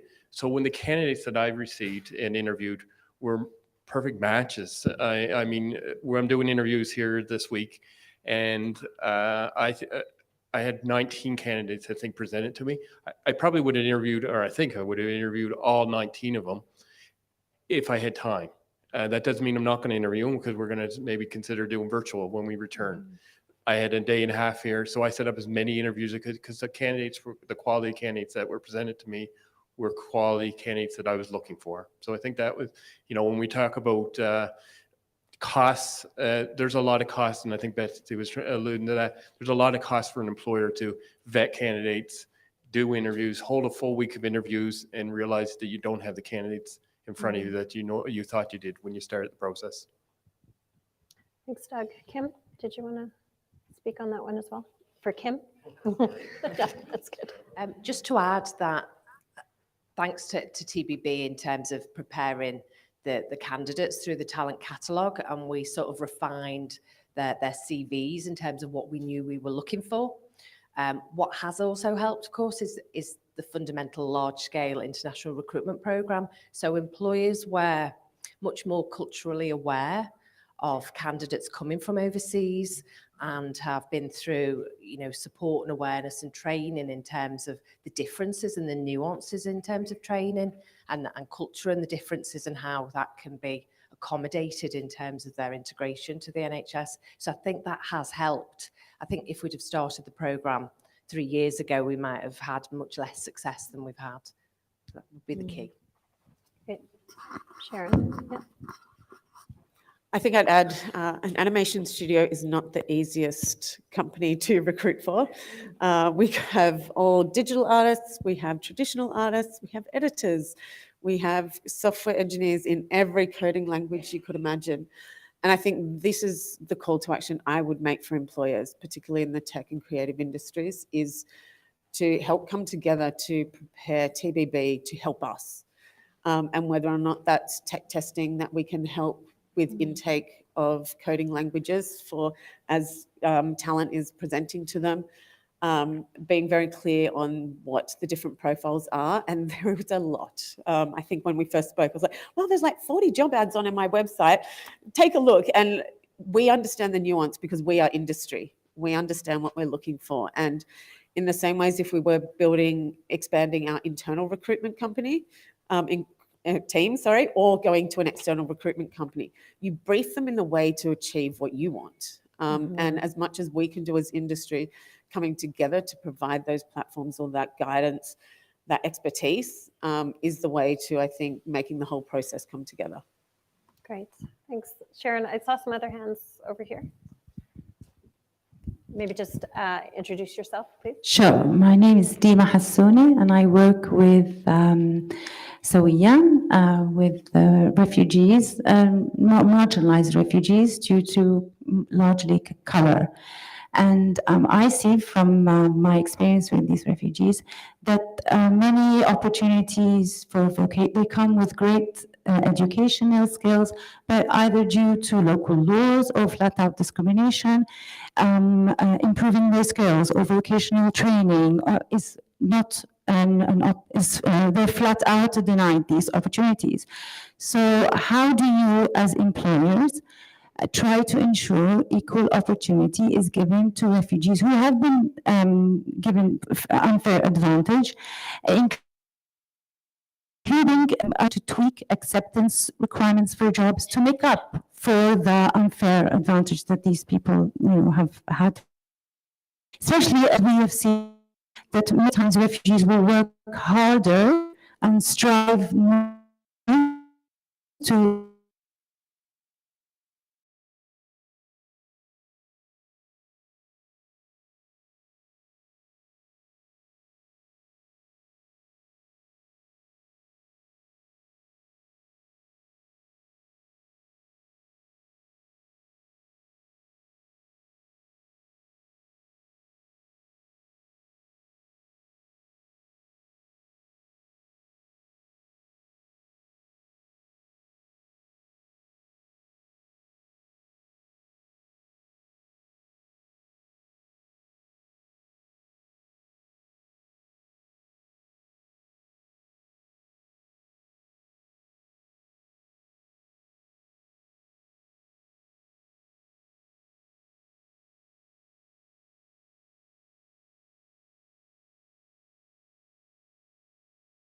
diversity and inclusion agenda. What it does mean is that they're on a lower salary. And so there is a little bit of a conflict there in terms of making sure that these nurses can afford to live. And particularly because of the challenges of English language, it could be 12 or 18 months before they do qualify for their full registration. So as the programme has gone on, we're putting much more focus on the English language when they arrive. So from the first sort of 2 cohorts in the UK, it was sort of a self-managed English language programme following a 4-week residential orientation programme in Liverpool, which was mentioned previously. And what we've actually done for this latest cohort of 75 nurses coming in the next couple of months is turn that 4-week residential programme into probably a week to 10 days online self-managed orientation programme, which is integrated with individual employer induction programmes. The employers are putting their funding into dedicated study leave to undertake the OET, the Occupational English Test. So we're supporting them through that. I think that's,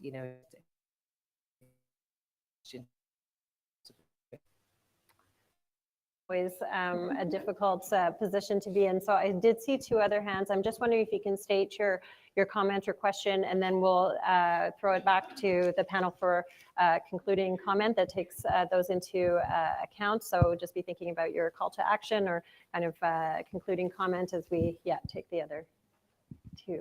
Please. Hi, my name is Yvonne Kelly. I'm the co-founder of Glow Up Careers in Australia. And thank you for all your insights. I've been trying to do my advocacy, a lot of speaking engagements to employers, wonderful refugee called Yasser Nasseri. And we've been really blown away by the lack of awareness. We've been trying to change the narrative about refugees and the benefits to employers. And Peter, I love your idea of a roadshow. We did an event last year and we, with our partners at Host International, we got some of the Afghan evacuees and our community partners and employers. And it was more of just a networking and actually getting them to meet refugees, because a lot of the employers have never met a refugee. They don't know who they are, where they're from. So my question to you is, what are some of the platforms that you've had success in actually spreading the word to other employers about the work that you're doing with refugees, through TBB? Great, thank you. We'll just, Judy, did you have a question?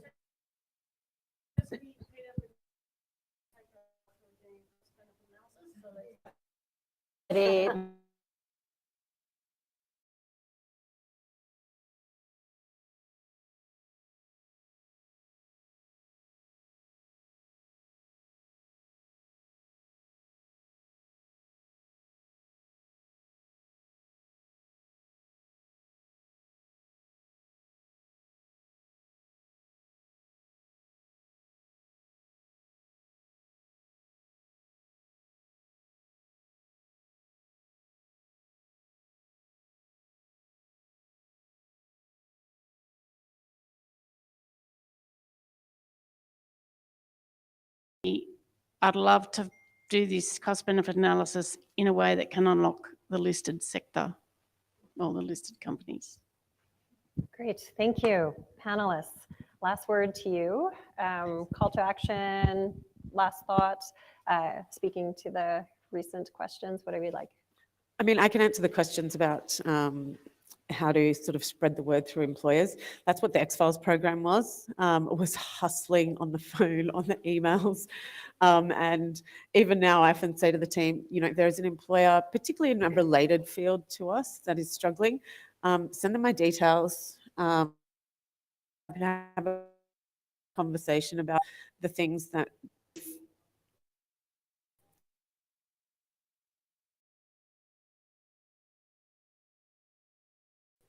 too many people that are invested in this overall program. So it's not going to fail.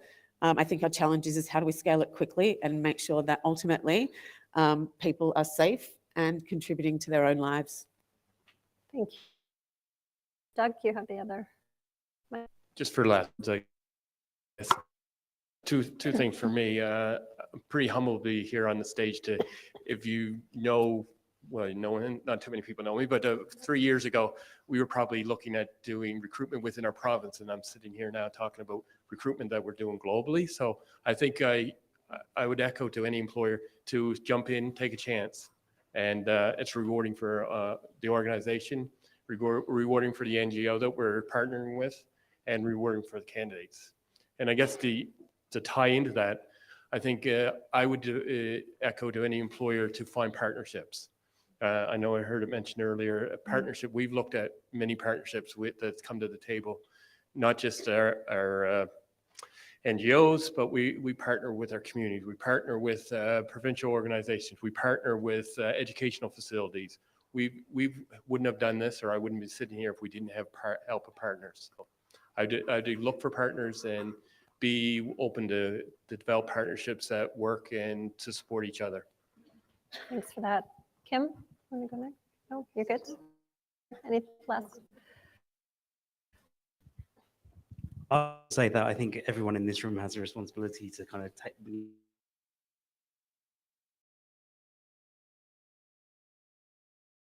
I'm going to be a part of this event, and they didn't know about it. So, just making sure that everyone just basically spreads the word. Thank you. Wonderful words. So I continue with that. We will continue our global advocacy role, and we'll keep very close at heart the flexible legal pathways, the positive narratives, so all the other themes that are close to our heart, but also to include the refugees and not only with a focus on migrants. And thank you for having me here today. I think professional and industry organizations are an excellent way to get the word across and also find partners in leaping into advocacy. I know employers often don't want to be the first, so my message is to you, be the first.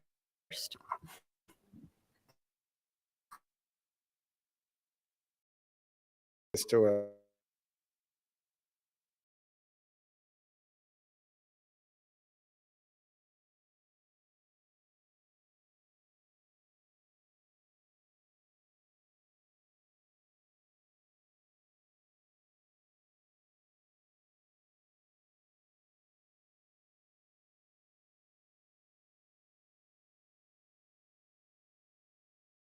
lawyers. We want the right person, and they have to want to be technology lawyers. So I don't lose sight of the fact that we are here talking about individuals and their personalities and the people that in our organisation. Great, thank you.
grab the mic from you. You can always have my mic. That is on and working. Cool.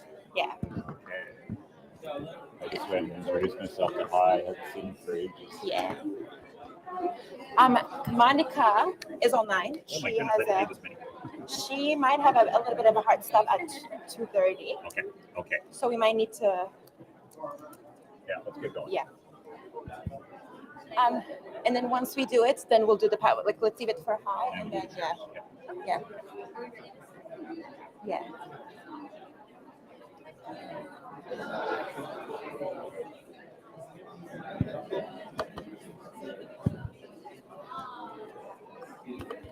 Test.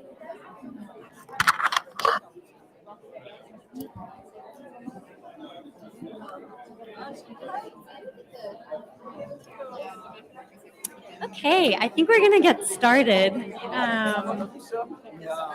Or maybe we'll wait. About to get started. Could you guys please have your seats? Thank you.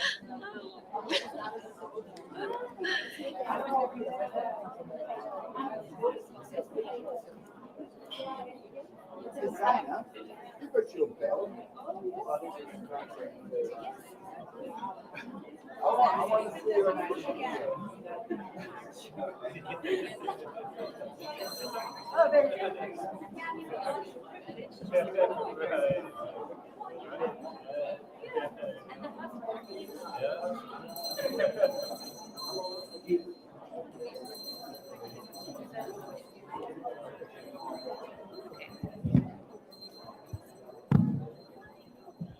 All right, I think we're gonna officially begin. I hope everyone had a wonderful lunch.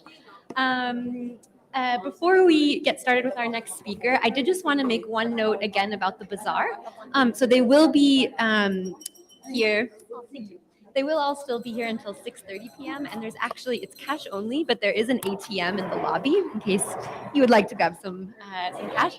And as you can see, there is a gorgeous display of paintings here. They'll be here until the end of the day, and then also from 8 to 9 a.m. tomorrow. I have already just purchased my first painting. We'll be staying away, but it's really beautiful.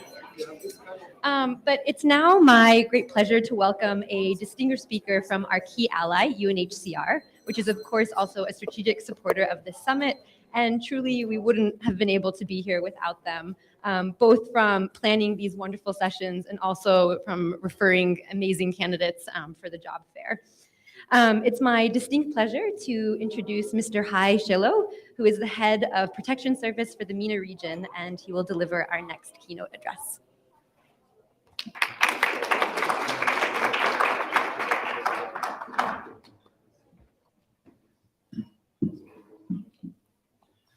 So I got an email from the organizers prior to this and was told that I had 10 minutes and I was expected to be succinct and on time, and that I was starting at 2 o'clock. Thank you very much.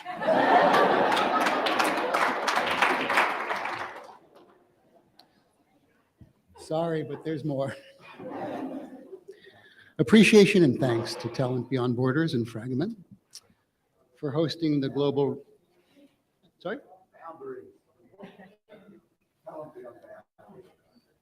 Beyond Boundaries, geez. Hey, I just got off a plane. I'm sorry.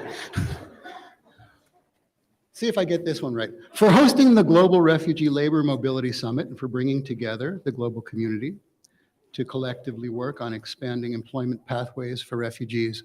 And I know that you just heard a shout out for our refugee artists, including the painters who are to the left of me, as well as the people that you walk through to and from meals, and you will be walking through when you head to your reception.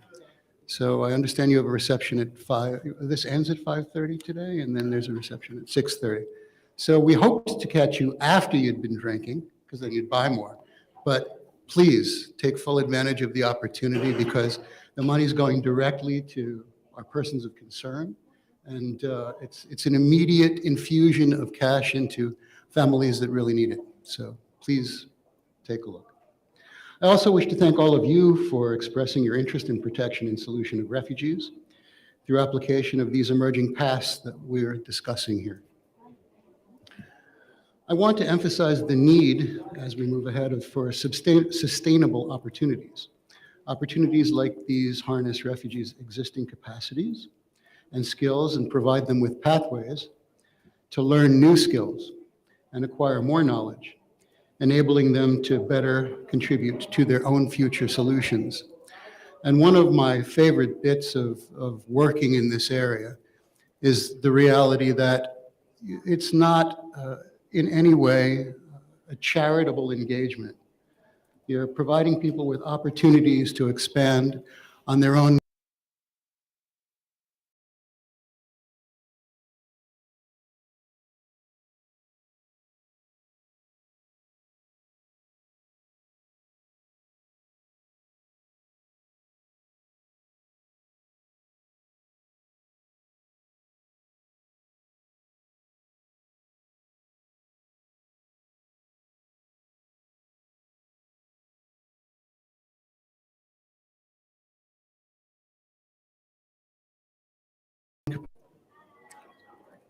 Since then, a variety of programs sending people to third countries or helping them get there, ranging from employment and educational opportunities to family reunification, have been implemented in MENA to facilitate access to refugees. The availability of complementary pathways opportunities to third countries remains critical. And this is very important for us in order to ensure protection and solution as the needs of refugees continue to outstrip available resettlement places, particularly in this region. At this point, let me reference resettlement and the unpredictability of our quotas. Resettlement has traditionally been the main third country solution for refugees in MENA, and it's invaluable to meet the specific needs of refugees. While resettlement remains a key protection tool, given the limited available quotas and the overall limited availability of other durable solutions in MENA, alternative, safe, and legal pathways, such as family reunification, education, and labor pathways, are critical to expand potential for solutions. During the past years, the MENA region has experienced unpredictability of resettlement as a result of shifting political priorities. All while the vulnerable refugees in our region, their numbers are steadily increasing. Also, the reality is our host countries, neighboring Syria and elsewhere in the region, are experiencing economic collapse, political insecurity, and general instability. We absolutely need resettlement in the MENA region to respond to the needs of refugees, but also we need complementary pathways to expand on that potential, which can help refugees to find solutions and build their self-reliance.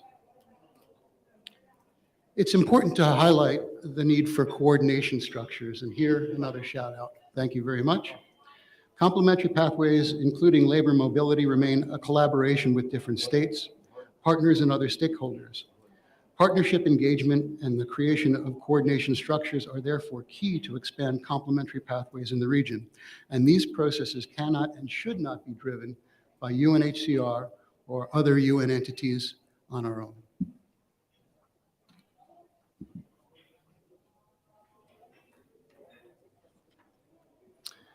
In line with this rationale, the MENA contact group, see, borders, contact. The MENA contact group for complementary pathways was formed in November 2020. And this is the key vehicle for driving complementary pathways in the MENA region. The contact group is a multilateral forum. It's a platform that disseminates information on opportunities, advocates for programs, and shares best practice among partners, including states and private sector actors. Many thanks go to IRCC and the International Refugee Assistance Project, IRAP, that have co-chaired the group with UNHCR as the secretariat. And here, just a repeat that this does not work without coordination, and we appreciate all of our partners' contributions. Maybe some observations on complementary pathways in a broader solutions perspective. Durable solutions and complementary pathways go hand in hand. Durable solutions include resettlement, voluntary repatriation to the country of origin of an individual, and local integration in their country of asylum. Complementary pathways is an additionality to this and needs to be pursued in parallel. There is a need to view pathways in the broader solutions perspective, and we believe this will strengthen our engagement and impact. This might also help to promote a more holistic and forward-thinking approach to third country solutions, particularly for labor mobility pathways. Complementary pathways are also a refugee protection tool. Local solutions is a complex notion and is generally a gradual process with legal, economic, social, and cultural dimensions, and imposes considerable demands on both the individual and the receiving society. In the MENA region, most countries are not signatory to the 1951 Convention to protect refugees. They do not have comprehensive and effective legal frameworks for asylum. And they are, in many cases, the largest or some of the largest refugee hosting countries in the world. If you look, for example, at Lebanon today, 1 in 5 residents of Lebanon is a Syrian refugee. The degree of generosity and protection space provided by host countries in our region will continue to be reliant on the level of involvement of the international community in the search for solutions, particularly given the declining political and economic space across this region. While we call on donors to stay the course, and you hear that phrase a lot from our High Commission, staying the course, we also know that there are competing political and humanitarian priorities which make expanded protection and solutions opportunities beyond this region and the host countries here increasingly important. I also note the implementation of linkages to existing initiatives. So, for example, since 2011, over 1,600 refugees across the MENA region have graduated from the Albert Einstein German Academic Refugee Initiative, or DAFI. This scholarship program has helped them to achieve bachelor's degrees in various fields. Similarly, there are numerous refugees who are benefiting from local livelihoods projects.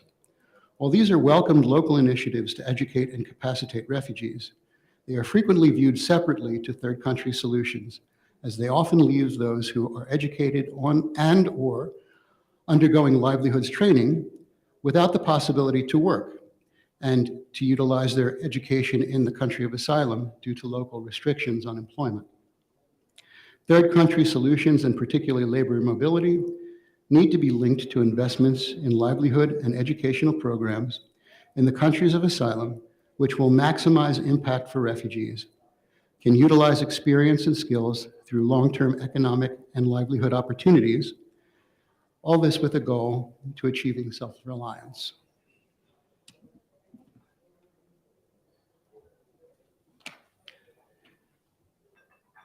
There are clear benefits of labor mobility to the communities in third countries and countries of asylum.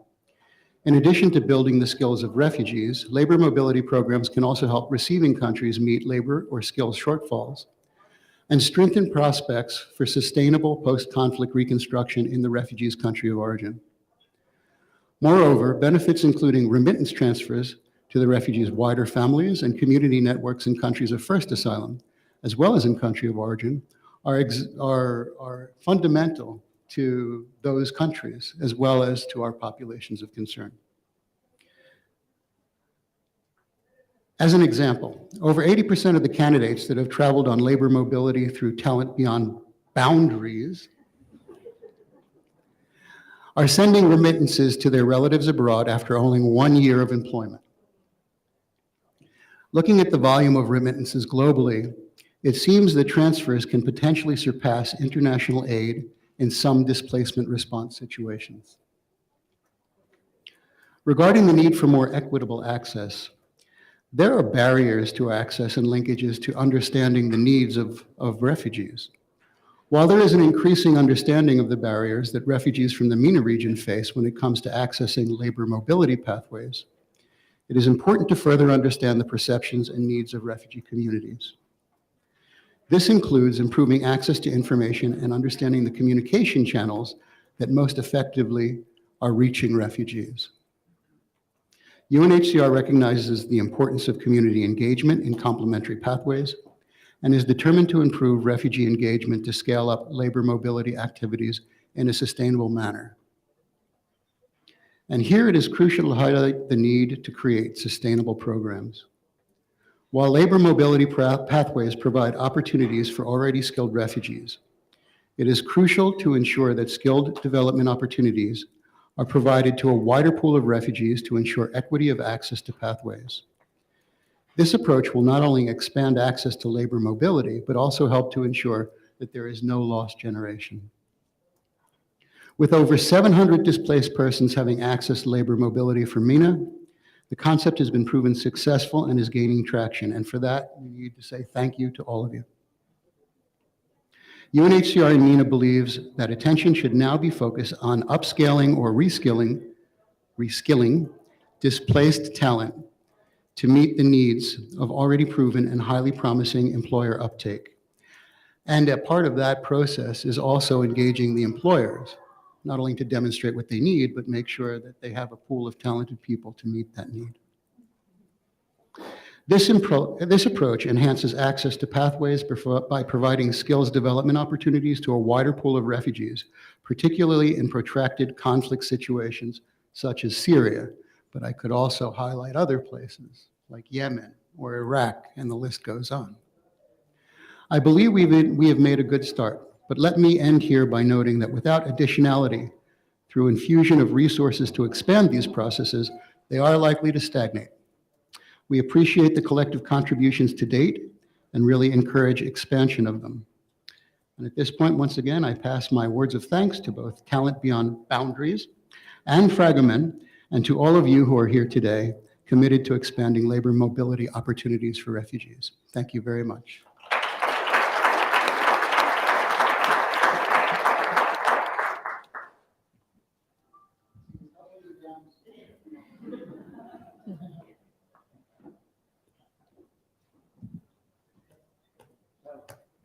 We're now going to pass from one absolutely invaluable partner to another with an intervention remotely, if the technology permits it, from Monica Garacci, Director of the Department of Program Support and Migration Management at the International Organization for Migration. Over to you, Monica. Zainab, do we have Monica lined up? Thank you. Thank you very much. I hope you can hear me.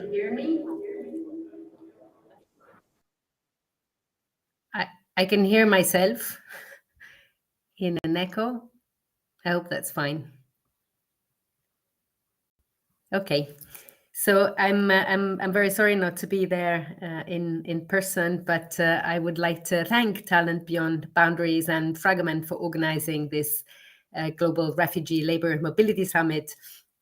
As a founding member of the Global Task Force on Refugee Labour Mobility, IOM is very pleased to see the key stakeholders, governments, NGOs, business leaders, and international organizations coming together to discuss the main challenges and identify potential solutions. As my UNHCR colleague just rightly said, we cannot do this alone. And from IOM's perspective, the case for labor mobility is right now both timely and compelling.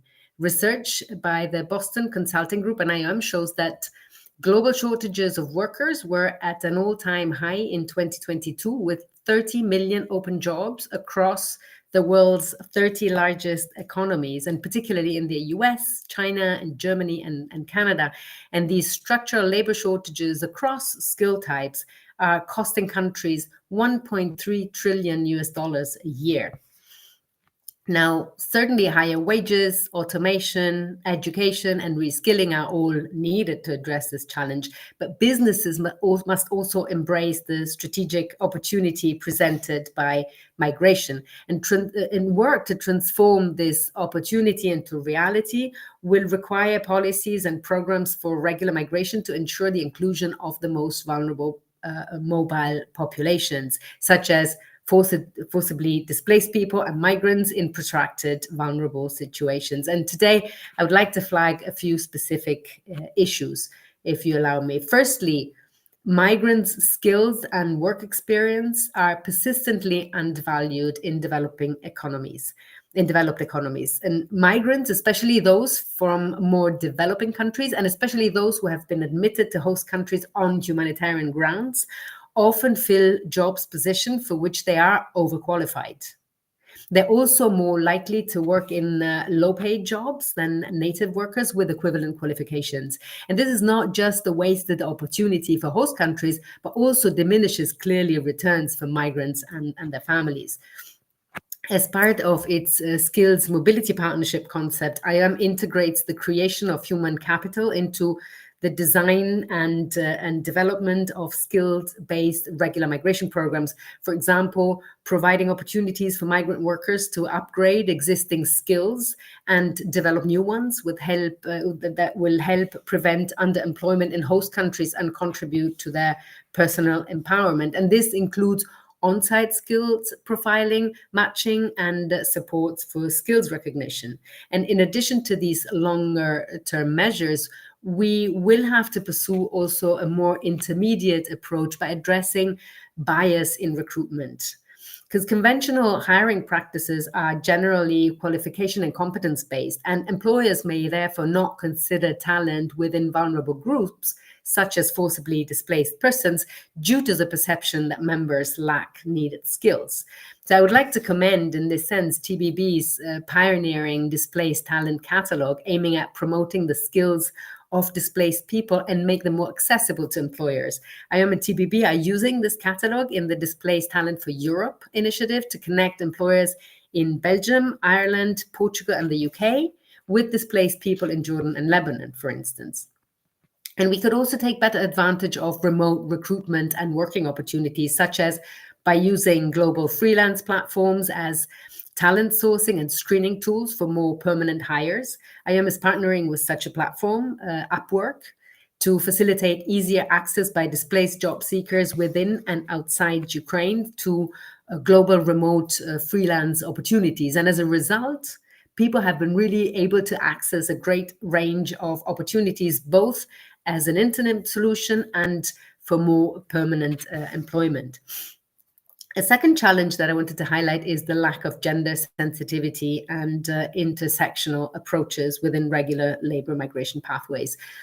Globally, 59% of labor migrants are men. In 2019, almost 70% of the approximately 50,000 participants in IOM-supported pre-departure orientation session for regular migration programs were men. And as a result, most labor migration channels and support are not geared to the needs of women, nor to other intersectional needs among diverse groups of migrants.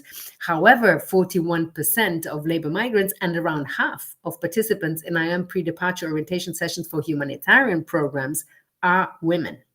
Orientation programs and other support for labor migration pathways must therefore respond to the greater diversity among beneficiaries so that more and different people can access these pathways.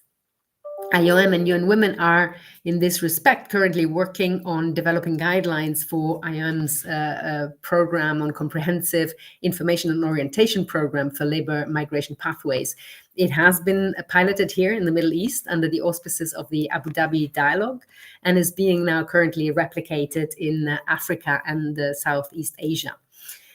And finally, there is the question of affordability. A big area, a major area of concern in many temporary labor migration schemes, especially in lower wage segments of the labor market, is the excessively high recruitment fees and other costs migrant workers often have to pay to access jobs. These fees may amount to several months or several years of hard-earned wages, placing migrant workers in the de facto debt bondage and at a heightened risk of abuse and exploitations. There's two initiatives IOM has addressing this, and the first is the IRIS Global Policy Network, launched in 2020, which builds on its Global Ethical Recruitment Initiative, the IRIS, which is based on the employer pays principle. And this initiative provides a space for policymakers and regulators from countries of destination and origin to find collaborative solutions to improve cross-border recruitment regulations and enforcement and to protect migrant workers.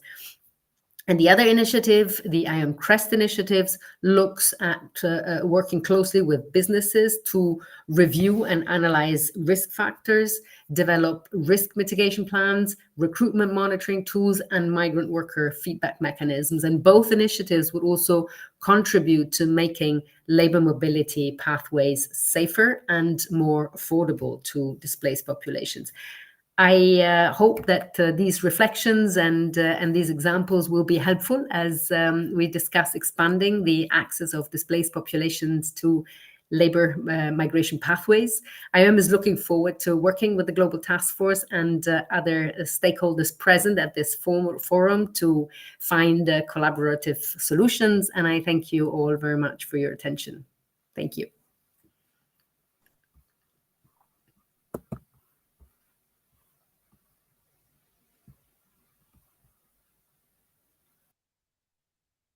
Part of the world to be with us here today, and thanks to my colleague Jobst at IOM for helping.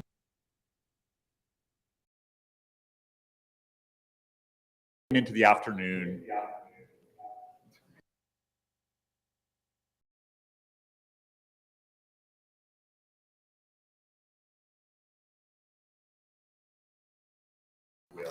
In receiving states and the companies to overcoming obstacles to growth in areas of origin, countries of first asylum, such as here. I also just want to flag a best practice from this morning when Peter Ferguson at IRIS said, you know, I really think somebody should do this. And then he said, and we will do it. Let's have lots more of that during the sessions today, but especially during the evening reception. It would be a great place to have a lot of those conversations, and during the workshops over the next couple of days, and during the hiring fair, of course. Roundtable 2A, overcoming obstacles to filling the pathways, populating the talent pool, will be hosted by Steph Cousins, the CEO of Talent Beyond Boundaries.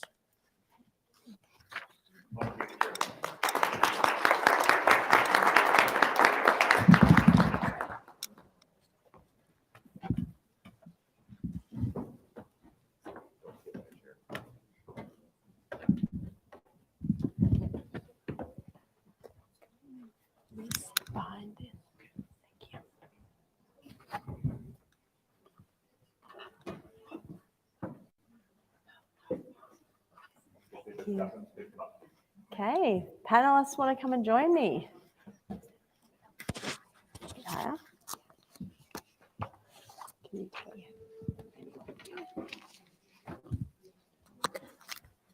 Okay, can everyone hear me? Great, sorry. Okay, thank you. All right.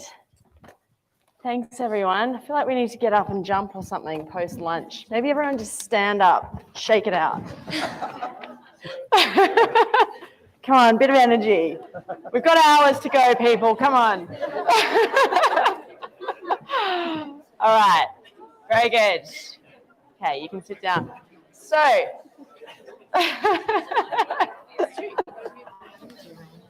okay.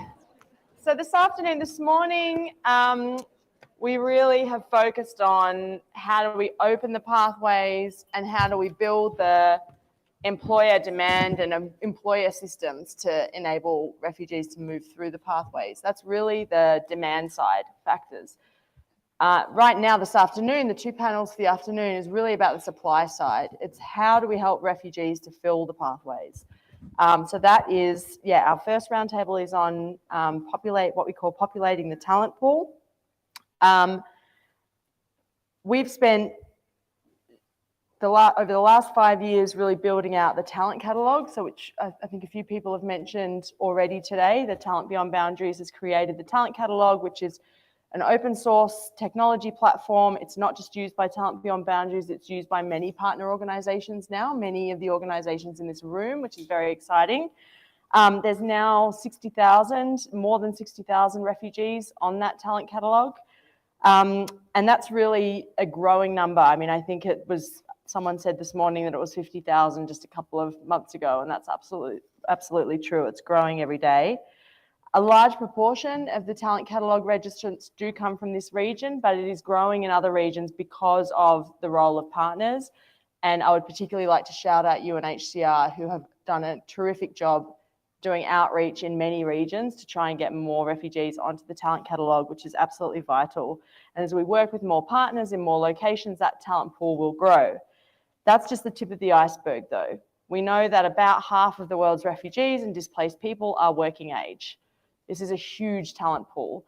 And it's a huge talent pool that is very motivated to move to a place where they can have stability and a chance of a durable solution. But how do we actually make it possible for these millions of refugees to access the pathways? What do we need to do?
Noura, who's our Global Program Director now, formerly our Middle East Program Director, and now as part of our move to really expand out globally our talent sourcing, Noura is now leading that charge. Before joining TBB, Noura had a really extensive career in social enterprises as an Ashoka Science, Ashoka Fellow and Kiva Fellow, and all around amazing superstar. And then Jenny Gikas from UNHCR, who has 20 years of experience with UNHCR in field protection and resettlement and complementary pathways. She was involved in the Global Compact on Refugees and the 3-year strategy on resettlement and complementary pathways. So has a full understanding of the policy side, but also programmatically has worked in the UK, Sudan, Egypt, Kenya, Tanzania, all over the world. So I think you can see we have a really incredible body of knowledge on the panel today. And I wanted to start with you, Bharti, because I think, as you've already shown us this morning, you have such an insight into the EMPP in particularly, but also labour mobility programs generally. In your experience, what do you think is required for displaced people to be able to access these sorts of pathways at scale? Well, I really like to draw from my experience, and in 2014, when I started university, I joined a class of 40 people, among which I was the only refugee, so my peers were all Kenyans, and we were a very close class up until we graduated in 2019. In the course of our studies, my classmates, we called ourselves comrades, we would make plans, or they would make plans about where they would want to practice.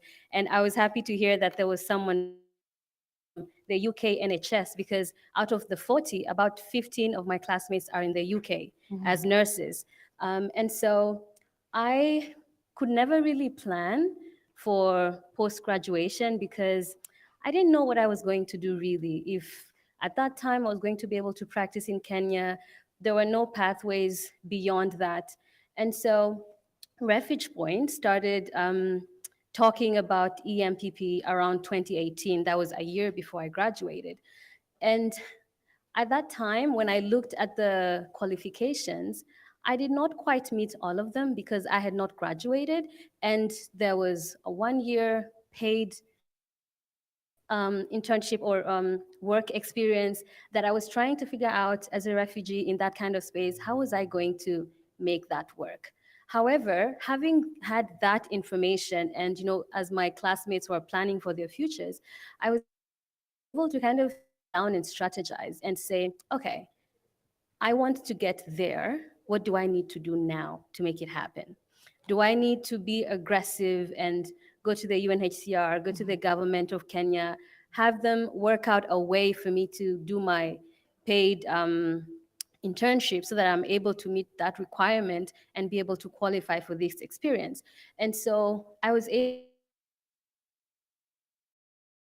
And so when I think about scaling up and increasing access to many more refugees, I'm thinking about the education pathways that are available and working with those to create a pathway, starting from the ground up. As we are engaging employers and seeing the needs that are there, then work from the other side and see, okay, if we have students in high school who are getting scholarships through DAFI, I'm a DAFI alumnus, and so through DAFI and whatever, as we are advising candidates on which sectors to go into, can they be targeted? Can they be able to be designed to meet the different requirements of governments? And even as I'm on the GTF, and as I hear the conversations there, I'm always thinking of, okay, there's a lot of policies to navigate and problems that may not be solved today. However, where things stand right now, how are we able to design programs that kind of work around where we have gaps? And so that's one of the ways. Create programs that meet the needs more directly and more easily. And that beautifully ties in with the previous panel and Sharon's point around what can industry do to define those skill needs so that that knowledge can be translated to programs that actually help kind of connect the dots. And I think your point around having a goal as well and having a clear path to achieve it is such an important point. Do you think, I'm interested in your views on, sometimes programming with TBB, we think about where to focus our energy. Is it on the candidates that already have the skill profiles that make them competitive relatively to seek a job, and maybe we give them a bit of interview preparation and then they're good to go? Or is it really investing in this upskilling approach on a large scale? And where do we kind of balance that in your view? Well, I would say, why pick one? Why not do both? We are all awesome here. I think the group here speaks for itself, the passion that the people who are here have for the space that we are working on. Why pick one and not the other? Right now, we have people who are skilled, who are able to meet the requirements at the moment. So yes, of course, push for them. But in the meantime, let's work out strategies on how others can work towards that. So don't pick one, do both. Do both. Yeah. And possibly it's the ecosystem of partners where TBB does one, but there's several other organizations here that do the others, and it's working out that ecosystem. Great. Basil, I wanted to kind of going back to the industry point that Sharon had raised before, because you do a lot of corporate outreach. Obviously, you're engaging with businesses all the time, and you also have a real sense of the talent pool.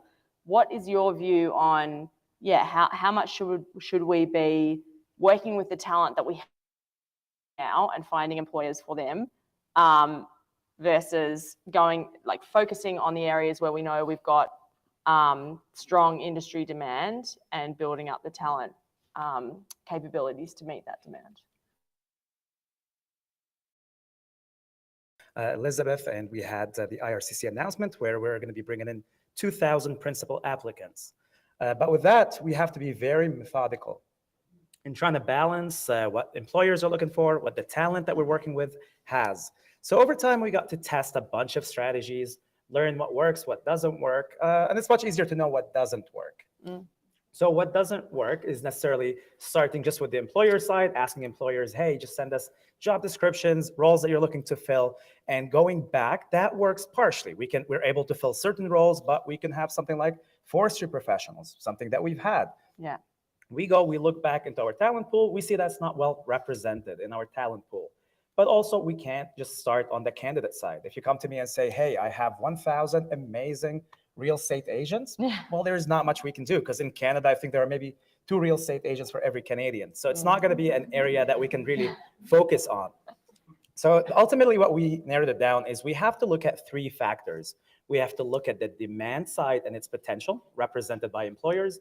We have to look at the talent side and its potential represented by the candidates, their experiences, their education, language level, and so on. And the third factor really is the pathway capacity and its potential. And that's whether it's the immigration or the regulations that are involved there.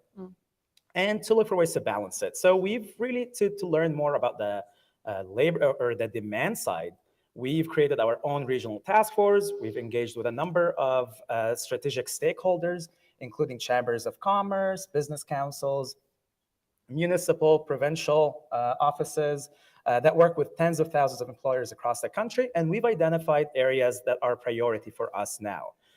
So these include things like hospitality, healthcare, trades, and tech. Well, tech has been cooling down more recently with a lot of layoffs, unfortunately. But now when we look at this, so let's take skilled trades as an example. Our team, and this is the operation team led by the great Kat at TBB Canada, has conducted a very thorough research and created a skilled trades analysis report that looked at 19 occupations. How many openings are there in Canada? It also looked at the candidate side. What are some of the barriers that we face? Where is the real potential? And it looked at the immigration or the pathway potential. And we found things like electricians and plumbers, high demand, high supply, but the regulation is not there to support it. We looked at welders and carpenters, and it's all green in all 3 areas. So instead of just us knocking on every door, asking employers from different areas to come and join the program, maybe we can be a lot more focused in our work. And similarly, when we're doing outreach and as we're onboarding new source partners, that could change. We could learn that we have now forestry professionals all of a sudden because we're working with refugees from a different region. But also it's great for us to balance everything, even in our outreach, and be very focused. This is ultimately to really accomplish that cohort style and drive in very large volumes, creating that even larger success that can help other sectors and other employers to know more about the program. Yeah, great. I think that's happening more and more, this balance between a cohort approach where you might have, like the refugee point experience, like TBB's experience in healthcare, but then how do we kind of do that with more sectors and replicate that? Whilst also, do you think it's important still to maintain the diversity of roles? Because it can be very powerful to be able to say, just from the narratives perspective, that you can have lawyers, doctors, nurses, forestry professionals. So is it kind of a bit of both? Absolutely. And employer needs are different from one region to another. When we look at say, let's compare 2 cities, city of Toronto with a few million people, a large metropolitan city, and a city in Northern Ontario, let's say Dryden, of 8,000 and less. When we talk to an employer in a smaller city, they might be willing to wait 6 to 9 months to hire an accountant or a finance person. In Toronto, they need accountants, but waiting 6 to 9 months might be a little bit more challenging. So we absolutely need to have a very diverse profile of candidates with some focus in certain areas where we think it can drive in that volume. So it's about creating balance in multiple areas. Makes sense. And for those candidates that maybe, there is a pipeline, you have a cohort or a demand need there for candidates in a particular industry, how do we support at scale candidates to be competitive to fill those roles? Yes. Yeah, I mean, upskilling, reskilling, it's a very long conversation, and there are different needs for different industries and occupations. Maybe one that comes to mind is one common theme, English. Every sector, pretty much, you need to have a different level. It could be intermediate, it could be advanced, depending on the roles that you're applying to. But there's typically some level of requirement. When we look at it from the candidate side, when we're talking about engineers and tech professionals and other white-collar professionals, English language is not as much of an issue as it might be when it comes to skilled trades, where it's, and that's a challenge because there are chronic talent shortages when it comes to skilled trades. But if we just went and told the candidates, hey, how about you go and enroll in this online program to improve your English, because maybe one day you're going to get a company that interview you, maybe give you a job offer, and maybe you'll be relocated. Balance that with the fact that you're taking care of a family, you're working. So we have to be also very realistic on how we approach something like this. So I do believe that English upskilling is something that we really need to focus our work on. But it has to be, we have to bring in governments, we have to bring in private sector into this conversation and have everybody engaged, because ultimately, yes, it has to be maybe not online, maybe it's something in person. If you were to talk to welders and tell them, hey, you might have not had university education, but how about you do this online? It's going to be a bit more challenging. So maybe we can do it in person. Maybe there's a small financial support because they need to work less hours. So we really have to be very realistic in approaching this.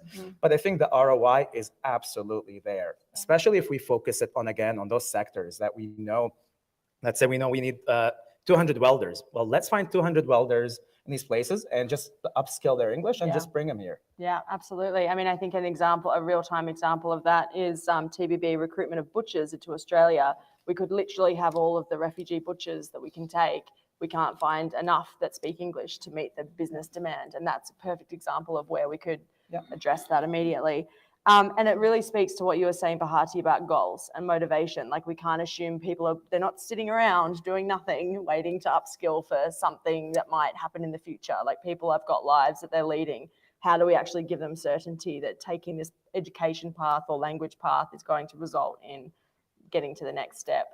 I think one example of where this is being done really well, Malik, and I was going to turn to you, is with the ULIP program with United Lebanon Youth Project. Would you be able to tell us a bit about that project, how it works, and what the results have been from a connection to the labour mobility place? Hello, can you hear me? Yeah. So I'm the founder of United Lebanon Youth Project, and our largest program, which is makes students graduating from public and UNRWA high schools better prepared for university entrance. And then we support them throughout their years at university, and then financially and otherwise. And we stay in touch with them and send them employment opportunities, or direct them to employment opportunities, and graduate study scholarships. So it was a perfect match because all the variables for success were in place. We had the pool of students of schools of nursing from top universities, and then there's TBB, and then at the other end there was NHS and HCA, which is a private healthcare provider. So it wasn't really rocket science. I mean, it just, everything fell in place. I had meant, as per our notes, to talk about how we need to show the success of this,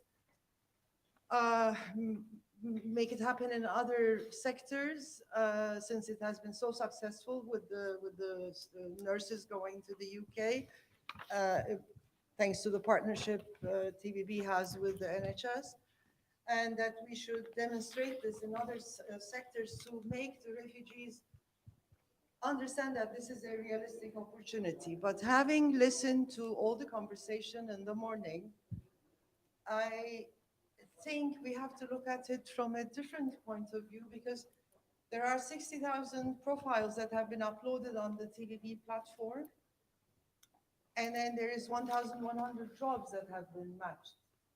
So there's no lack of confidence from the refugees population side. The problem seems to be from the employers.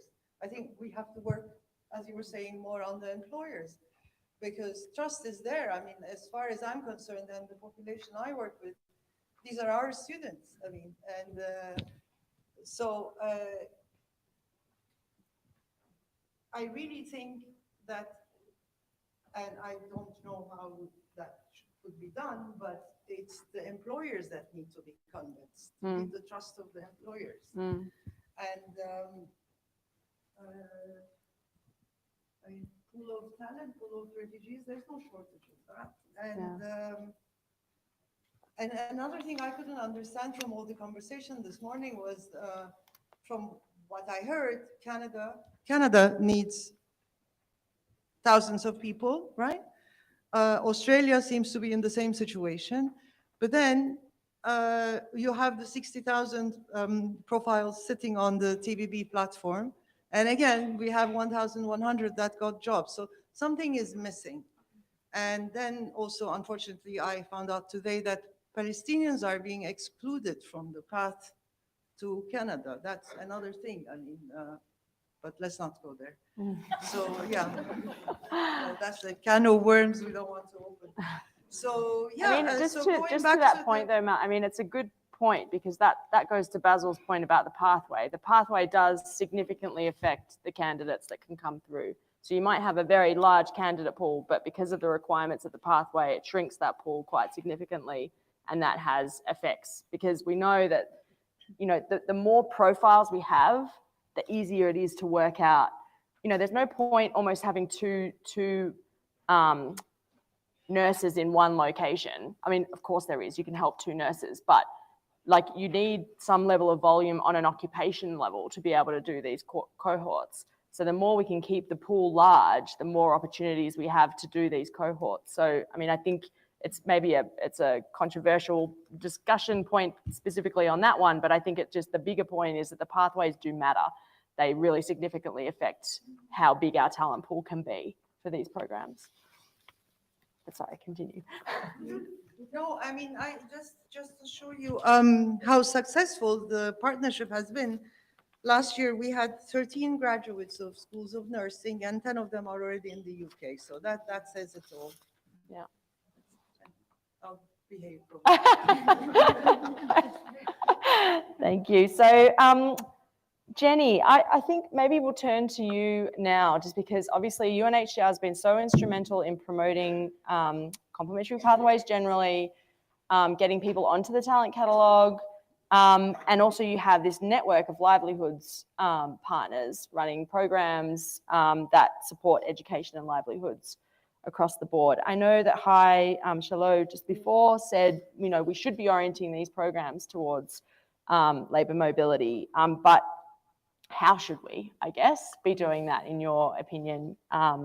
Yeah, how can we kind of create more of these ULIP style programs? Yeah.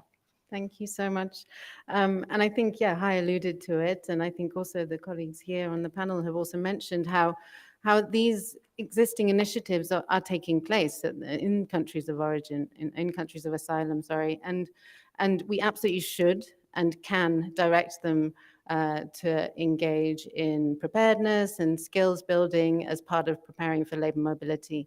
I think it has to be part of the ongoing livelihoods and self-reliance strategies that are taking place already.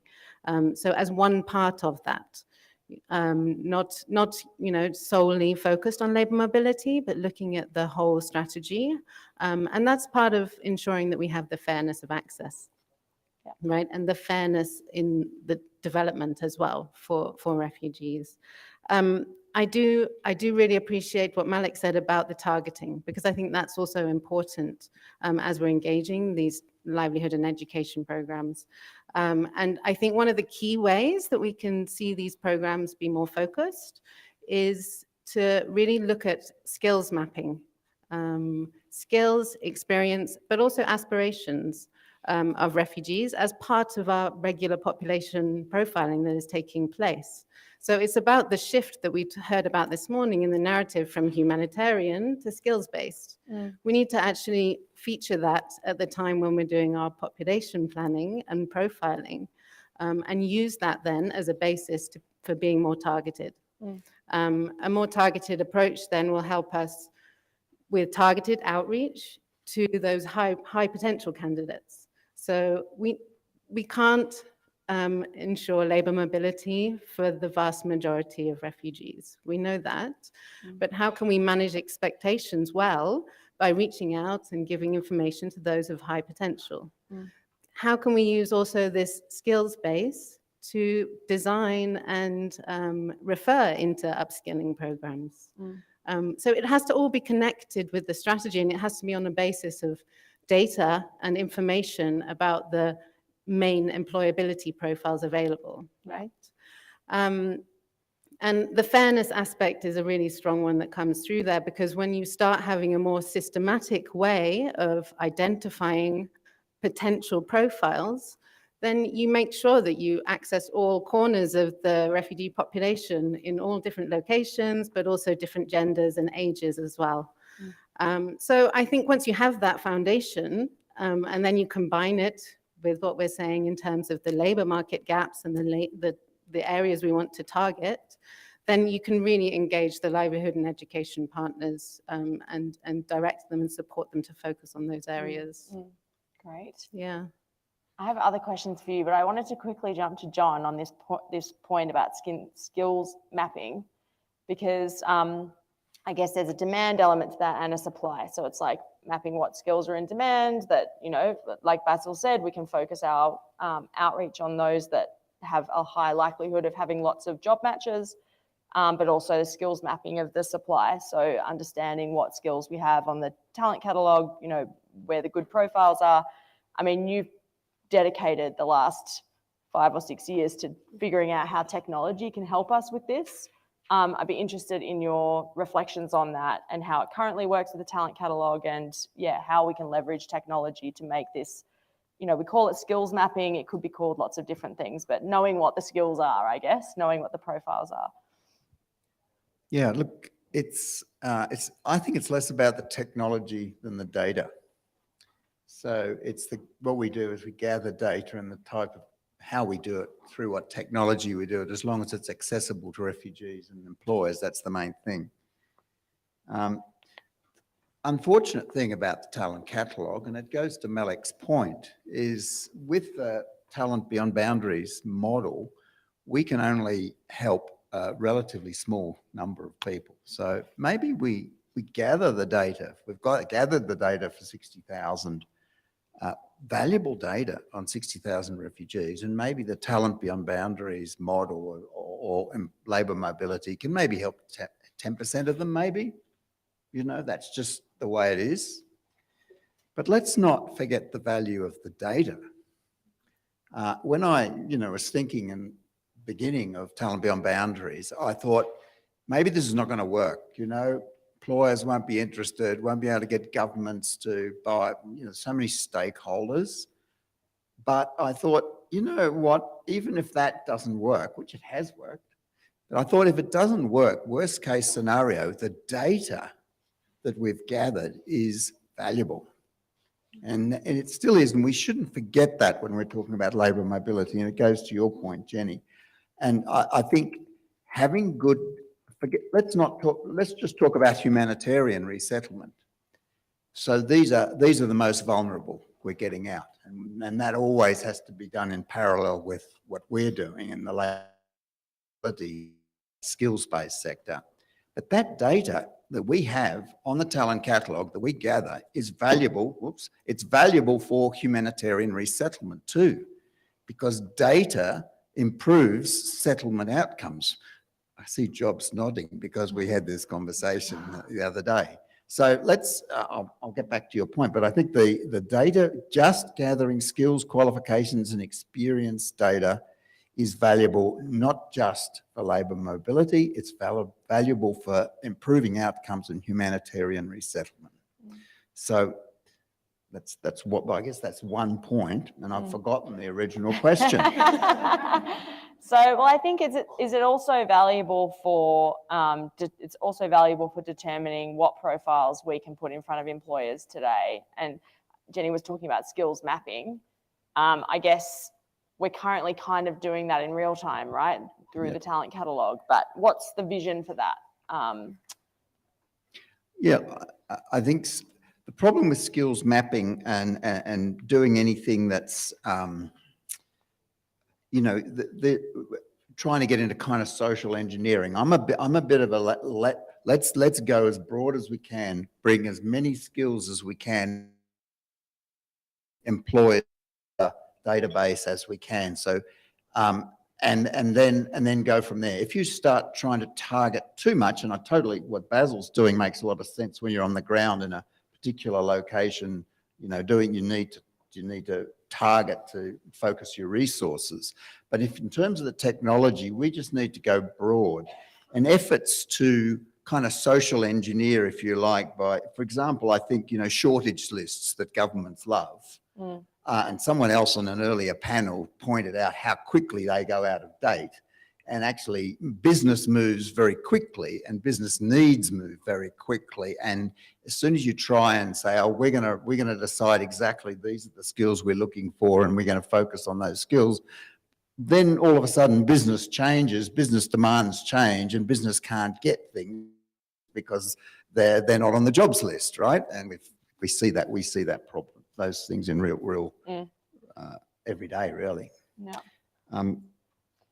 So you need a proactive and focused approach, but you also need some buffer and flexibility to be able to respond. And I think that's probably, yeah, that's kind of the model that we have going at the moment, but it's still probably not, you know, to Malik's point, it still has a long way to go to actually get to the scale. And I think that's what we're grappling with. We know we need cohorts to get to scale because it's just so much more efficient.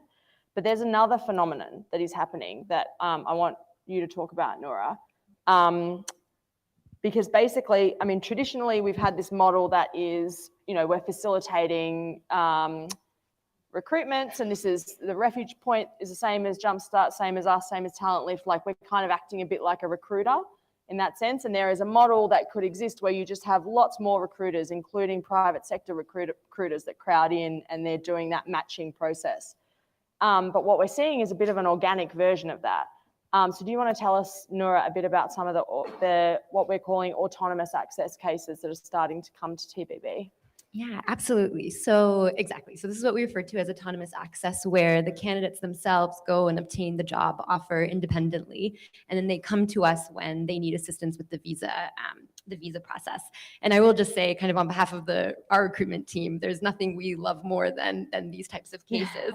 You know, job matching, the job matching process, it takes quite a bit of time and a lot of resources. And you know, while we've had obvious successes, it is in some cases often very disheartening because we have such an enormous amount. I mean, as we're saying, 60,000 people registered with us, an enormous amount of highly educated, highly skilled people that are registered on the talent catalog, and yet they've had to wait, you know, some of them for many years, some of them we've never reached out to at all to be considered for a position, not for any reason except that we just don't have the positions that specifically match their qualifications.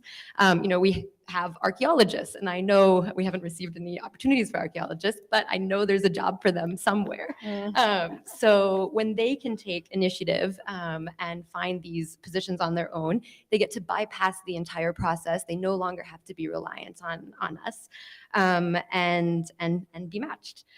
Some really great recent examples. We had a software developer in Lebanon who was able to find a job in Canada.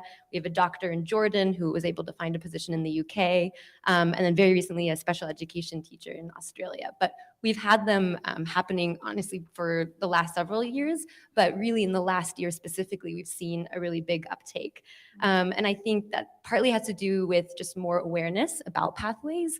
And also specifically, I think the crisis in Afghanistan, because a lot of the autonomous access cases we've been seeing have been from Afghans who seem to have corporate connections. But I will just say, we recently did an assessment about this, and it was over 10% of our successful relocation cases at TBB have been through autonomous access. So it's definitely not a minor thing. Yeah. And yeah, so. Yeah, and maybe just to clarify for the room, it's autonomous up to the point of job match. Like, at that point, literally every case had a barrier for the visa. So they couldn't have come, you know, they couldn't have kept going on the plane autonomously, but they could get the job match. And because they were able to point to a program that would help them get the visa, that was enough to kind of lock in the employer. So what does it take to kind of go from 10% to more? Because this is an incredibly efficient way of operating. Like there's literally no job matching required. So yeah. I see three things. One is kind of when we talk about low-hanging fruit, we have in the talent catalog about, we would say maybe 25 to 30% are very high English levels, or at least proficient enough to be able to apply to a job on their own, and at least a bachelor's degree. So if we just take that group, which we categorize as highly employable, and just make them aware of these pathways, they, I think, would then take a much more proactive approach to applying for jobs independently. So we really need to work on just better information sharing, I would say. Another one is, I think we need to work with more employers, to just inform them about that these pathways exist, and that it is, again, indeed possible to hire refugees, as we've been saying. And the third is kind of tackling then this remaining 70% of candidates in our pipeline. And I think it's just the same theme we've been talking about a lot today, which is really working on capacity building, getting them to the right English level, assisting them with interview techniques, and yeah, helping them to be able to apply on their own as well. But yeah, I think as we continue to design these pathways, keeping autonomous access in mind, I think is really critical. Yeah. Yeah, great. Jenny, going back to you, because I skipped over one question because we kind of went on a different tangent, but one question for you was just how do we encourage refugees to put their time and energy, and enable them to put their time and energy into the sorts of programs that will help them get to that competitive place? Do you have any thoughts on that? Yeah, thank you. Yeah, I think it brings up with what Nora's just saying around the awareness of these programs. We did a lot of research last year speaking to refugees to understand what are their perspectives around complementary pathways, what do they know and what do they not know and what do they need to know about. We learned a lot actually, and we learned that refugees generally are very motivated and interested in these opportunities. There's an interest is there. They just don't know how or what to expect. They've told us the information that's available to them is not sufficient for them to independently embark upon a pathway. The processes are complex, and they don't have an understanding of how to navigate them. But there's also a need for clarity on what are genuine and valid opportunities out there for refugees. And what we heard as key aspect was that refugees didn't feel comfortable embarking on these application processes unless they knew someone who had already done it personally, within their community, within their family. So I really think that what that shows us is the importance of the alumni experience. We've seen the power of that in the resettlement sphere, for example, but we really have to really nurture and grow that, and grow a network of alumni who can pass the messages direct back down into the communities. It's nice for us to share and hear about it at our level here in these discussions, but it has to get down to the communities as well. We also refugees need to see these successes at scale, I think. And that goes to what Nora was mentioning about the awareness. So they may well identify opportunities themselves, but they need to hear about those from one another and see the number of refugees traveling on these programs increase will only help others invest their time and energy in embarking upon what is currently seen as a complex and uncertain process. Refugees told us they really have an understanding that they're probably not eligible because so few people have managed to go. But we know that's not the case, right? So one thing we're looking to do in partnership with WUSC here in Jordan is we're actually building out a network of refugee guidance counselors. So encouraging refugees to be trained on how to embark on these journeys, what are the criteria, what are the approaches, what are the areas they should focus in upskilling, and to have refugees in the community leading the discussion on capacity building and helping others to autonomously access these programs. Great. Yeah. Sounds very exciting. And I think a lot of space for alumni really kind of building on the alumni network, as you say, and that's something we talk about all the time within TBB.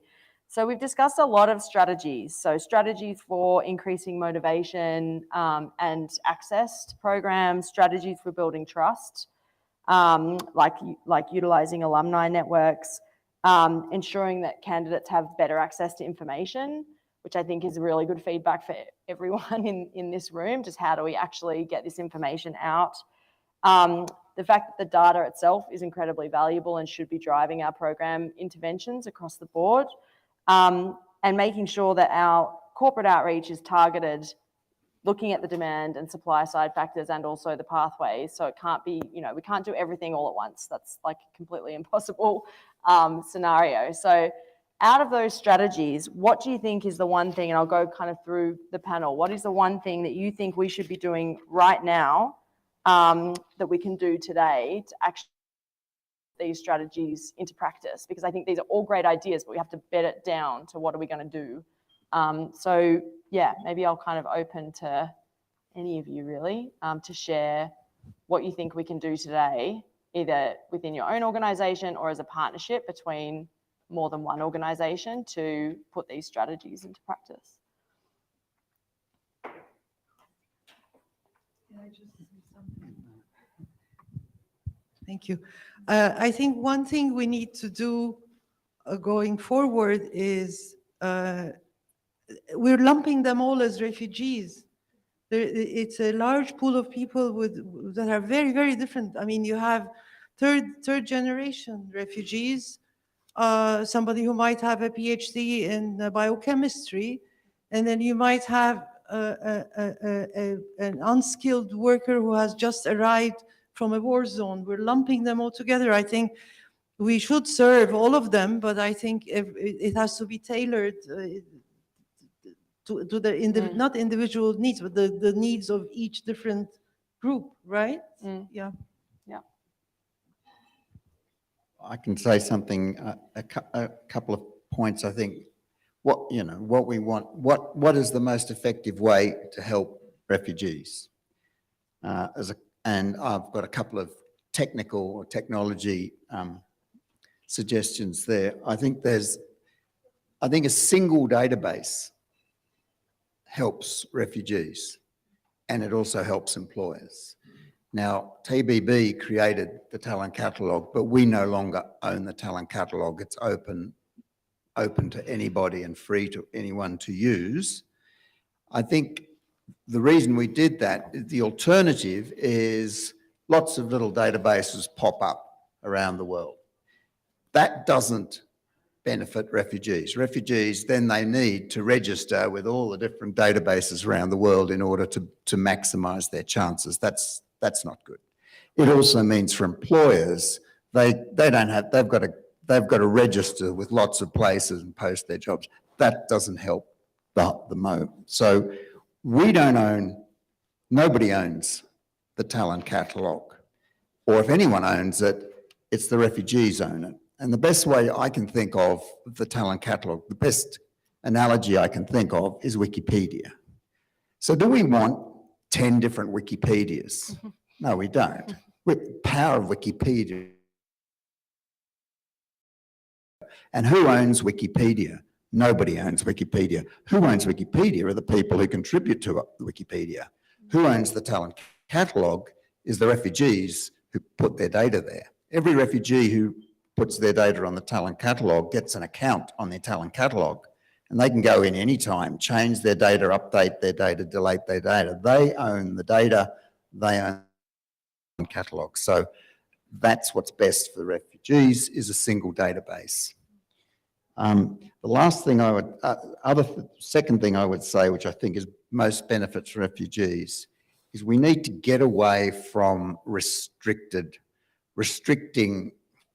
refugee, where refugees, who can see refugees and where refugees can go.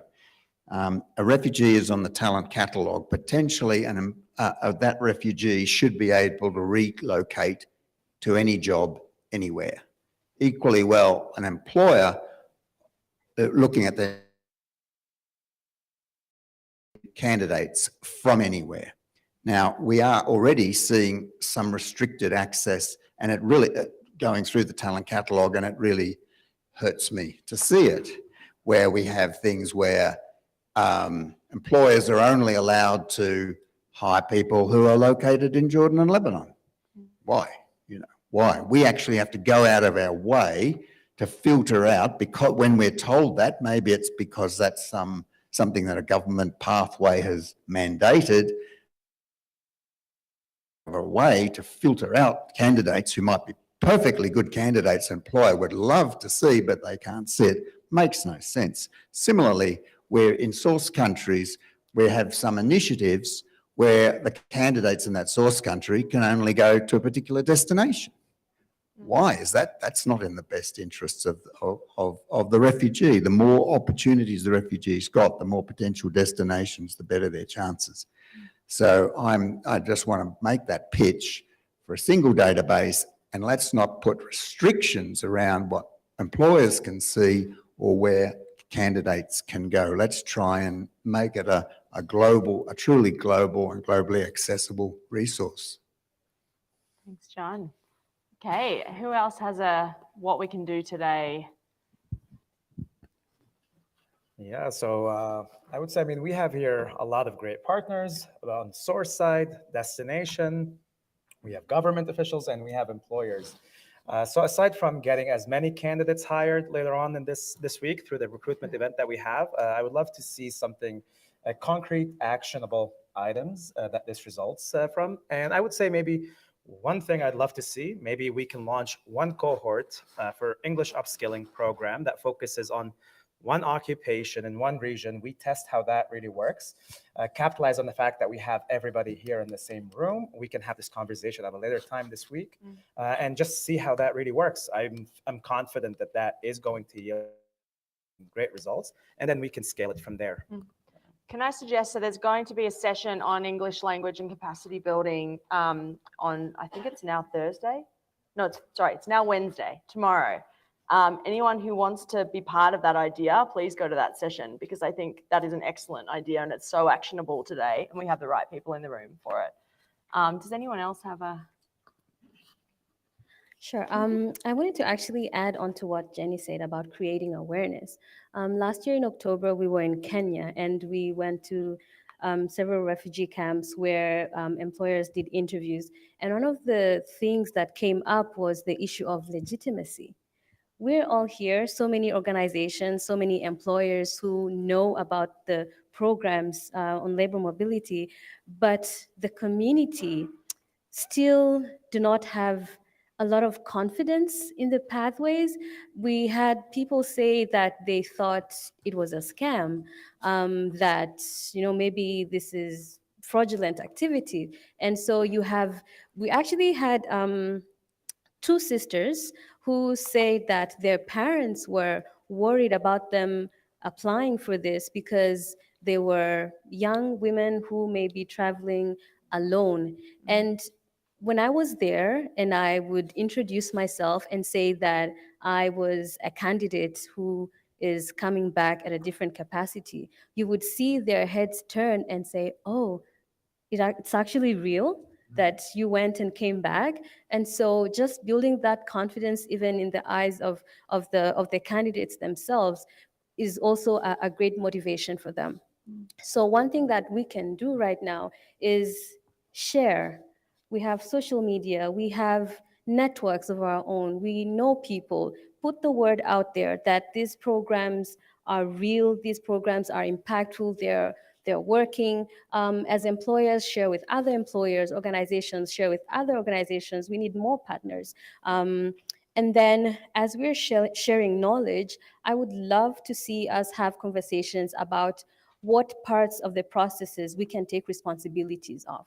We have civil societies here, we have lawyers here, we have businesses here, we have financial institutions here. As we analyze the different parts of this labor pathway, the systems, which parts of it are directly relevant to the work that we do? And as I said in the morning, how can we help? And let's engage refugee-led organizations at source countries, because they typically tend to be very trusted by refugees there. They're represented there. They know people there. Yeah. So let's maybe engage them in this conversation and support them financially so they can help us as well. Absolutely. And fund them. Thank you. You pretty much just took my last point. But it's good because it's connected up. But I really do see the potential here to have this connection of alumni. And if there's something we can take away from this, it's how can we make sure that Jordan know how to put the community leaders in touch with the right people who can share the experiences. So if we could have that kind of connection of alumni as a follow-up, I think that would be amazing.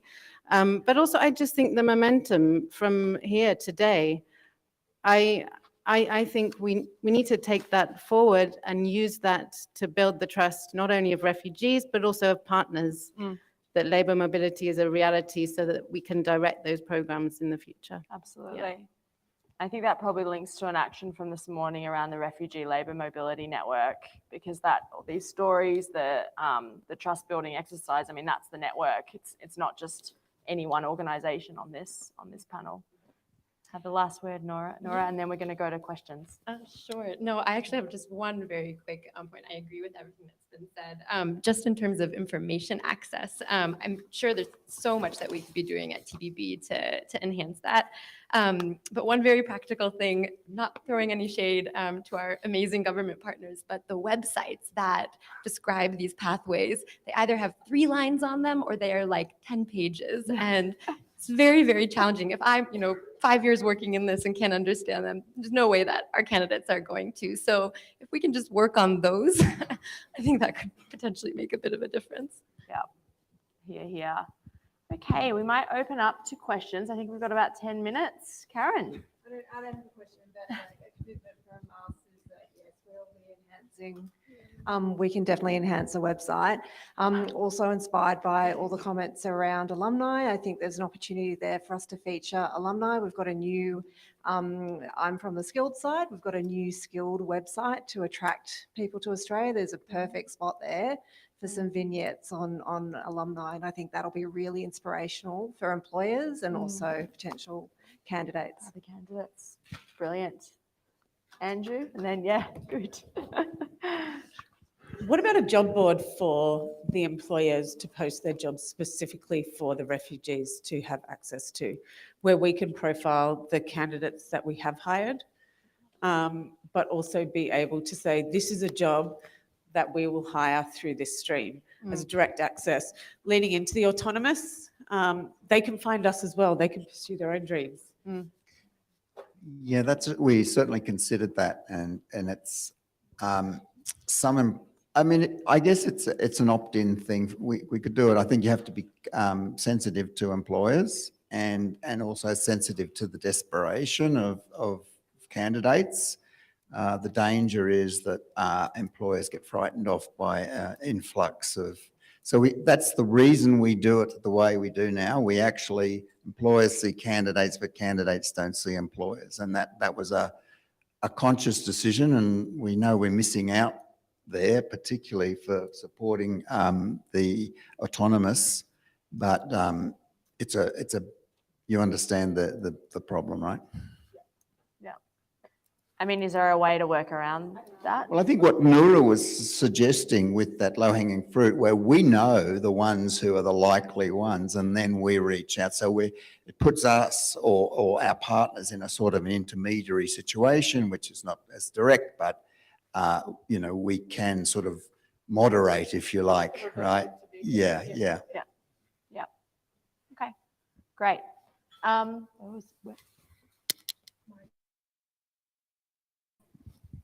Yeah, hi everyone. My name is Marty Anderson. I'm with Refuge Point. I have a question that admittedly feels a little bit semantic to me, but hopefully I'll be able to make it meaningful also. I noticed that the name of all of our sessions today is Overcoming Obstacles. Yet we also often speak of lowering barriers too, and it occurs to me that those two things sound quite different. Lowering barriers sounds like you are removing friction from the system, like you are making things cheaper and faster and easier.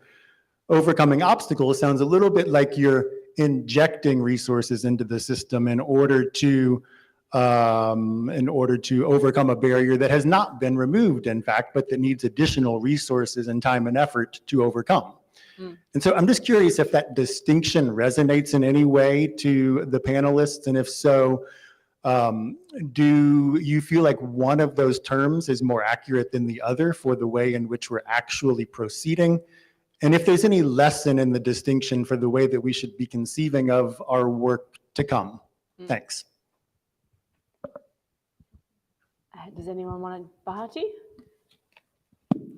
That's an interesting thought, Marty. And my initial reactions would be, I sense that we need a lot of investments where things stand right now to overcome barriers.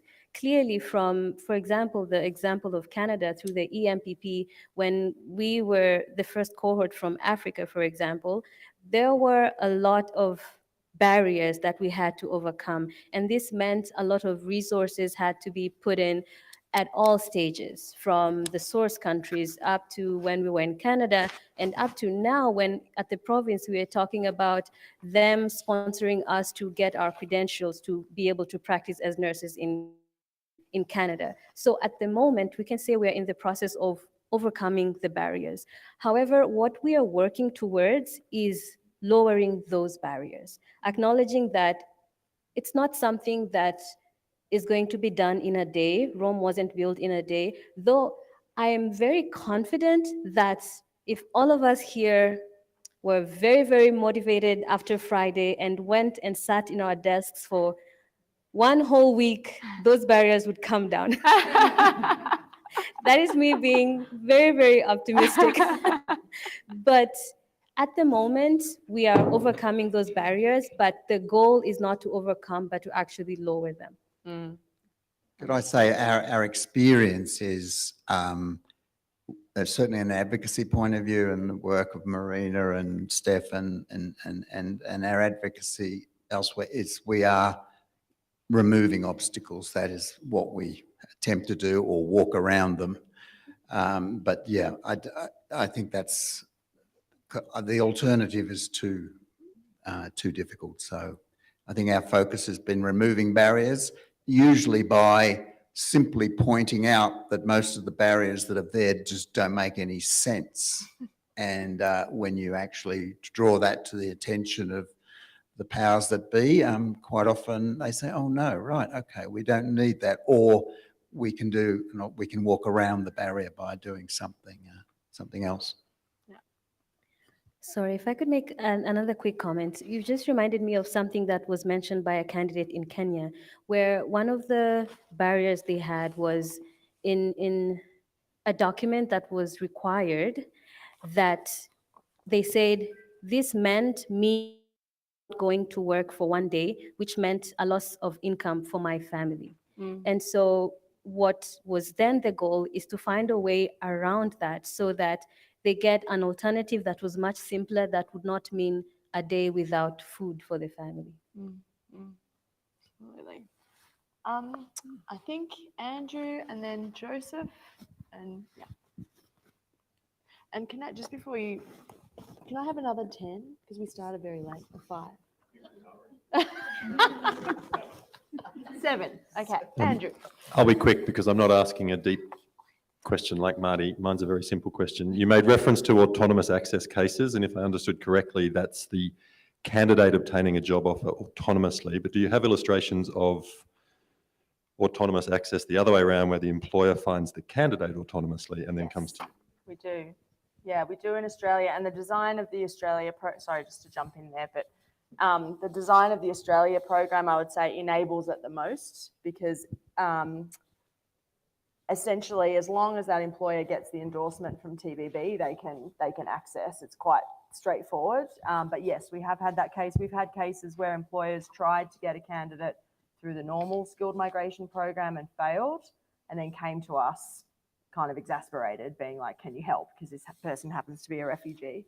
Yeah, and I think that will happen more the more employers learn about the program. And, you know, same thing, it's happened in Canada. In Canada, it's a bit more, because of the complexity that I think was discussed this morning, it's more likely that that employment match will not be eligible for any pathway. So that's yeah, that's where the pathway very much influences how much autonomous access can be achieved. Yeah, Joseph. Joseph Johanna from Host International Australia. Question to Basil and maybe if I can ask John too. Basil, you were talking about the attraction and how do we make increasing motivation. I'm from the advocacy point of refugees. I'm really interested to see the employer intake from Canada. How did you guys manage to reach out to the refugees who have businesses there and been interested in the program? And if not, what will be the techniques? Do we need to be tailoring that approach based on the needs, or to we have a particular practical steps for the next 12 months to see how can we involve former refugees to be leaders in the seats at the Talent Beyond Boundaries? For John, if we can, well, practically we can't have one single data, and we know that there is a lot of protocols around.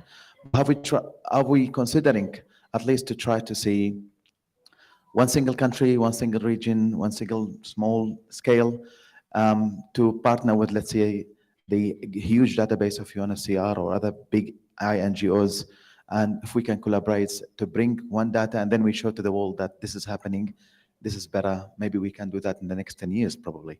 But I don't know what will be the possibilities in that area. Thank you. Yeah, so from my end, I would say when it comes to, there are two parts to this question. So there's motivation on the source side, working with refugees, and then also engaging alumni or refugees that have arrived at different times. So we've actually business owners that were refugees at one point and are Canadians. And typically what happened is that the occupations and the type of businesses that they have and the occupations that they're looking to hire for were just ineligible for the pathways that we're working with, just because they're not necessarily running perhaps large tech companies or, but we actually, the very first candidate that came to Canada was Mohammed Hakmi, and he was hired by Omar, who was a Palestinian refugee himself.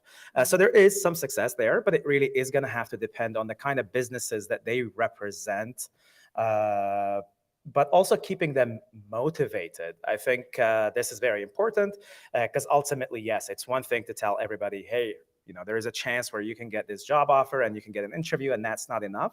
And I think just to go back to Bahati's point, there has to be a lot more support that is involved. And for that to make sense, we have to be very focused. And, you know, I'm not a big fan of just really typically of focusing on very specific sectors, but for now, I think it would make sense where as we're upskilling and as we're engaging these individuals, that we do provide some financial support. If we're asking you to stop going to work because you have to join some program for the next few weeks and we're asking you to lower your hours, we should probably compensate that person for it. We could look at things like maybe asking some employers to extend the conditional job offers if this person improves on something. This is a conversation that we've had with some employers, but it also comes with all of the other questions, managing expectations, like what if they withdrew the job offer and the candidate has already invested so much time? So there's a lot of things that we're considering and we're thinking of that come with, you know, varying degree of complexity. So Jacob, I think Joseph, sorry. Joseph. So if I understand your question, are you really saying that there are NGOs and other organisations have databases with candidate data on them, and can we sort of? Yeah, look, I think that it is the case. However, not all. When you say I've got a database of candidate skills, that's not enough to tell you, that's not enough. All databases are different and all database skills databases are different. So for example, when we started right in the beginning, UNHCR would say to us, well, you know, we already capture candidates' occupations. And so what are you doing, right? And you know, fair enough. But the reality was it was the nature of the data. The thing that was different about Talent Beyond Boundaries database is we count not just that somebody is a computer programmer, but somebody has the specific skills, specific experience, specific qualifications, basically all the information we needed to construct what is effectively a CV that we can put in front of an employer, and an employer can make an intelligent decision whether or not this is someone they want to hire. So everybody's skills databases are different, and they're typically what they need to be for that organisation to function. And UNHCR has a very functional database that really is tailored to what UNHCR needs to do, but it's different to ours. But your question, you're absolutely right. There's a big potential there. But what I would say is, rather than thinking in terms of, okay, why don't we just hump one big Uber database or somehow technically merge them all together, which would be probably impractical, I think referrals, and that's the way we are going now, and we are reaching out, and already UNHCR is referring from their database. So they know there's certain professions, perhaps the Talent Beyond Boundaries can actually help. Computer programmers, an obvious one. We say, okay, your computer programmers, just refer them to our database. So mail them out, say, hey, if you're a computer programmer, we don't know the details of your experience, but guess what? If you go to this database and register there and give those details of your experience, that could help you. So I think it's more, it's a great observation, but I think the way to leverage it is through referrals, targeted referrals, rather than trying to construct a do everything database. Yeah, and if I might just say, yeah, I completely agree. And it's a complex web when we get into database discussions. But I think what's really great about the talent catalog is that it's refugee owned as well, right? So they come to it and they upload their data. And this is something that I think we all have to aspire to as part of the underlying nature of what these pathways are, right? It's refugee owned and it's autonomous. So we need to get to a space as well where they own the data and have the control. Yeah. Thanks, Jenny. We're going to have to finish there because I've completed my 7 minutes. But there were so many good ideas here, and I would say this area is ripe for work, really, because up until now, the big focus of, certainly TBB has been the low-hanging fruit. It's working with the candidates that are basically good to go. If we want to really scale this, it can't just be that. We need to have a much more strategic approach. So I think this is where there's huge potential for some collaborations in this room. We have just posted an announcement on the Hoover app. Did it get posted actually? Yay!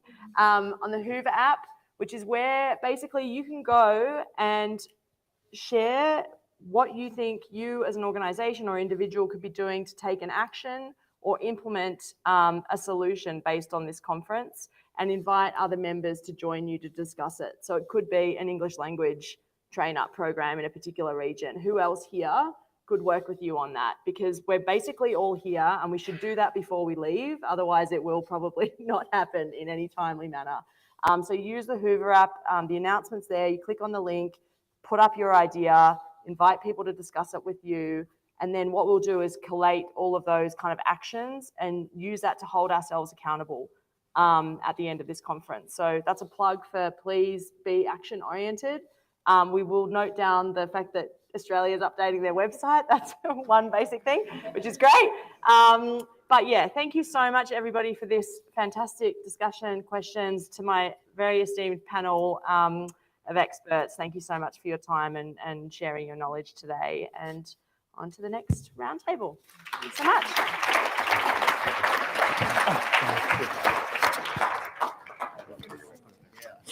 Stay on this. So delighted with how concrete this has been. Although Marty's intervention means we have to change the title to do them all over again. Please get some a bit of fresh air, buy some stuff, but please come back by 4:05. So we have lots of time for shopping and networking after about 5.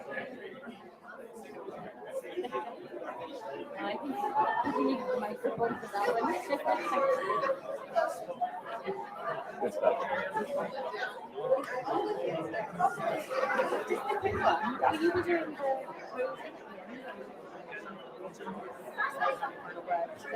Final words are me and Nora. We decided there won't be many. So after Andrew.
today is perhaps a little bit more forward-looking, looking at how the larger systems necessary for bigger scale success. I'd like to introduce the moderator, Jennifer Bond, founder and managing director, Refugee Hub. Jennifer, over to you. Perfect, thank you. Like many of you, 48 hours ago, I was enjoying some sightseeing here in Jordan. I chose to dash off to the desert, and I went for a long walk to get there. It's incredible. And as I was walking, I was struck by the enormity of the landscape that was around me. It was just simply incredible. Massive cliffs, endless vistas as far as the eye could see. And I was also struck, because I was on foot, by all of the tiny little details. Incredible grains of red sand, the beautiful flowers that were somehow surviving in this harsh environment, the many little pieces of rock that were on the ground all around me. And it struck me as I was walking, with the benefit of no cell phones and no laptops and just a moment of but it felt like the perfect analogy for the work that we're doing here together over these days. We have really big ambitions. In the beginning of our panel today, we're going to talk about what do we even mean by scale. We've been hearing that word a lot over the course of the day, but what does it actually mean? Is it endless vistas? Is it huge cliffs? Is it something else? And we're also going to talk about the details that we have to get right in order to achieve that scale. Because it's really both of those things working together that create, I think, the ambition that we all see, that will allow us to reach the potential that we all see. So really excited to be here. Thank you so much.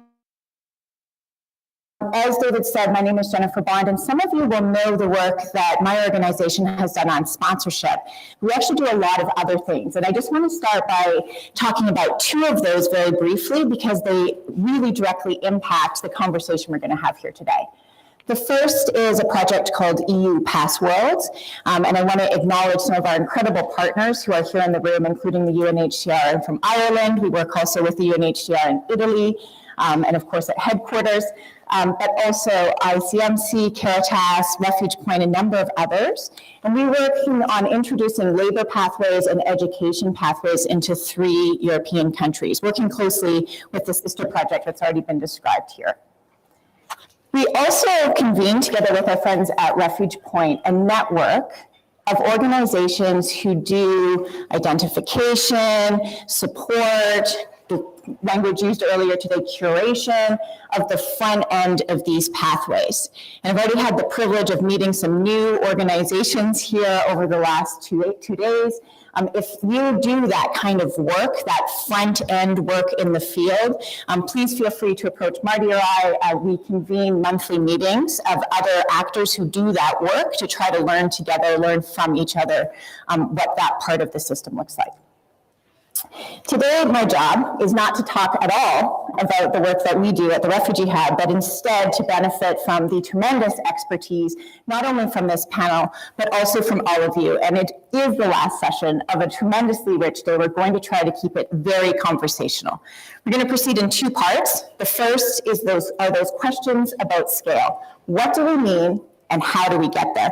I'm actually going to pause and hope to bring some of you in after we initiate that part of the conversation. So there's going to be 2 opportunities for you to join us from the floor.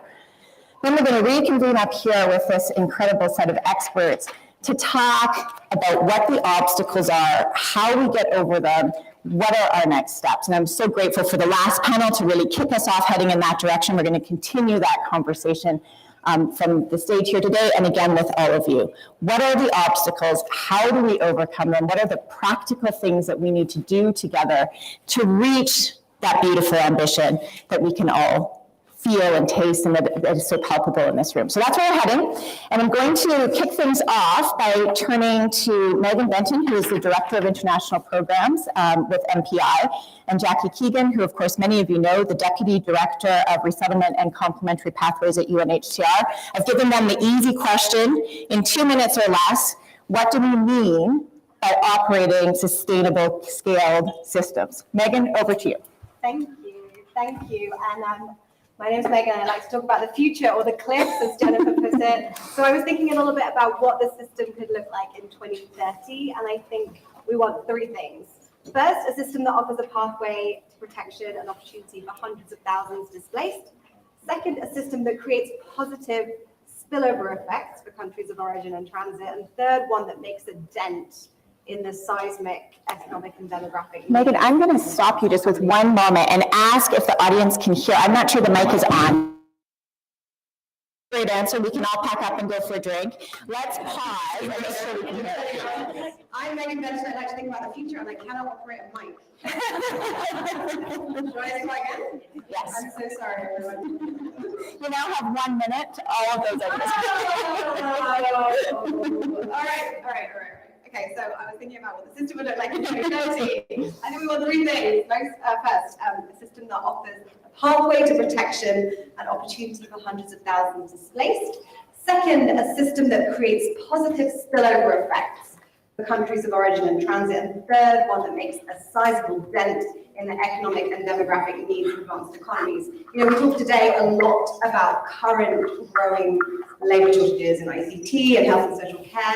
The shortages we're seeing now aren't necessarily the ones that are going to be around in 5-10 years. We're seeing remote work change the geographical distribution of jobs.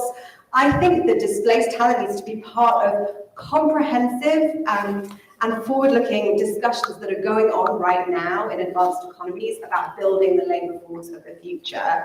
You know, countries like Australia, Canada, and Germany, they're in a sort of soul-searching moment right now and thinking about how you build the future labour force. So displaced talent needs to be part of those discussions, not just something that flows out of protection and resettlement. That's how we get to the tree, Steph, rather than the low-hanging fruit. The second thing I think is really key when thinking about the 10-year vision is focusing more on building the pipeline. So thinking through education and training for the jobs of the future to not just unlock, but grow displaced talent and keep people who are already skilled topped up, so trained on, you know, the right programming languages. Jenny talked a bit earlier about livelihoods and education programs. I think that's really key, but so far labour pathways have been quite siloed off from conversations about development investments. And one challenge there is that these things tend to be on short-term funding cycles. So we do need a bit of a shift in thinking towards long-term education and training pathways.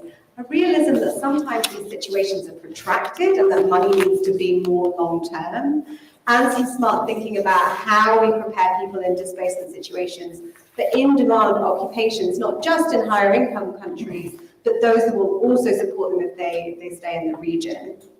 If I have 34 seconds, and this is maybe a slightly more controversial point, but I do think the ecosystem that we're building here, if we're really talking about scale, it might be bigger than refugees.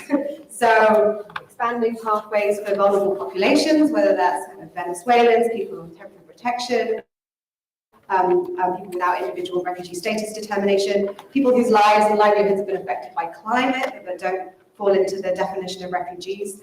I think that how refugees can access skilled migration is a bit like a test case for how well migration systems work overall. This is a bit like Marty's point. You know, do we think about overcoming obstacles, or is this about building systems that work for all? To genuinely answer the scale question, I think we need to build immigration systems that are suitable for the 21st century, that are seamless, easy to navigate, equitable and accessible, that don't have rigid qualification requirements if employers don't want those, and that can kind of value both economic and humanitarian considerations together, whether that's in like point-based systems that can value those two things alongside. So I think these levers that unlock scale are actually bigger than some of what we're discussing today. Perfect, thank you. Jackie, over to you. So I'm responsible for resettlement, and yet I agree with you. The reality is that, in fact, I couldn't agree more. The only reasonable scaled-up system for refugees to enter the global labour market is for it not to have anything to do with refugees. The goal, in fact, has to be that we think of refugees as workers who might like to be migrants and who happen to have a couple of extra needs than as compared to their peers who have the protection of their country of origin or habitual residence. So the goal really is a functional migration system that takes into account the differences in education and experience of people around the world, and that allows people who happen to need international protection to gain entry and to retain that international protection as they move around the world. That's the goal. It's not tomorrow, and we have some work to do to take down the obstacles to that goal. Marty and I have been having this conversation for a while, so you're going to see a bit of back and forth here.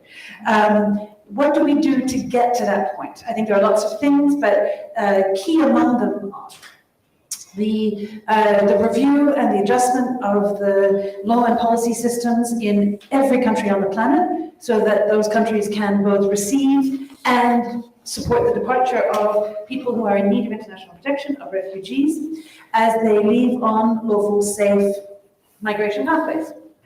That will require an analysis of different legal systems. Thank you very much, Fragomen. And that will allow us to break down the individual advocacy points country by country. No country is perfect. We've heard from Australia and Canada a lot in the last couple of days, in the US a little bit. These are countries that have barriers up to refugees' entry, points to and other countries in the world that don't actually have refugee-specific barriers. So the question then is, how do we best make use of their systems? But the same thing can be said of countries where people might be leaving. Is there an exit visa requirement, etc.?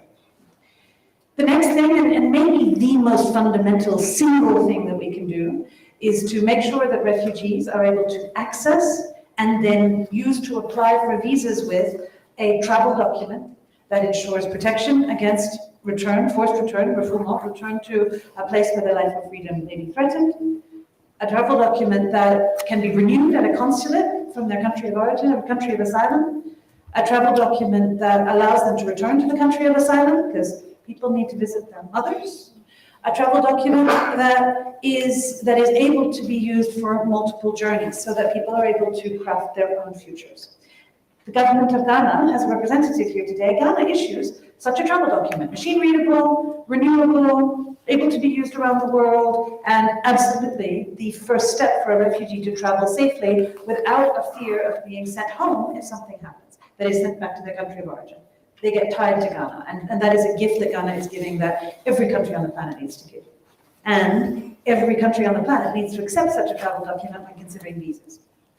Other things, and we can go into them in detail, but other things include, obviously, personal documentation, including the documentation that attests to skills and experience. People need to be able to convince governments that they have the skills that the employers trust that they have.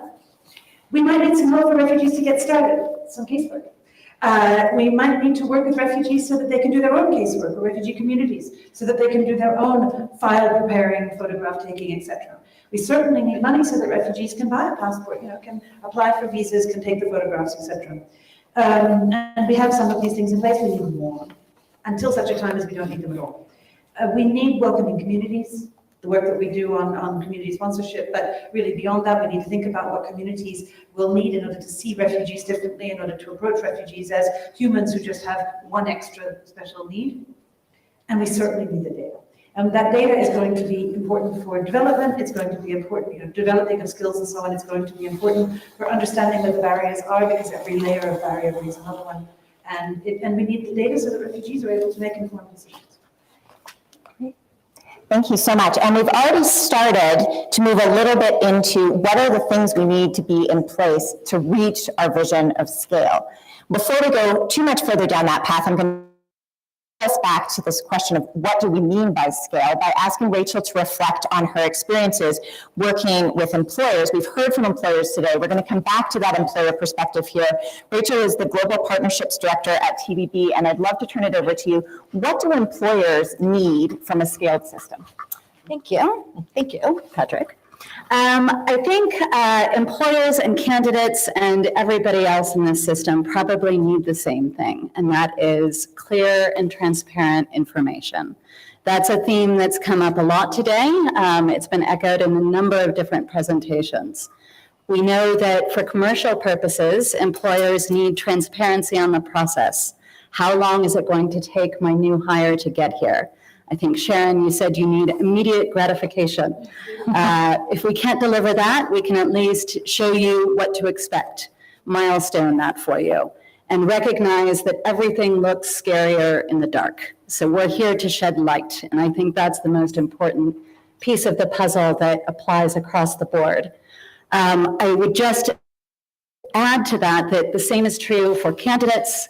It's true for other stakeholders in the system. If you don't know what to expect, then you have a very hard time navigating that journey. I think Jenny pointed that out in the last panel.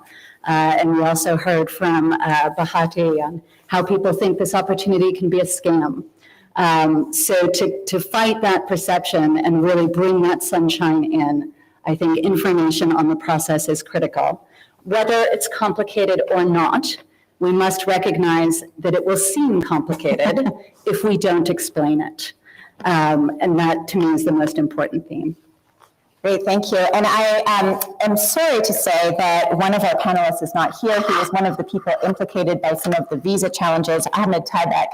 We benefited from his reflections in one of our preparatory calls on what, in his view, candidates for these systems needed when they were operating at scale. And I just wanted to share with you, since we're so sorry he wasn't with us today, he really emphasized a point we've already heard throughout the day, the need, one, to cohort, so there would be peer-to-peer support for people moving, that it wasn't a solitary journey, and two, that sense of multi-generational cohorting, or I think people are calling it the alumni effect.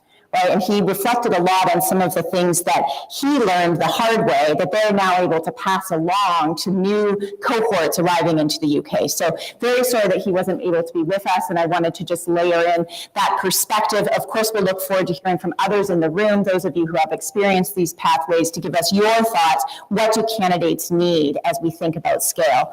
Before we go to the floor, though, I'm really delighted to have three more experts. We have Patrick O'Leary here from Talent Beyond Boundaries. We have Marty from Refuge Point, and we have Sarah Wiseman from the Shapiro Foundation. All three of these people are leading global experts thinking about the building blocks. What do we have to build to get to that vision of scale? So I've told them I'm going to put them on the spot here a bit today by asking them this question of what are the actual processes, the functions that we need to have in place in order for these systems to scale. And some of them have started coming out already throughout the day. We've heard about curation, matching, visa support. Jackie's talking about the need for different kinds of information, different kinds of documentation. I'd love to hear from these three. What are those processes that we have to build together in order for these pathways to get bigger and stronger? So Marty, I'm going to start with you, if I may, and over to you. Can you hear me? Thanks, Jennifer. I'm going to start with something of a disclaimer. I'm very conflicted to say this, but I often fear that the fact that I come from a resettlement background sometimes it makes me feel like the least creative person in some of these organizations. Nevertheless, I still think it is true. We have a lot to learn from the way that resettlement works, and I'll try to focus on 2 points in particular. To answer your question, Jennifer, I would say that it's not a particular function or a particular block that is the issue. It's more the totality of the immense amount of work that goes into the case management of refugees in the labor mobility process. We didn't realize when we started how much work it would take to help refugees through that process.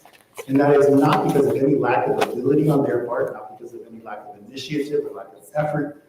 It's simply that the context in which they live makes it impossible for them to take many of the steps that are needed to work their way from the start to the finish of the immigration process. And so far, I think that the emphasis in a lot of these conversations is really focused on growing momentum with employers, with communities, with destination country governments. And there's been much less emphasis to date on building the systems that are necessary in countries of asylum to support refugees on that side of things. I think we need to see that investment to keep up with the investment that we've already seen in the destination countries. Building on that idea and moving to a second point, I would say that reality, the reality that refugees do in fact need supports through this process, has significant implications for the way that we structure our programs and our partnerships.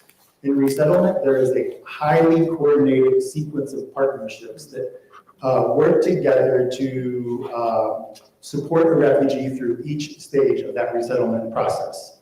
with each partner playing the role that is best suited for that particular partner. That doesn't exist yet in labor mobility in any way at all. And so with each and every case, we're working in a very ad hoc, individualized, case-by-case sort of way. And that's just not efficient enough to ever get to the vision, the point, the vision that we have for the scale that we're imagining for the future of labor mobility. So I would say it's that sequence of partnerships that we really need to work on building together to get to that vision for the future and that scale for the future. Thanks. Great, thanks, Marty. And I'm sure everyone has lots of follow-up questions. I certainly do. I want to bring in Patrick. And Patrick, you've been thinking about the same system as Marty just described. And I'd love to hear you. Do you agree with him? Do you disagree with him? Is this about trying to figure out how we move from the labor-intensive one-by-one model into a bigger sort of cohort pathway model? Or is there some other thing that's on your mind? Yes and no. I think Bahati's question earlier was, or the comment that she raised was the most interesting. Which parts of the system do we take responsibility for? Marty kind of alluded to it, so did Rachel as she was speaking. And I kind of disagree with Marty in some respects in that we do need to be looking at the operational blockages. I think on the last panel, someone spoke about 60,000 candidates, and yes, we celebrate a success of 1,100 moves, but that's not where we need to be to scale. And actually, we need to probably be honest and take a look about, and that's really a lot of that has been teased out over the course of today. But turning to the blockages, just on reflection, and I wrote these notes down as we were going through today, just because I wanted to take the opportunity to listen to the fantastic panelists. We spoke about the complexity of the process. Elizabeth Kennedy spoke about Canada, and we spoke about some people mentioned the 9-month processing time as well. That can be complex for many, not just employers, but candidates as well. It's even more complex when we've got multiple stakeholders involved as well. So you can have up to 7 to 10 stakeholders involved from the very beginning to the end. How do we organize ourselves so actually we're not falling on top of each other? It can be effective and it can work, and we've seen it, but we really need to take a step back and asking who's doing what? What's Fragomen doing? What's TBB doing? What's Refuge Point doing? Who is best placed to be doing each part of those key functions to make this happen? Secondly, there are employer blockages. It actually sometimes takes maybe up to 9 months to 12 months to get a corporate on board. We go through procurement. We spend a lot of time and energy and resources persuading employers. That is causing a lot of operational blockages as well. It's not that we have a great day today and an employer is hiring tomorrow. Let's be very real about this. How can we, as a global community, translate that message to employers in a way that is a lot clearer? I think finally, the blockages are also for refugees to access the pathways. I think this is probably where Marty and I would agree. Creating a system, a safe system for them so that they can have easier access. They can craft resumes. They know where to go to for support for those resumes. There's reliable internet and technology so they can apply. Great, thank you. Yeah, you can pass right over. So Sarah has been really involved in helping shape the pilot programs that we've heard about today in Nova Scotia. So I'm really keen, Sarah, to benefit from your experience, your expertise in thinking about what are the mechanical pieces of setting up these pathways that are going to allow what's happened so successfully in Nova Scotia, first to keep growing, and second to be replicated in other places. Sure, and so just a bit of context, prior to joining the Shapiro Foundation, I was CEO at an economic development office where we ran one of the first pilots of labor mobility in Canada. So I had an office wall that was full of different colored sticky notes trying to figure out exactly that question, who does what at each stage and how do we figure this out and make it work. I'll focus probably on two sides of the coin or perspectives. One is the NGO side and the other being the employer side. On the employer side, it's not just that EMPP is complicated, overwhelming. Immigration is complicated and overwhelming for employers. And so when you add the word refugee in, especially for employers and organizations that aren't familiar with that, it's just an added layer of complexity. So we really need to work as an ecosystem to make EMPP, which is the Canadian, or labor mobility easy and accessible. I liked that Wikipedia analogy earlier.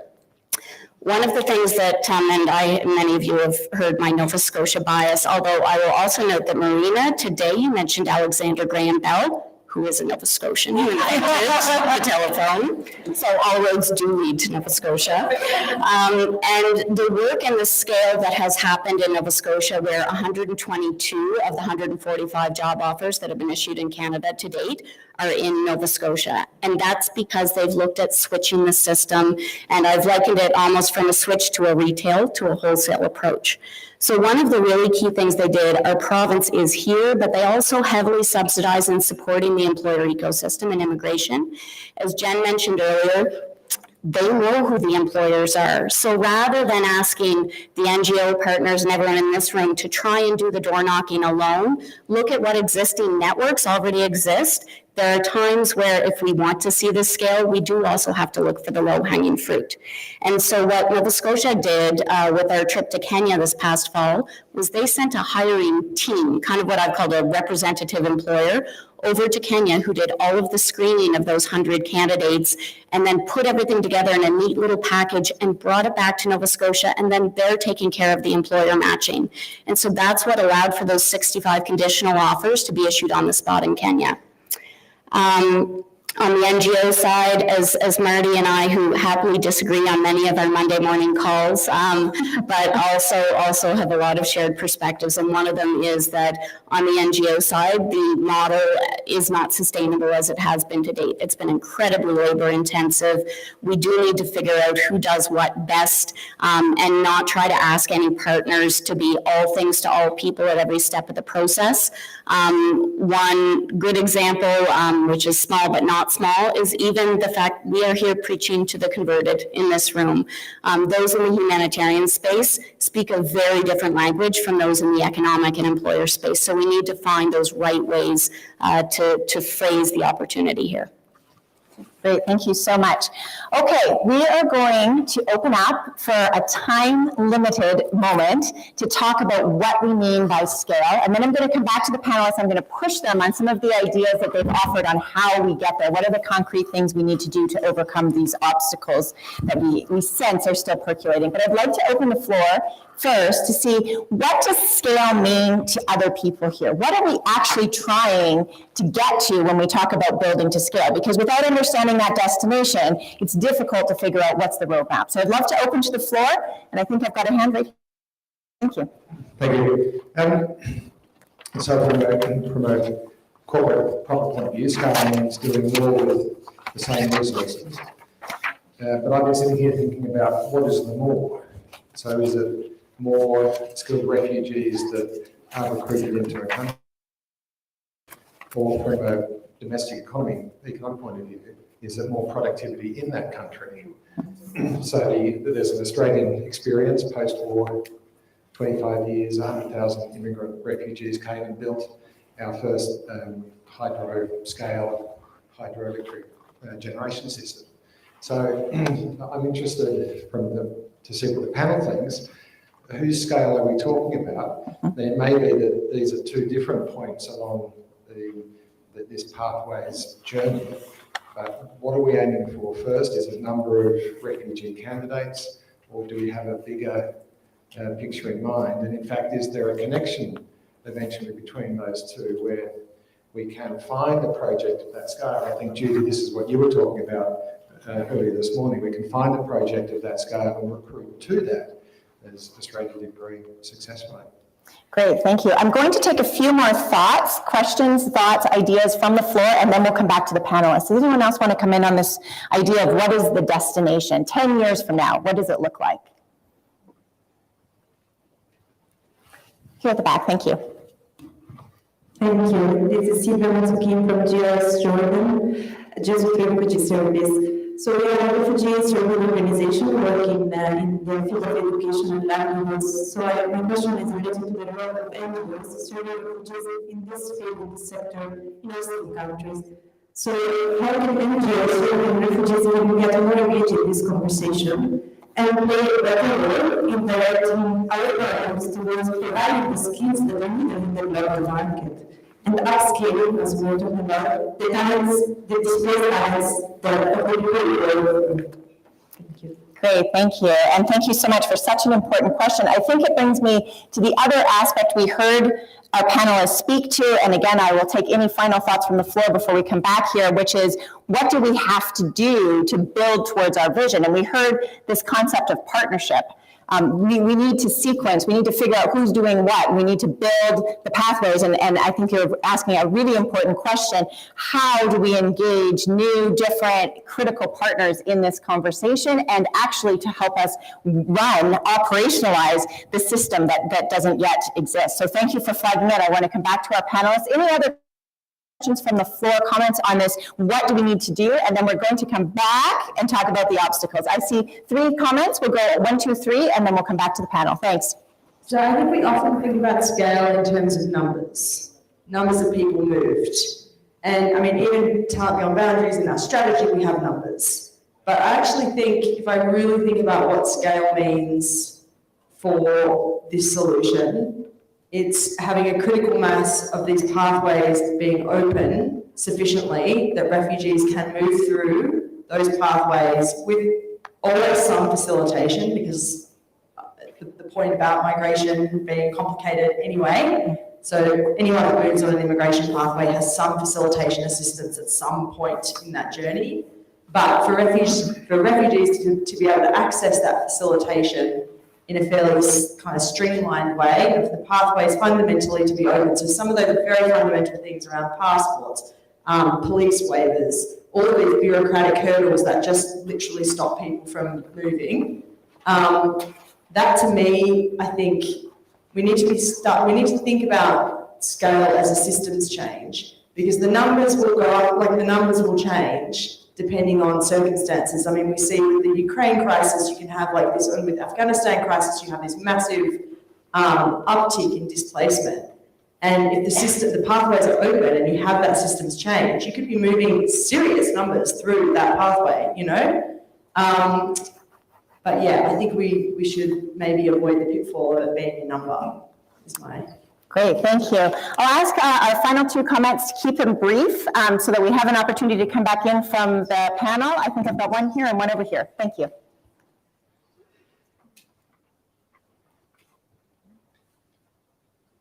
Really briefly, I'm Sandra Robertson from UNHCR Canada. I just want to add a component of geographic scale, and I think I'd love to see that type of access around the world so that you get a short list that includes people from 10, 20 countries, and all those people have an opportunity. So scaling from the really solid footprints we already have in certain countries to include a much wider array of people. Thank you. And was there a last point? I thought so. Thank you. I thought I'd get one question today. I'm not going to name a number after Steph Cousins said I couldn't. 100,000. My question is very short, and you probably won't answer it now, but think about it. Patrick and Sarah and Marty, you've talked a lot about who does what best and needing to identify it. I challenge you to speak concretely and identify where are there gaps and where are there duplications in namings. Thanks. Okay, great. So there's a lot here, and I'm not going to ask the panelists to just answer all your questions. We're going to continue the conversation. I just wanted to surface this really interesting difference of opinion in the group around what we mean by scale, and encourage us as we continue to think now about what are the obstacles to getting there. The answers might be dependent a little bit on what we think the destination is, right? So are we talking numbers? Are we talking about quality and sort of the opportunity, the scope of opportunity we can provide? Is it about opening new geographies? Is it about creating new partnerships and allowing more people to come in to these systems and to work with us? Is it, in fact, something about systems change? And our goal is actually a transformation of the migration system to make it more accessible, to create those opportunities for access. Is it all of these things? Do we need to sequence? So I'll ask our panelists, you can pick and choose as we come back to the next part of our conversation, any of that you want to touch. We're also going to start talking about obstacles. So as you think about this question, these what is scale, I would like you to also think about how do we tangibly see obstacles and remove them. And I'm going to start by turning it back over to Patrick, who really gave us a sense we need to build new partnerships. So over to you to kick us off. I think it links back to what Steph said. It's how do we've got a current system that we've used that's got us here today, and it's been tremendous. We have 1,100 durable solutions for refugees. How do we evolve that current system? It's not just about numbers and carrying on as we are. So for me, it's really looking at that system in detail and all of us understanding what it is. So looking at the functions, we have recruitment, we have outreach, we have intake, we have interviews, we have job offers, we have the immigration piece, we have the settlement piece. Everyone in the system needs to know what everyone else is doing. So I think really and that's kind of what David was alluding to, going back and making sure that we aren't duplicating them and we're really clear on those functions. In terms of solutions, I think we should use today, the 7th of March. Marina kind of spoke about it earlier, and it's a famous day for other reasons as well. I went down a rabbit hole earlier when she said that. Apparently Henry VIII's divorce was refused on this day as well. Arthur Conan Doyle published Sherlock Holmes on this day. But I think putting them aside, we do need to put a flag on the ground and mark this day as something that we can do moving forward. A few things to think about in terms of tangible things, to David's point. I would say expanding existing pilots, we spoke about that today. Committing to visa determinations within 6 months or less. We've heard from employers, we've heard from candidates it has an adverse impact on their job offer. Investing in capacity building. There will be a session tomorrow, I advise everyone to go, but we really need to turn our heads to thinking about not just investing in the pathways and destination, but really what does an effective capacity building program look like, and what do we need to do, not in a year's time, but now to reach those ambitious numbers. Petra, can I come back to you quickly? I would love to problematize this idea of the who does what, because it feels like that's a common theme here. And I think David's asked us, how do we make that happen? What are the challenges, or maybe there are no challenges. How do we get to a place where we're mapping this incredible ecosystem of actors and saying who's best positioned to do all the things you just walked us through that need to be done? Yeah, I think there's a few things. I mean, having a global network that we referred to, so that actually, there's a commitment that we can all make in this room today, that, we're on a mailing list, that we come together a few times a year. So really it's not global summit, that's a problem. What have we done between now and then? It's really about accountability as well, having those conversations. And it's also about being honest. Do we have NGOs who are doing destination work? Are they best placed when we're looking at recruitment at scale? Are we looking at recruiters? Are we looking at the private sector? So I think it's accountability, interrogating the current systems, but doing it in a forum that is structured and organized. Perfect, thank you.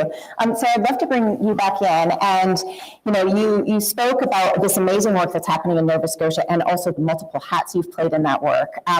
There's this really interesting exchange earlier today. I hope everyone caught it, on costs. And I was really interested in some of our employer friends talking about the need to do holistic costing, get better data, so then we can think about how to attribute costs. So you're here, you're working with one of the leading philanthropies in this space, doing a lot of investing to try to grow. I'd be curious about how you heard that conversation, your reflections. Is the costing a major barrier to where we need to go?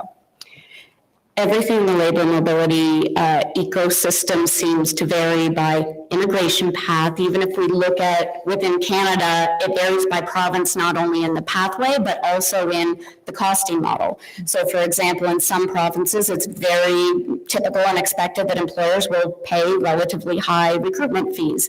In other provinces where the provincial government heavily subsidizes employer supports, even some of the largest banks and corporations typically don't, because they reach out to their economic development offices. So one of the things that that as a partnership, and I think this addresses part of the, where are the gaps and duplications, we need to the extent possible, figure out a singular system. So using the Canadian example, it doesn't mean that every NGO is going to do it exactly the same way, but what is not going to be sustainable is if every NGO does it a different way. And that's what it looks like right now, both in terms of the operations in the process and also in the costing. I have not yet had a conversation with any employer who doesn't see value in investing in this. The question is, how do we create a financial model around it that makes sense and brings some level of consistency, recognizing those variations? I'm talking in circles and not being as concrete. We've been using the concrete pun. Is Betsy still here from Dora Construction? She's looking at concrete pours later this week. But we're really looking for, how do we break down what are the direct costs, what are the overhead costs, what's reasonable for the employer. Just as one spitball idea we've been kicking around is there a way for either a collective of private sector or private sector plus public plus philanthropy to maybe de-risk the process by asking for employer payment maybe upon retention rather than at the front end, so that, you know, the goal is creating a self-sustaining financial model around this. I think there's a way to it. I hope that some of the conversations this week get us a little bit closer. Great, thank you. Feels like we need to do a mapping of the who does what, how much does it cost, how do they do it, and then who's going to resource it, right? It really feels like these pieces can come together, but right now there's an inefficiency way that the system is being operationalized. Jackie, you work across all these systems. I mean, you have this incredible job where you're working on resettlement and all the complementary pathways. I'd be curious to benefit from your perspectives on what is unique about the challenges in the labor space. Are there things here that are unique, or is it really this, you know, shared challenges with some of the other pathways that you're looking at? In a way, what is unique actually is the number of people in this room and the investment already made and willing to make. We sat down at UNHCR in preparation for this year's Global Refugee Forum, of course, which is one of the mile points for the implementation of the Global Compact on Refugees, which of course has a cousin, Global Compact on Migration. These things need to be implemented because the story that we're trying to tell there and that we're trying to make real is that countries of the world need to work together. And ultimately, when we tried to break down the things we wanted to ask for education and labor and family reunification, obviously, and humanitarian entry and so on, what we discovered, in fact, was that the same things are necessary, largely, for economic and skilled base as for other parts of movement and obviously family reunification. And maybe just to put that in context.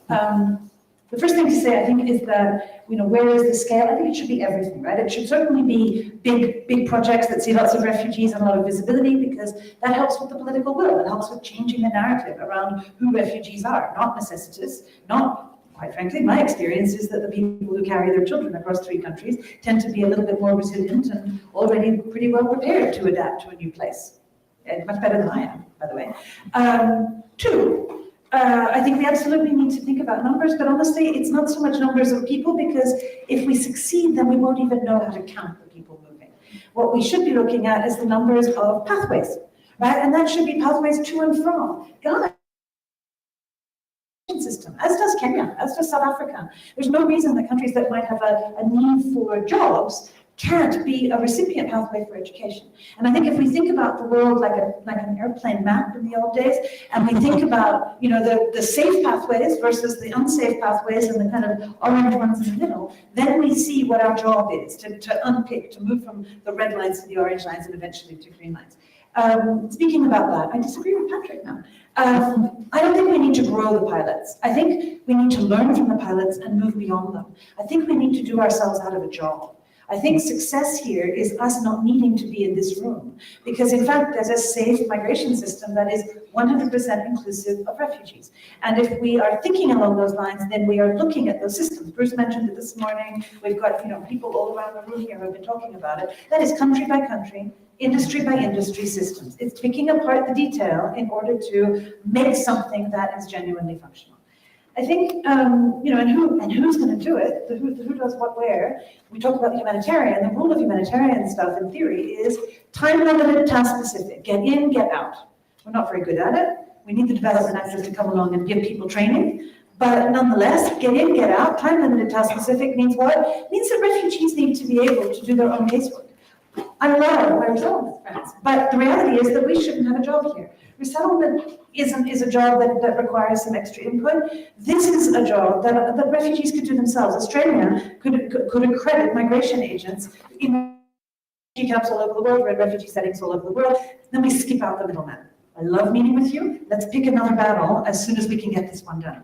And finally, I think we just have to recognize, going right back to MPI, you know, this is a moving world. Fragomen has said this to us, and it's been blowing my mind the extent to which it is visible today. People are on the move. The future of, you know, the next 5, 10, 15 years is not the world that we're looking at now. And what we're looking for is an inclusive and safe approach to that. Well, if we're thinking about people in need of international protection, I'm going to go back to my silver bullet. Refugees need access to travel documents that protect them against refoulement and allow them to be treated like any other migrant. Thanks. I want to make sure to give Patrick and Marty an opportunity to come in on these points that Jackie has raised. And then we are going to come back to what are some very concrete next steps. Really looking forward to bringing Rachel, Megan, and all of you back in on those points. So get ready, we're coming back to the floor. What do we need to do coming out of all of this amazing conversation? But first, Marty, then Patrick, thoughts on what Jackie has just said, the future of that system should look like. Yeah, I was thinking to myself that I love my visionary UNHCR policy friends. Yeah, but I do worry that that bright vision of a future in which we have worked ourselves out of a job might blind us to the reality that today, and probably for a long time to come, maybe indefinitely, maybe forever, refugees do in fact need support to access these pathways and navigate their way through these pathways. And so to try to answer David's question a little bit more concretely about the nature of the partnerships that we might need and how to coordinate between them, I think it's not too hard to imagine what that might look like. I do worry that once again I'm skewed by my resettlement background, but I think it looks something like a refugee-facing or refugee-serving organization that is working in refugee communities and can do the outreach to support initial applications for jobs and then support refugees to the point of actually getting that job offer. And then there's some clean handover to some other organization that is familiar with the immigration routes, the immigration processes and systems in the destination country in order to support that refugee to the point of getting an approved visa. And then there needs to be some next handover that would be to some combination of the embassy of the destination country back in the country where the refugee is living, and or UNHCR and or IOM, that together can support the exit steps that refugees often have to go through to depart the country in which they're living. I named those last three, the embassy, UNHCR, and IOM, because that's the three that usually work together to support resettlement departures. It doesn't have to be exactly like that, but there is a model that exists and that we can take advantage of to build on to try and do labor mobility at scale. Thanks. Patrick. Yeah, I'll be brief. In theory, I agree with what Jackie said, but I just don't think that's the practical reality as to where we are now. Bringing it back, what do we need to do? We need to be more efficient. We need to evolve the system as it is to hit those ambitious numbers. I think that is our next 5 years ahead of us. Will involve all of us. I think the end goal is what you're saying, but really our attention, our focus needs to be back to evolving the current system with the actors and everyone who's around the table now. Okay, great. So we don't quite agree on what scale is. There's many, many options. We don't quite agree on what we need to do to build to scale, but we do agree there's some obstacles to preventing us from getting there. I'm going to come to all of you to see what are those next steps that we can really take to drive forward, even as we continue to refine our destination. And to kick us off, I'm going to ask Megan, if you want to come back in. You've been listening intently. Where do we go from here? I just want to put two baby ideas on the table and then one maybe slightly more provocative one. The first one is, I just want to echo the point that was made in the last session about sorting out websites. I was looking at and sorry to call the UK out here, but I was looking at the Displaced Talent pilot, and it's just not on gov.uk. Like, it does not exist. It is buried in a press release if you search for Talent Beyond Boundaries. That's just a misstep. Like, I know we talk about how refugees rely on social media, but they also want to verify things with trusted websites. Second tiny thing is thinking about pooling resources, money. So, you know, in the US, they talk about funding braiding. This is basically the idea that you pull funding from lots of different sources, even though it may have different strings attached, and then it makes it a lot easier because you're not having to kind of like sort out microloans for every individual person. You draw from a sustained fund that is more consistent. slightly more provocative idea. Did you already launch the network? Yes. Okay, good. I thought so. One idea for the network is offering peer support to bring in new countries. So of this sort of form that was done with resettlement a few years ago. And then the second one would be it's sort of pointing in the other direction, trying to encourage a bit of healthy competition among governments. One way to do that is by making multinationals who are involved in this, who make decisions about where to locate jobs, showing that they have kind of leverage over those decisions and that they're going to choose the places where things are easiest. Your 6-month goal, publish metrics, which countries are doing it, which ones don't, encourage a bit of healthy competition. And I do think we need to think more about remote work opportunities as woman from my, I'm sorry, I do know her name, but I can't remember right now. I was talking about, opportunities for platforms in displacement situations. But there's also, the fact that companies make decisions about where to locate jobs based on where they can get people to. Like that is a really big difference thing, and it's changing the global competition for talent in ways that we haven't yet sort of come to grips with. Jackie's face lit up. 1 minute to Jackie to respond on that point. You are now part of the lobbying team for the pledges at the Global Refugee Forum at the end of the year. We're going to give you a QR code in a little while. It goes to a not great website, sorry, UNHCR. We'll get better, but we're going to fix it. And by the end of next week, we're going to have a link to the Labour Mobility pledging tool, which will give the overarching labour mobility, how to grow safe labour mobility, and then the sort of 10-ish things that different countries, actors of any sort can do. The idea is that we will ask people to say, organizations, people, individuals, countries to say, we're interested in this pledge, not to pledge yet, and we're interested in matching. Because what we need to do over the next year is to look at all of those things that are these obstacles we're talking about here, and to get policy conversations coming, governments making promises on policy, other governments supporting the technical support, donors helping with money, actors looking at data, actors looking at employment, all of the different actors looking at casework, all of the things that are necessary in the short term and the long term. What we need to see is a groundswell of commitment around understanding those things and around them matching. So welcome to our lobbying family. Okay, Rachel's been very patient here. She's going to kick off a discussion with all of you. What are some concrete next steps? Absolutely. I'll try not to start any fights, but I can guarantee it. Megan, I loved your point about websites because it's just so practical, and there's nothing better than a concrete next step that we can all take together. On this note of transparency and information sharing, I can share some things that we're doing at TBB. We've talked a lot about the talent catalog today.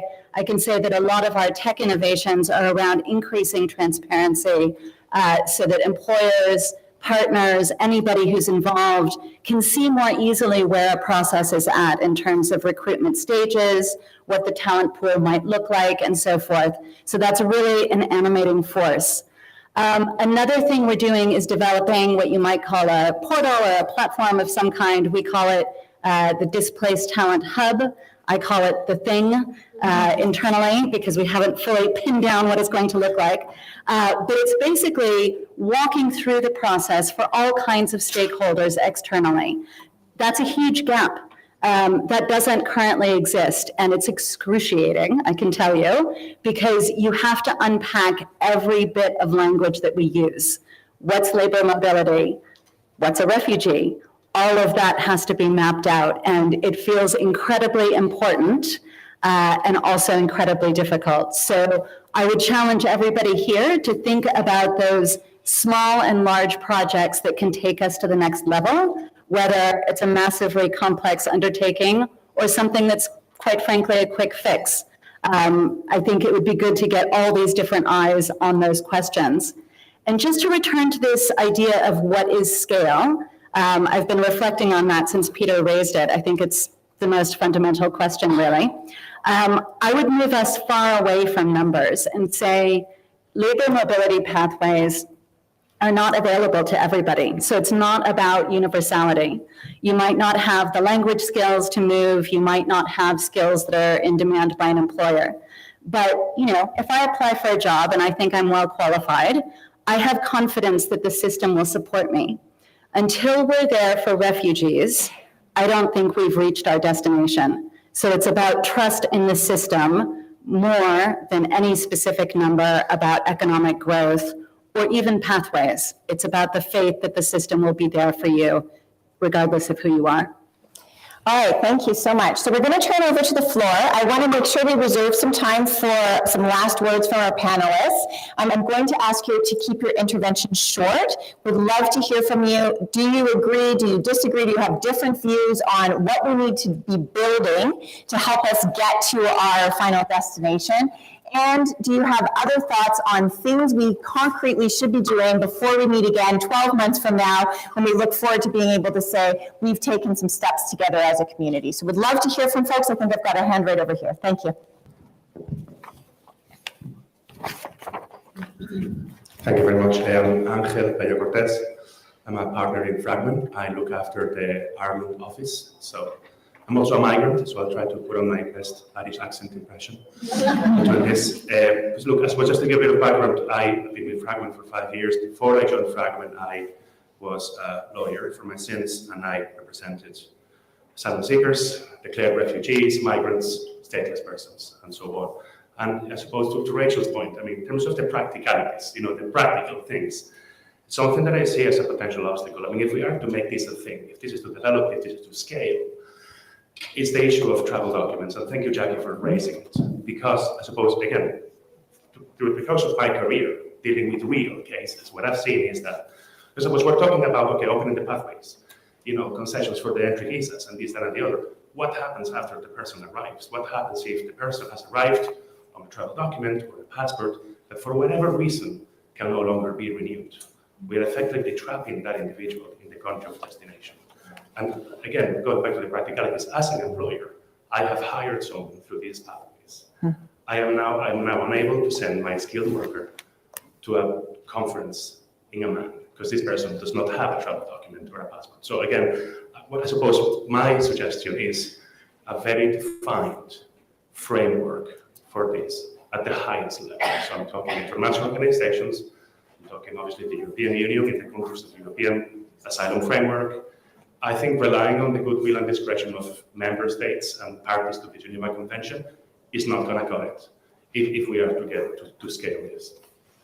Great, thank you. Some really important points there about travel documents, also about regularizing status, trying to create frameworks.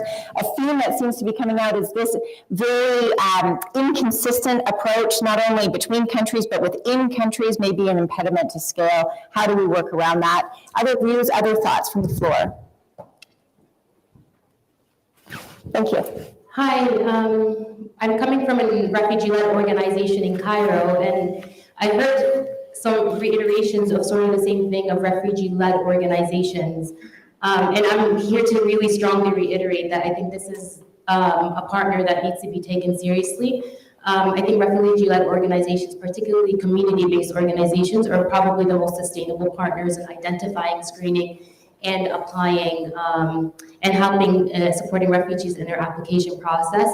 We work with 30 CBOs, particularly 15 in a network in Cairo, who are highly qualified, institutionally sound, to be able to screen their community members on this. So I think RLOs really need to be on the table. I know there has been mention, but we haven't really gotten a concrete sort of answer of where the RLOs exist in this framework. And I sort of want to just be able to like send as much as from the CBOs that I work with in Cairo, that they are incredibly vital partners in this conversation, and I want us to be mindful of this. Thank you. Thank you so much. It's such an important point, and I think we should take out an action point from this conversation, not only here in this intervention, but how do we engage RLOs? How do we empower RLOs? How do we benefit from the tremendous expertise and capacity that you can bring to the system? So let's make sure to highlight that. I think it's a really critical point. A few more hands, and then we'll come back to the panel. Thank you. Hi, this is Satya, I'm the Australian Museum co-director at TBB. I guess just remembering that this solution is turbocharged by employer engagement. So I think another practical thing to look at is how can we leverage employers who've tried this solution, getting other employers on board, going back to Andrew's point of, governments need to be led, and the voice of employers and their experience is what is going to make scale for these systems to work. So whether that's employers like ours, we're taking a sector focus and connecting in with sector peak bodies, but basically socializing amongst the corporate environment that refugees are another talent source is something that I think will actually turbocharge how fast we get to the destination as well. Great point. Thank you so much. Other hands? I saw a couple of others. We'll take just a few and then we're going to come back to the I think stage. Stephanie was kind of reading my mind. And the next one, I think from a more high-level perspective, other the community-based organization, but we need also to strengthen the employers in partnership with the states by celebrating champions, probably. We call them ambassadors we can come up with names, but I think it's important that people who try to celebrate and recognize and give them awards, send them to conferences. G20 is coming in August, I don't know, September. Let's do it. I mean, let's be in partnership working with the states, Australia, Canada, and UK and others, and see next year where we're going to end up. So I would love to see that next 12 months. Thank you. Perfect. Thank you. I think there was one more hand here, maybe at the back. Thank you.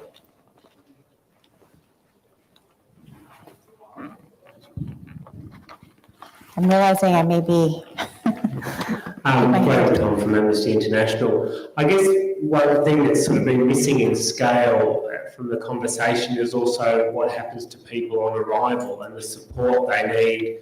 We heard earlier today around housing and how that's an issue, for many different countries and in many different circumstances, but also settlement service support for family members, etc., and how that differs across the different models that we've seen as well. But I think capacity to be able to provide that on-arrival support too is something that needs to be considered if we are upscaling as well.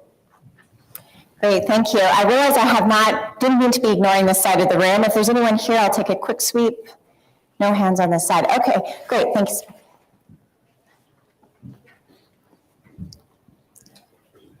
And then we're going to queue up our final remarks. Thanks.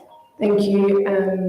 I think one thing that on the path to scaling that we shouldn't take for granted is that politics play a huge role, and migration has become a really political issue. It's largely the reason there is no pilot on the UK website.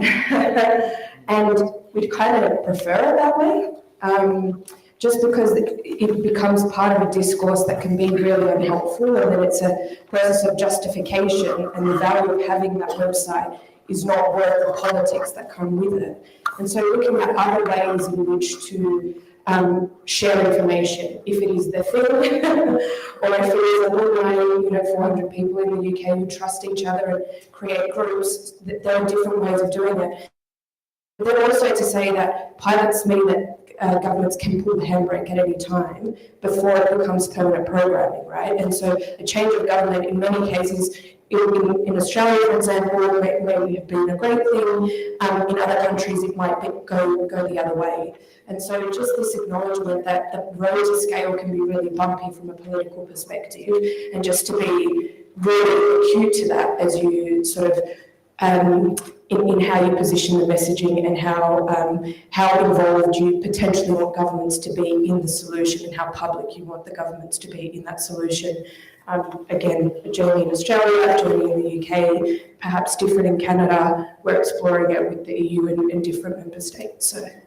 Great, thank you. Okay, I'm going to give our panelists one sentence each, because we're going to get David up here soon telling us that we need to leave the stage, to think about what they hope we are celebrating 5 years from now. So we've talked about 1 year, we've talked about the big picture future. 5 years from now, what is one thing that we are on this stage celebrating as something we've solved, an achievement that we've made together as a community? We'll start at that end with Marty. If I have just one sentence on that idea, I think maybe I'll endorse Sandra's comment earlier and say that an important part of the vision should be that refugees everywhere have access to these opportunities, and that employers everywhere have access to the skilled refugees living just about everywhere. Thanks, Marty. Jackie? Refugees everywhere have access to travel documents, and countries accept travel documents as the basic tool of applying for visas. Great, thank you. Megan? I'm just going to dodge the question and say, come to our workshop tomorrow on impact measurement, where you will find out how to define success and what that looks like on different timeframes, which I think really picks up on a lot of things that Peter mentioned, and he's going to be there, I hope. Anyway, that's all I'll say. We can continue the discussion there. It's at 4. Slightly long-winded sentence. There's no periods in it, so I'll just go through. Run-on sentences are that this group is here celebrating the numbers, which I think matter, and hopefully it's been moved to a point where this group is celebrating the fact that there's an opportunity, because employers just see it as a program that works and is driven by economics and is translating into bums on planes. You stole my one. It was this group being here in 5 years, but if I was to say another one, it would be that our current pilot programs are permanent programs. I hope we're celebrating our fearlessness in trying this all out, and that we weren't afraid to take some risks along the way. That's a great place to end. Thank you so much for being with us, and really enjoyed the day. And thank you so much to this incredible panel for sharing their incredible experience and expertise. And I think I'm turning it over for some final housekeeping now.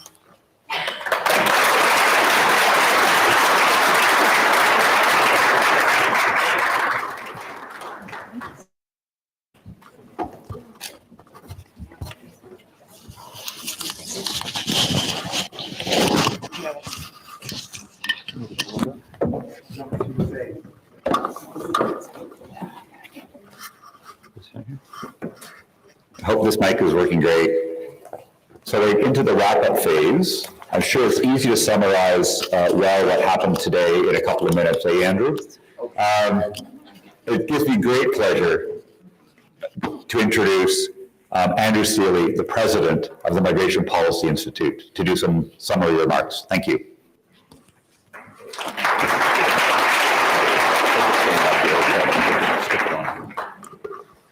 Hey folks, I'm going to stand here because that way I'll speak quicker. How's that? This was just an incredibly rich day, and I think we all probably feel pretty energized at this moment, despite the fact that it's almost 5:30.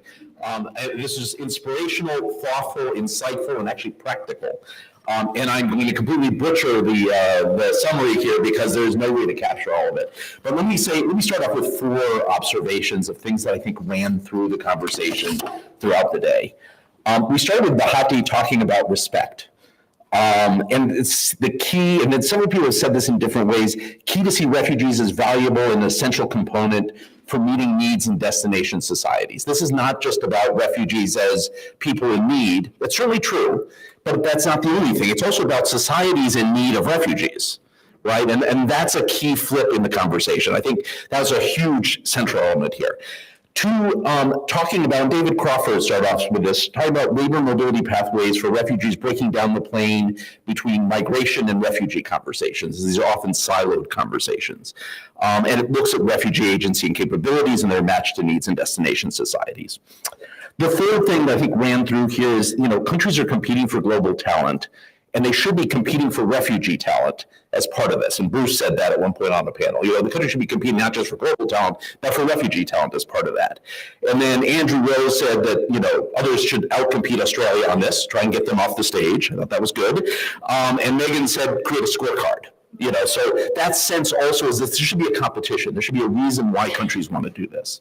Finally, labor mobility and sponsorship. I'm going to mention sponsorship, which Jennifer mentioned as well. I think are 2 of the frontiers that if they really get going could transform the refugee resettlement regime. They wouldn't replace the traditional tools of resettlement. We need those. We need those desperately.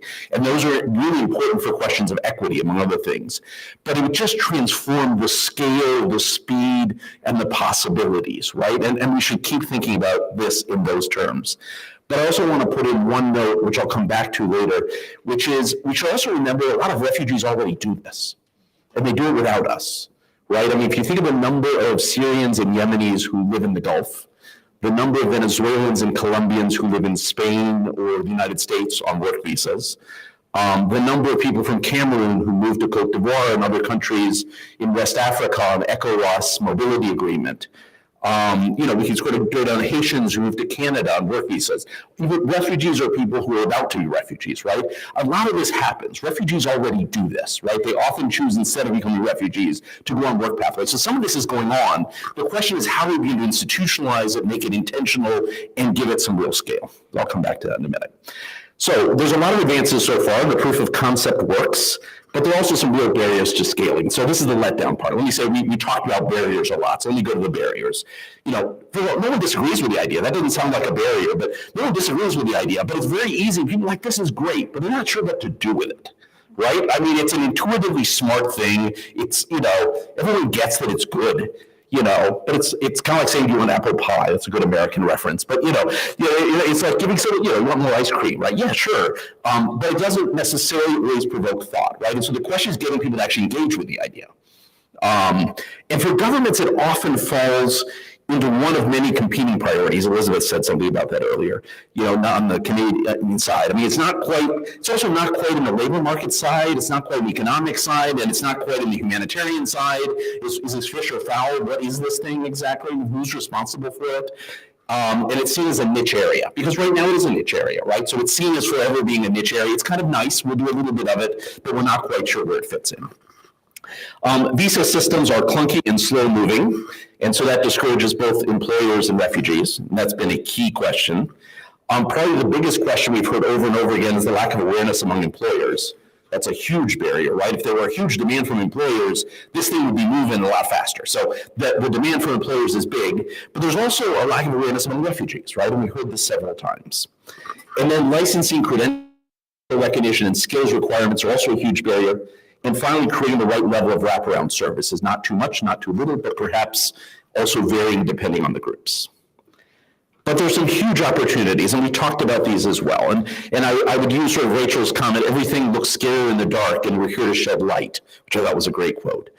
One is there's some real impulses for employers, and Laura Dyer said, there's sort of two groups that tend to gravitate towards labor mobility for refugees. One are industries that have chronic labor shortages, sometimes in regions like Nova Scotia that have chronic labor shortages. And the other are those who are looking to do social responsibility. If we can combine those two things, the labor demand side, you combine the bottom line with people's values and convictions, that is a really powerful combination. And I heard several times said today by different people, actually, and this was in a lot of the side conversations, it turns out for companies that do that, I heard from our colleagues in the private sector, when companies do that, it turns out employees really like it. They feel like they're living their values. And so there's this powerful combination between the economic motive and the social responsibility motive. Doesn't matter which side you get in on, the question is how do you make those two work in a virtuous cycle? There's a huge need to have demonstration around the possibilities in the economics, running the numbers, getting the word out, showing how this could be cost effective for companies that are struggling with recruiting and retention. Aaron and I were talking about this earlier, the question of companies that are paying a $10,000 recruitment bonus already for someone. You could use that $10,000 recruitment bonus for something else, right? You're hiring a recruiting company. There's huge potential to see this as economically valuable, but people don't yet see that. And it also checks your CSR box. Right, and it creates buy-in from other staff and a sense of ownership of the process and a sense of doing something for the global community. There's also, this came up in several conversations, creating demand among refugees. Right, remember again, refugees move on their own for work. They go as labor migrants all the time all over the world. So this already happens, but they don't know about the intentional systems to do this. They know about the Gulf, perhaps. They may know about a company hiring in Spain, but they don't necessarily yet know about all these opportunities. And most refugees don't know the opportunities, even the ones that currently exist.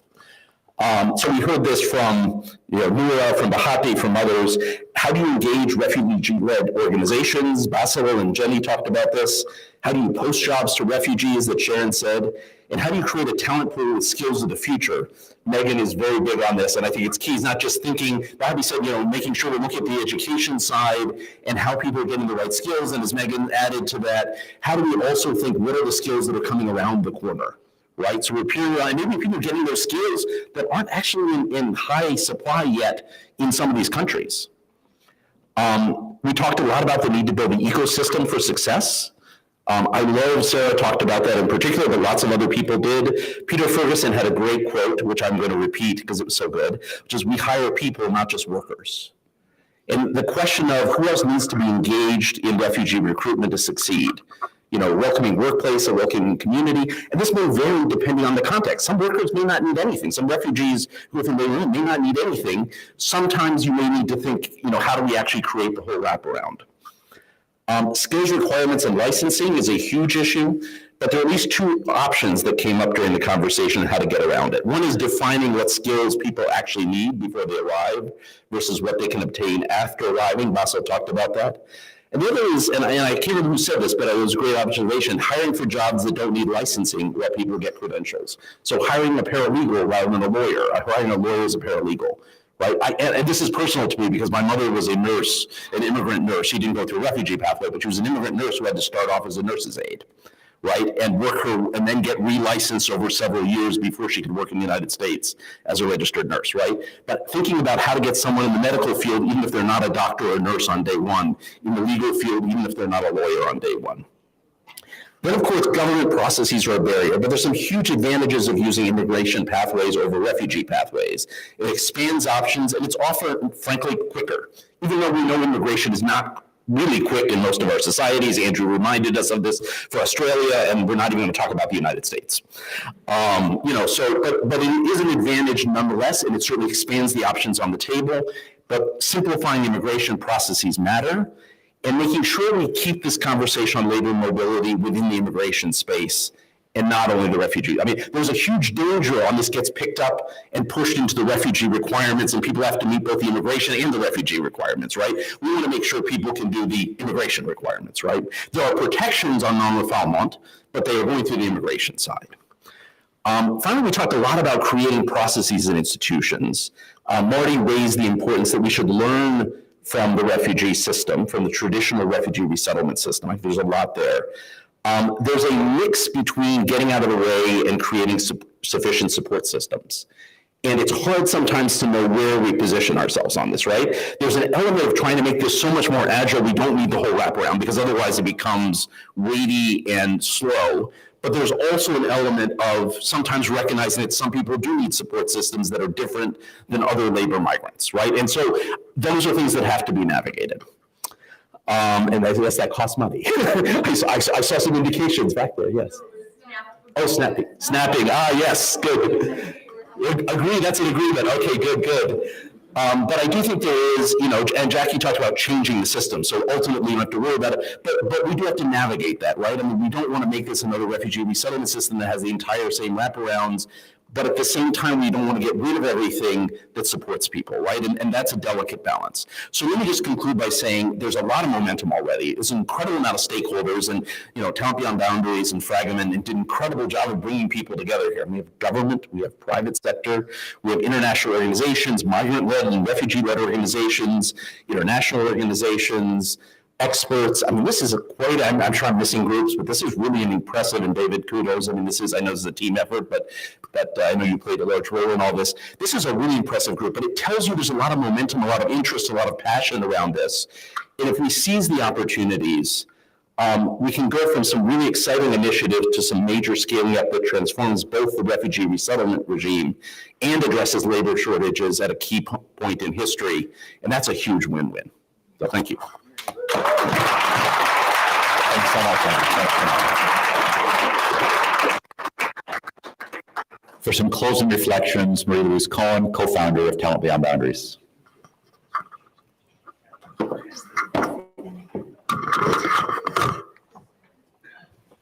Am I tall enough to be heard? Okay. So I'm really happy to be here, and I'm delighted to close today's program. And to do that, I want to go back in time and share the story of our very improbable beginning.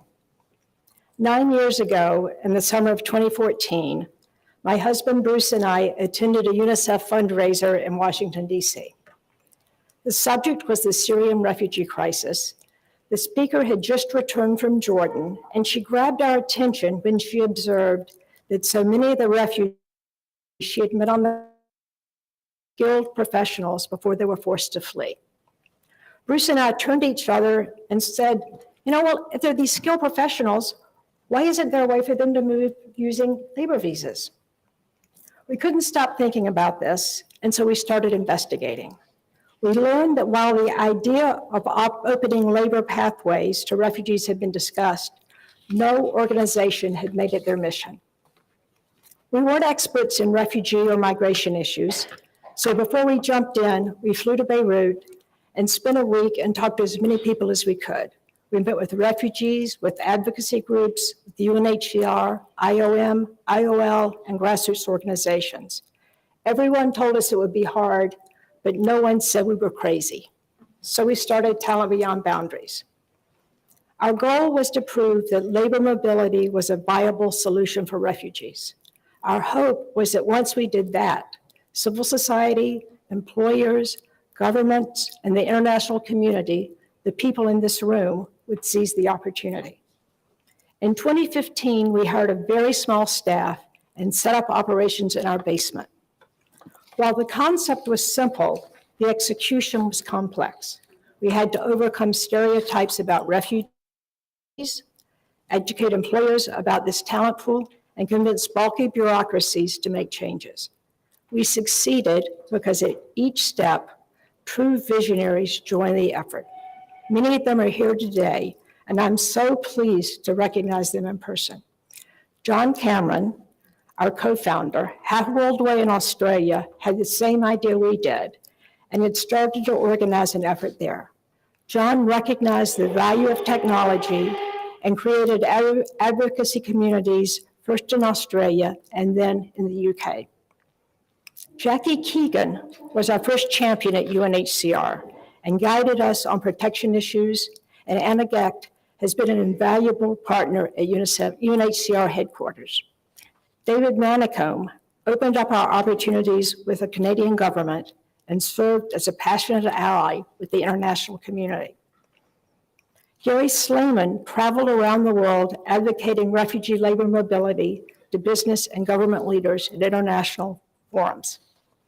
The executives at IRIS, like Peter Ferguson, hired our first candidates and made support of the movement a priority for their company. David Crawford and his colleagues at Fragomen became vital partners, generously sharing their expertise, enthusiasm, and resources. Mustafa Alio provided us with advice and critical contacts with refugee communities and employers in Canada. Marty Anderson and the team at Refuge Point became advocates for labor mobility and adopted it as an additional solution for their clients. Melik El-Nimr graciously made introductions for us and connected us with talented refugees in Lebanon. Larry Tobin and the Shapiro Foundation helped craft and fund innovative work in Nova Scotia. Claudia Hepburn and her windmill team created new loan products for our Canadian candidates. The governments of Australia, Canada, and the UK, all represented here today, worked with us to pioneer pathways for our candidates. And our supporters at the US State Department provided the critical early funding to build our talent catalog in Jordan and Lebanon. Most significantly, thousands of refugees in Jordan and Lebanon trusted us with their personal data and helped us build a talent catalog to demonstrate to the world the extraordinary breadth and depth of refugee talent. Finally, of course, I want to recognize the Talent Beyond Boundaries team, who has worked harder and dreamed bigger than I thought was humanly possible. Expanding this proof of concept to a solution for tens of thousands and then millions of refugees will be challenging. But if the community in this room continues collectively to channel the optimism, creativity, collaboration, and perseverance of these first 9 years, together we will succeed. Thank you.